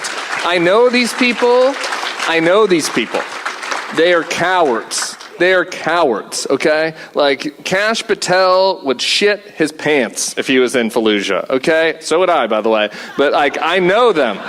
I know their type, and they are cowards. They are bullies, and they are cowards, and they are trying to intimidate us, and they are trying to shut us up with their stupid letters that they're sending from Ed Martin in the DOJ or from Elon Musk's Twitter feed. He thinks that he can bully people and shut them up for his Twitter feed. No, none of these people are worth fearing, all right? And when I talked to Kinzinger about this yesterday, and his message to them was, come and arrest me, all right? Come and arrest me. But until then, I'm going to say what I'm going to say. And I feel like people need to hear that, because speaking out right now is a good in itself. A lot of times on our podcast, we talk about what's the strategic thing to do and what's the smart thing to do. And as I think about this, if we are really going where I think all of us think we're going, towards an Orbanist type government, nobody asks the dissidents in Hungary, do you think that it's going to help the polls if you your poll numbers if you speak out against Orban? Nobody asks that, right? Because everyone understands that in the face of an autocratic threat, just saying no is an end into itself. And so, to me, we might all go through this principles list in 2029, God willing, with a new president, and discuss how many of them we still agree on, and in the public space get to debate the policies and disagree on them. But in the meantime, our job is to say no to this, to stand up to them, and to not be afraid, because they want you to be afraid, and you have no reason to be fearful of these little men. Preach. And by the way, that is Tim Miller. People correctly identified him. He works for The Bulwark, which is an online a publication. But yeah, look up Tim Miller, The Bulwark. Yeah, he's pretty well known. He's awesome. But from that same conference, I want to show you one other clip. As long as I'm this annoyed, let me just find one other clip of like, because that conference was like Jim Acosta, like Don Lemon. It was good. But I'm just trying to remember where I put this clip, but it's good because it's like, that is the point. It's like the lies are never going to stop. These people are never going to, it's always going to be the next lie, the next lie, the next lie. I mean, lie that is built off another lie. Oh, wait, no, this is a separate conference. I got it wrong. This is not the same thing. Sorry, I forgot. This was just Don Lemon, Michael Cohen, and Jim Acosta talking, which was pretty cool. And Jim Acosta, he resigned from CNN because they're a bunch of propaganda pushers. He's on Substack though, and you can follow him, and highly recommend it. But this is mainly Don Lemon talking, and then Jim Acosta at the end. But could not agree more. What people have to realize, and this is a big thing for me, so please let me get this out, especially when it comes to the media. I think we have to teach Americans, teach people to become more media literate. What Donald Trump does is a show. Every single day, you have to realize from morning until the end, till midnight, it's a show that is produced like a television show.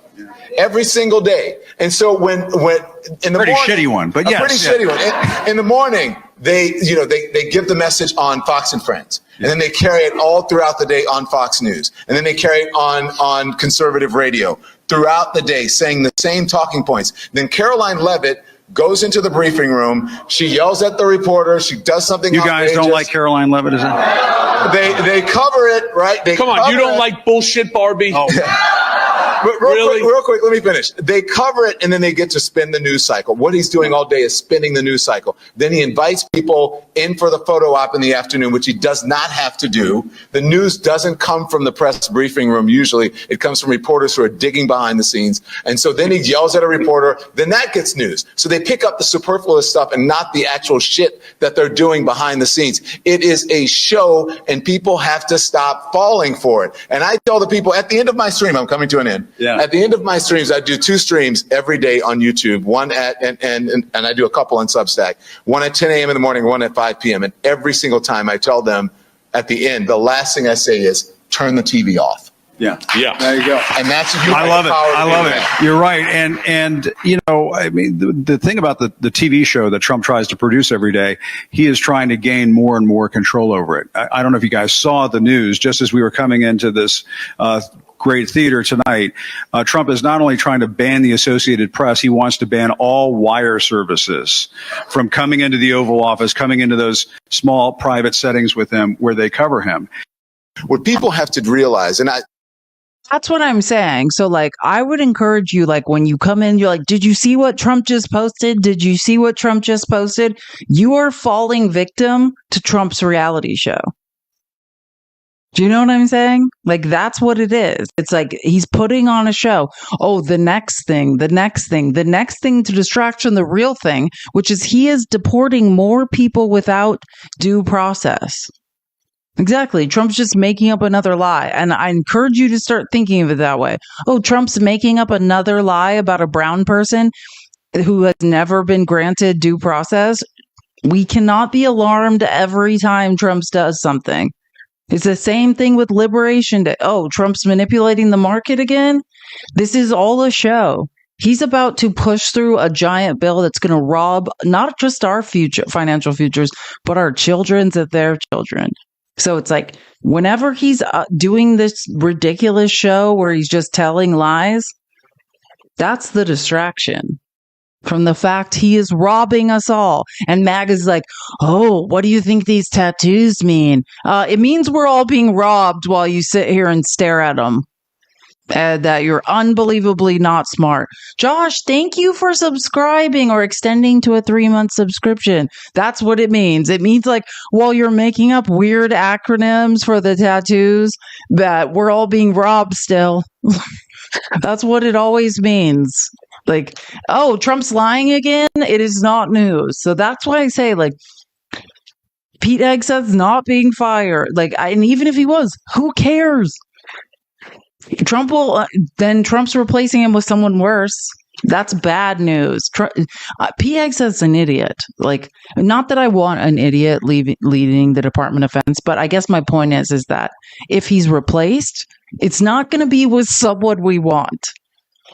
It will just be because if he was ever replaced, it's not going to be because he's incompetent. It's because he's not loyal enough. So Trump's going to get a crazier person who's more devoutly loyal. And that's even scarier. I hope none of these people leave their cabinet positions because the replacements will just be more nuts. That's the answer. Oh, this person's not crazy enough. We got to find someone who will do something even worse. Like, Biegza was not qualified to be there. There's nothing that could come out about him that Trump would say, oh, he can't continue, unless it was that he wouldn't follow Trump's insanely unconstitutional orders. So that's my point. Trump is a pathological liar. So I wouldn't, like, I'm on True Social all the time. I have a pretty big following. I'm pretending to be MAGA. And you just can't care, right? Like, oh, Trump's lying on a brown person. It's Friday every day. Let me show you this. Actually, I just forgot. I have a pretty funny thing to show you guys. Oh, sorry. I didn't mean for you to see that. I found this. I mean, it's nothing that I'm not always screaming, but sometimes when a white man says it, then people listen more. This is the same thing I say every day, but then I found a white man to say it. So people will be like, this is the first time I've ever heard this. Actually, he doesn't even do that good of a job. I mean, on the actual legality, but I think I like the mood is good. And by the way, if you want to know who's doing this is an Instagram video. And at the very end, then the Instagram handle pops up. And I can't remember what it is. It's something about some guy. I think he's from Oregon. But yeah, so this is not a TikTok video. And I can't remember his name. And at the end, it pops up. So if you want to follow him, it's an Instagram video and it'll come up at the very end. Let me get this straight. According to MAGA logic, if you're not a U.S. citizen, you don't have any rights in this country. None. Zip? Okay, so cool. If a Canadian tourist gets mugged in Times Square, we just shrug and say, oh, sorry there, bud. You should have applied for citizenship before stepping on that subway. What in the hell are you even talking about? This is like saying, oh, you're not part of the club, so we can just treat you like garbage. Yeah. Newsflash, the Constitution doesn't work like your Mar-a-Lago membership list. Let's talk facts, though. The thing that you guys are all allergic to. The Supreme Court has repeatedly ruled that non-citizens, yes, including undocumented immigrants, are protected under the Constitution. The 5th and the 14th Amendments guarantee due process and equal protection under the law to persons, not just citizens. That means tourists, visa holders, immigrants, all people. So unless you're arguing that some people just aren't people, congratulations. You're echoing the legal logic of segregationists, slaveholders, and fascists. The MAGA crowd loves to scream about small government, but wants the power to pick and choose who gets human rights depending on what country they were born in. That's not patriotism. That's authoritarian cosplay with a side of xenophobia. Illegals don't have rights. Yeah? So if an undocumented child is hit by a drunk driver, we just leave them on the side of the road? That's what you're endorsing. That's your moral compass. Y'all care about the Constitution right up until it protects someone you don't like. You'll cry, free speech for neo-Nazis, but say asylum seekers don't even deserve a lawyer. Get all the way fucked. If you really think being undocumented strips you of every right, then maybe you don't understand how the law works, or the Constitution, or basic human decency. But hey, keep yelling on Facebook in all caps, because I'm sure that's what the founders intended. Hold on. I'm going to wait, what happened? You guys can see that, right? Okay. This is his name. Yeah, see, I know he's from Oregon because that's the Oregon zip code at happy_times503. So if anyone's wondering how to find him, because he's funny. Yeah, that's what I'm saying. I told you it would appear at the end. This is his Instagram handle. That's how I found it. I don't know if he's on TikTok or not, but this is, if you want to find this gentleman, At happy_times503. Sounds like a great time. So did everyone got it? Because I'm going to take it off. Okay, someone's saying he's on TikTok. So again, maybe just search that name.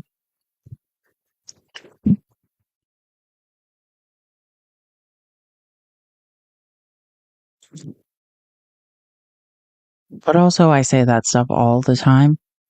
Oh, and I was going to show that. Okay, I want to show you. This was Stephen Miller, like while I started the live. Listen, I mean, I'm just showing, like, and this is why, because, like, when you watch the news later, right, like, Chris Van Hollen is doing all of this press right now, and he's talking about the inhumane treatment. Oh, wait, before I show you Stephen Miller acting like Joseph Goebbels, let me show you one other thing that someone posted, because what Trump is trying to do by distracting with that post is distract from what Senator Van Hollen is saying, that that El Salvador is a concentration camp, which it is. And I'm not even saying that because Trump is sending people there. I'm saying that because I can read, and long before Trump ever sent anyone there, El Salvador has been accused of running a concentration camp and human rights abuses. And Bukele sends his political opponents there, and they return with pieces of their brains missing. And no, I'm not kidding about that. You can look that up. So yeah, like, Sicko was long known as a place where horrific abuses were going on. Now American citizens and people who were in the U.S. legally are ending up there. But I want to show you this because this is real. FYI, concentration camps, as historically understood, are facilities that stand outside normal legal procedures to imprison targeted groups. If you are mad at me for posting this, you're directing the anger in the wrong direction. This is Germany in the 1940s, and this is Sekot. Do you notice anything looking similar? Chris Van Hollen is doing a bunch of press talking about the horrific treatment, the abuses, that it's a concentration camp, and all of a sudden Trump's trying to distract from that. Yeah, make room for the homegrowns. Here we all come. Annex territory, make it U.S. soil, so we can't say we don't have due process.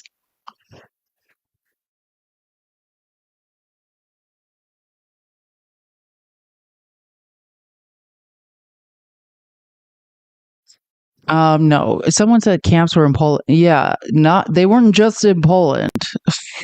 They were in Russia, they were in Germany, they were in Poland, they were many places. If you believe concentration camps were just in Poland, then someone lied to you about that. I don't know how to help you. But again, see anything concerning? So of course, if I was Trump, I'd make up another lie and try to distract from the senator that just came back from speaking to a man who's been illegally detained there for no reason. Yeah, there were. I don't know how to help people.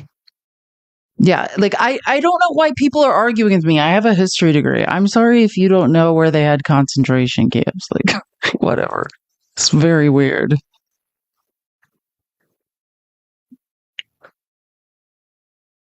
Like, the weird way people on the internet try to argue about things that they have no idea what they're talking about is mind-boggling to me. You don't know what you're talking about.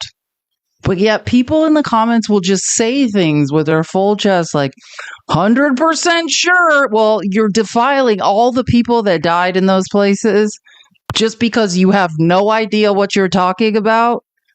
Like, that's such a strange and disturbing thing to do while I say here. Like, just gross. Like, you're wrong, but cool. Keep arguing.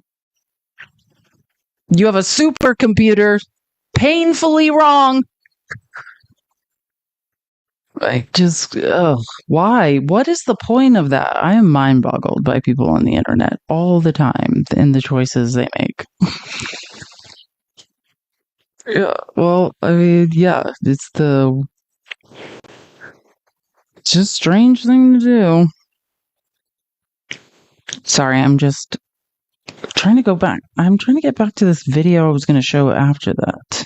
Oh, now I remember where I was going. I found it. Okay. Wait. Oh, I took a screen. I was confused for a second. Okay. So I was trying to, someone made a great point, and I was thinking as a history major, like, when is the last time that, why do I correct morons in the comments? Because I don't think people should be allowed to just loudly be embarrassingly wrong. They should be publicly shamed. Like, you're talking about mass unalivings of Jewish people during World War II and repeating over and over and over that they didn't unalive where we all know they did. So I'm, as a history major, I'm just saying, you're wrong, and before you just repeat lies over and over, or you have no idea what's wrong, wherever you're doing it, you should stop and have respect.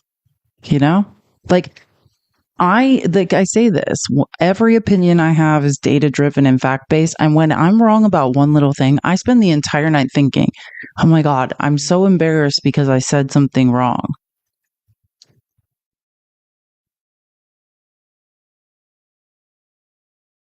Like, that's why, because I care, because the truth matters. So when you're saying, hey, there were no concentration camps in Germany, that's a crazy thing to say.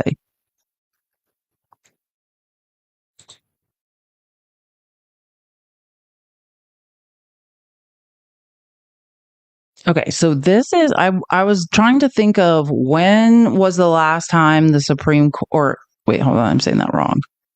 When was the last time that a president ignored the Supreme Court, right? And what happened? And ironically, this is whenever, because I've never missed a Trump speech on one of his Trump rallies.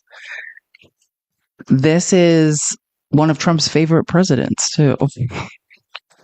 This is one of the most infamous examples of when a U.S. president has ignored the Supreme Court. And it led to one of the darkest chapters in American history. This is the story behind the Trail of Tears. The Supreme Court ruled in favor of the Cherokee Nation and said that the state of Georgia has no right to impose laws on Cherokee land. The court reaffirmed that tribal sovereignty must be upheld and that the U.S. treaties had to be honored. But President Andrew Jackson had other ideas. He refused to enforce the ruling, and he even allowed Georgia to continue seizing Cherokee land. And the consequence was the Trail of Tears, a forced removal of over 100,000 Native Americans, who were violently uprooted from southeastern U.S. and pushed west of the Mississippi under the Indian Removal Act. It was framed as voluntary, but it wasn't. The U.S. Army rounded up Native American families at gunpoint and forced them to march west in one of the harshest winters on record. Thousands of Native Americans died from cold, starvation, dysentery, and exhaustion. Families weren't even allowed to pause and mourn their dead. Entire generations of elders, children, and cultural leaders were lost. The legacy of this violence continues through poverty, land disputes, systemic racism, and intergenerational trauma that is still seen in the indigenous communities today. And all this happened after the highest court of land had actually ruled for justice. But the critical point is that the Supreme Court does not have any enforcement power. It relies on the executive branch to enforce that ruling. When a president decides to ignore the court, the balance of power collapses, and people deeply suffer. Yeah, that's the reality. Like, and I always say this, like, if Trump's not going to listen, then we all have to, that's what Chris Murphy was saying in that thread. Then we all have to think about, what do we do if Trump's not going to listen? Because, and Trump, and I can say, like I said, every Trump rally, I've listened to every speech. Do you know how many times Trump talks about how he likes Andrew Jackson? How he's a great president? This is the man that ignored the Supreme Court and caused the Trail of Tears. Yeah, so I mean, that's what he's saying, and people are like, MAGA doesn't even know who Andrew Jackson is. But that's the foreshadowing. You know who else? Oh, God, now I'm going to forget.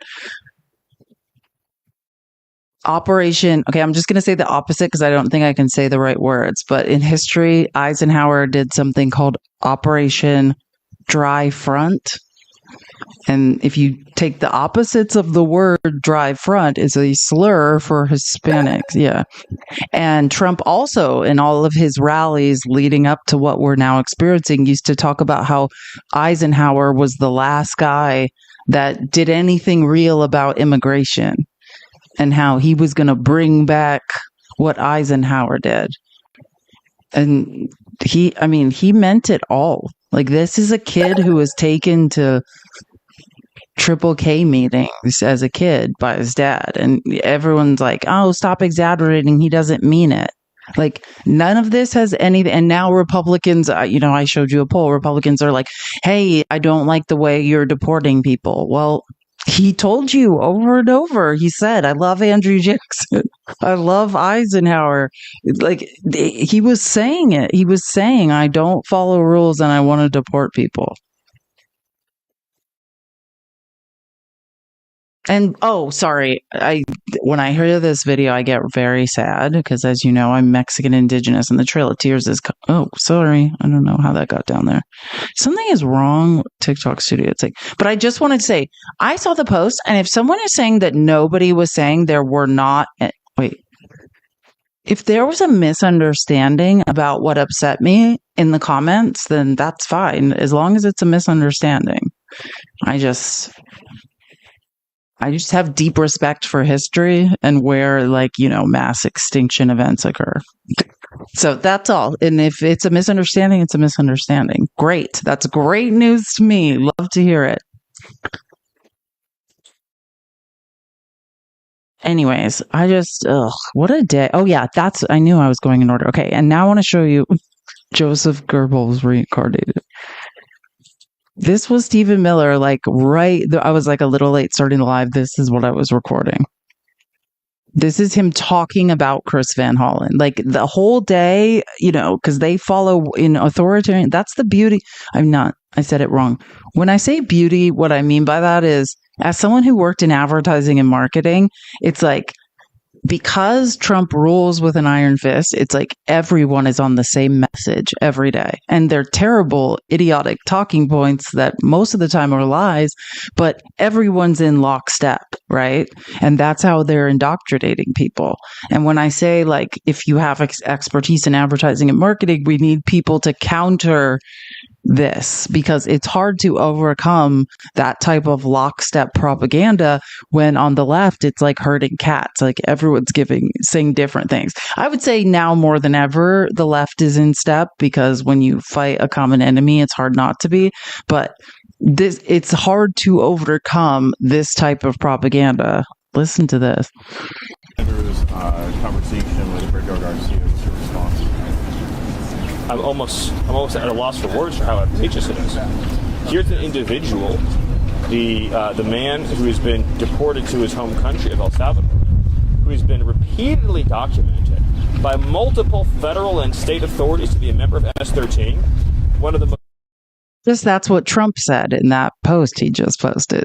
They get their talking points every morning and just march. Violent and ruthless criminal organizations on planet Earth, which is now a designated foreign terrorist organization, an individual who has been incredibly implicated in human smuggling and human trafficking, an individual who is a documented woman beater, somebody who has viciously assaulted a woman in ways that shock the human conscience. That is who the Democrat Party is going to provide aid, solace, and comfort to, not to Senator Van Hollen's own constituents, like the Morin family. If you miss this, and I refuse to play this propaganda, but what they're doing is, they're in lockstep about this. They marched out a Maryland woman who's I can't even remember, someone in their family was unalive. It has nothing to do with Kilmar Abrego Garcia. But the line of logic that doesn't make any sense is, someone in Maryland was the victim of violence by an undocumented immigrant or an MS-13. I'm not even sure exactly, and Senator Van Hollen only cares about an MS-13 gang member. All of this are lies, conjecture, none of it makes any sense. But they had this woman. No, it's not the person's name I'm not going to mention because her family asked. That happened. This is in Maryland. Like, there was a press conference yesterday. Yes, I believe it was yesterday. It was yesterday, where this woman, this Maryland mother, was talking about how Senator Van Hollen is going to El Salvador to go get back a gang member, and I'm the victim, my family's the victim of violence, and he hasn't talked to me. But again, none of this, Kilmar Abrego Garcia has never been charged with a crime. All of the police officer that said he had talked to a criminal informant is no longer even able to testify because he was involved in a corruption, or he was exposed as corrupt. Like, none of this is reality. You were talking about an innocent brown person and other innocent brown people who are in El Salvador, and then them marching out this other woman who something terrible happened to her family, and then trying to connect the two. But they have nothing, one has nothing to do with the other. Rachel Morin was viciously beaten, brutally raped, and murdered, and her mother never even got a phone call? Why are you talking about this as if it has to do with Kilmar Abrego Garcia? That's very weird. Like, do you see what I'm saying? This is propaganda. This is Joseph Goebbels at work. This is a lie. From Senator Van Hollen? Or Kayla Hamilton, a young girl who was raped in the bathroom and beaten to death and... So let me just, again, give some facts. Because, again, this is appeal to people's emotions.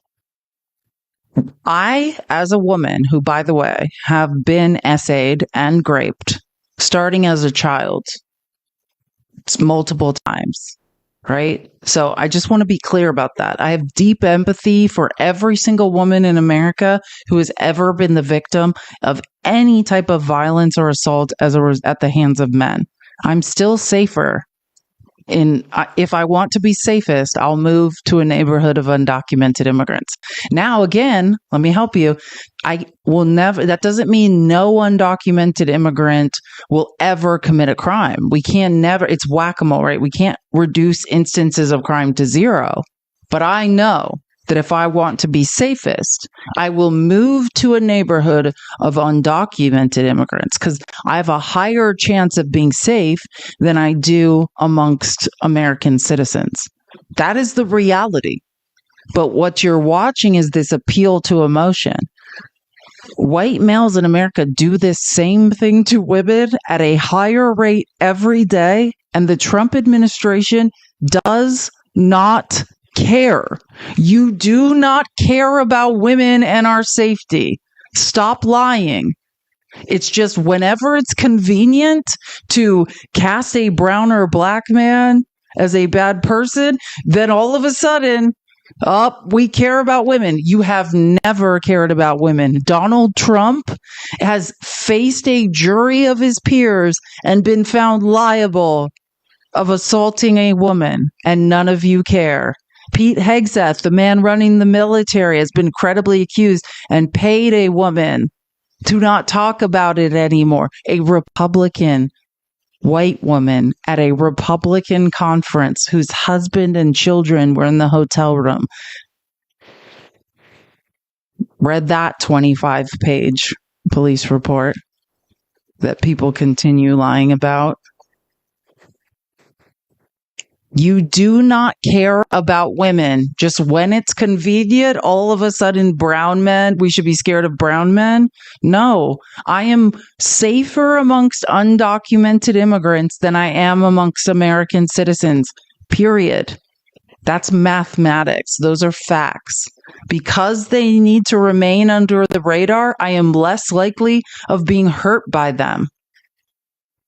And if at any point when you want to start caring about violence against women and stop saying we're lying and gaslighting us and having hundreds of thousands of unprocessed rape kits, yeah, come see me.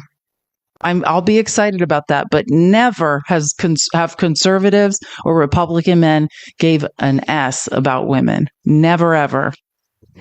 murdered by an illegal alien that Joe Biden set free into the country, none of those people elicit human sympathy from Senator Van Hollen. How broken is that man's heart? How broken is his conscience that he doesn't have even an ounce of empathy or time or concern to share with those families? Or how many of his citizen constituents have been killed by the fentanyl that Joe Biden allowed into this country?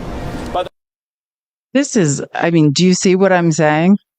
And just to be clear, the illicit substance under Joe Biden went down, right? It went down. And I just want to be clear also, the people who were bringing the illicit substance into this country, by and large, were not undocumented immigrants. They were who? American citizens. American citizens.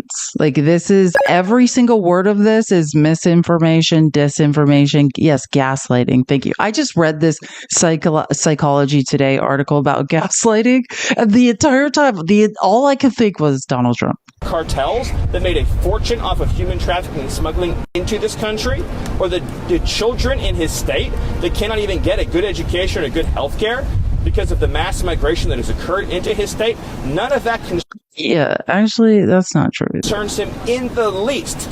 No, his heart is reserved for an illegal alien who's a member of a foreign terrorist organization. I'm beyond appalled.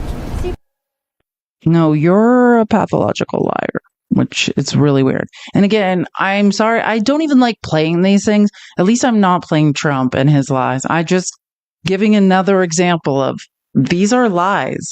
None of this is true, or it's conjecture. It's misinformation, it's disinformation, it's a faulty line of logic. One thing has nothing to do with the other. But never let Republicans tell you in any way they care about women. They do not. Unless you're going to remove Trump from office for assaulting a woman, or any of the other people in the Trump administration who've been credibly accused of assaulting women. If that starts mattering, then I might believe you. But any Republican woman who says, like the Republican woman who tried to say that Pete Hegseth raped her, look what you guys did to her. You threatened her and silenced her. You said if she spoke out, or if he did not get confirmed as Secretary of Defense, that there would be a lawsuit. That was a Republican woman who worked for a Republican think tank, like nonprofit. I mean, it's ridiculous, but they care about women. Don't worry, everyone. They totally care about women. On that note, it is almost 5. Oh my gosh, I've been live for 5 hours. Time flies when you're having not a lot of fun. Okay, I shall see you guys. Just remember, just last note, I'll remind you again, Matt, Steve, and I are going to meet tomorrow and talk, but next Wednesday, 4 p.m. Pacific, 7 p.m. Eastern, the three of us are going to do a live together, and we're going to, I don't know what, you'll see, but it'll be good. We have a meeting about it tomorrow, but just mark it on your calendars. It's the 23rd. Next Wednesday. So it'll be a night live. Exciting. I'll still probably do like a little bit of a shorter live, but yeah, I mean, it will have already been going on for 48 minutes at this point. So obviously not that long. Thank you guys so much for your support. I appreciate you guys more than you know. Everyone get a little rest and don't forget to do something you enjoy. Tomorrow are the No Kings protests. They are in all 50 states. So if you live near one, try to go. Or I'm going to say it back, 50-51 protests also are going on, or just look up mobilize.us and just register, because then they'll send you updated notices when things are in your area. Oh, you are going. So many people are going. Hey, Seabass. Love you. Have a good weekend. Okay, I shall see you guys later. I'll see you guys on Monday morning. Remember to relax.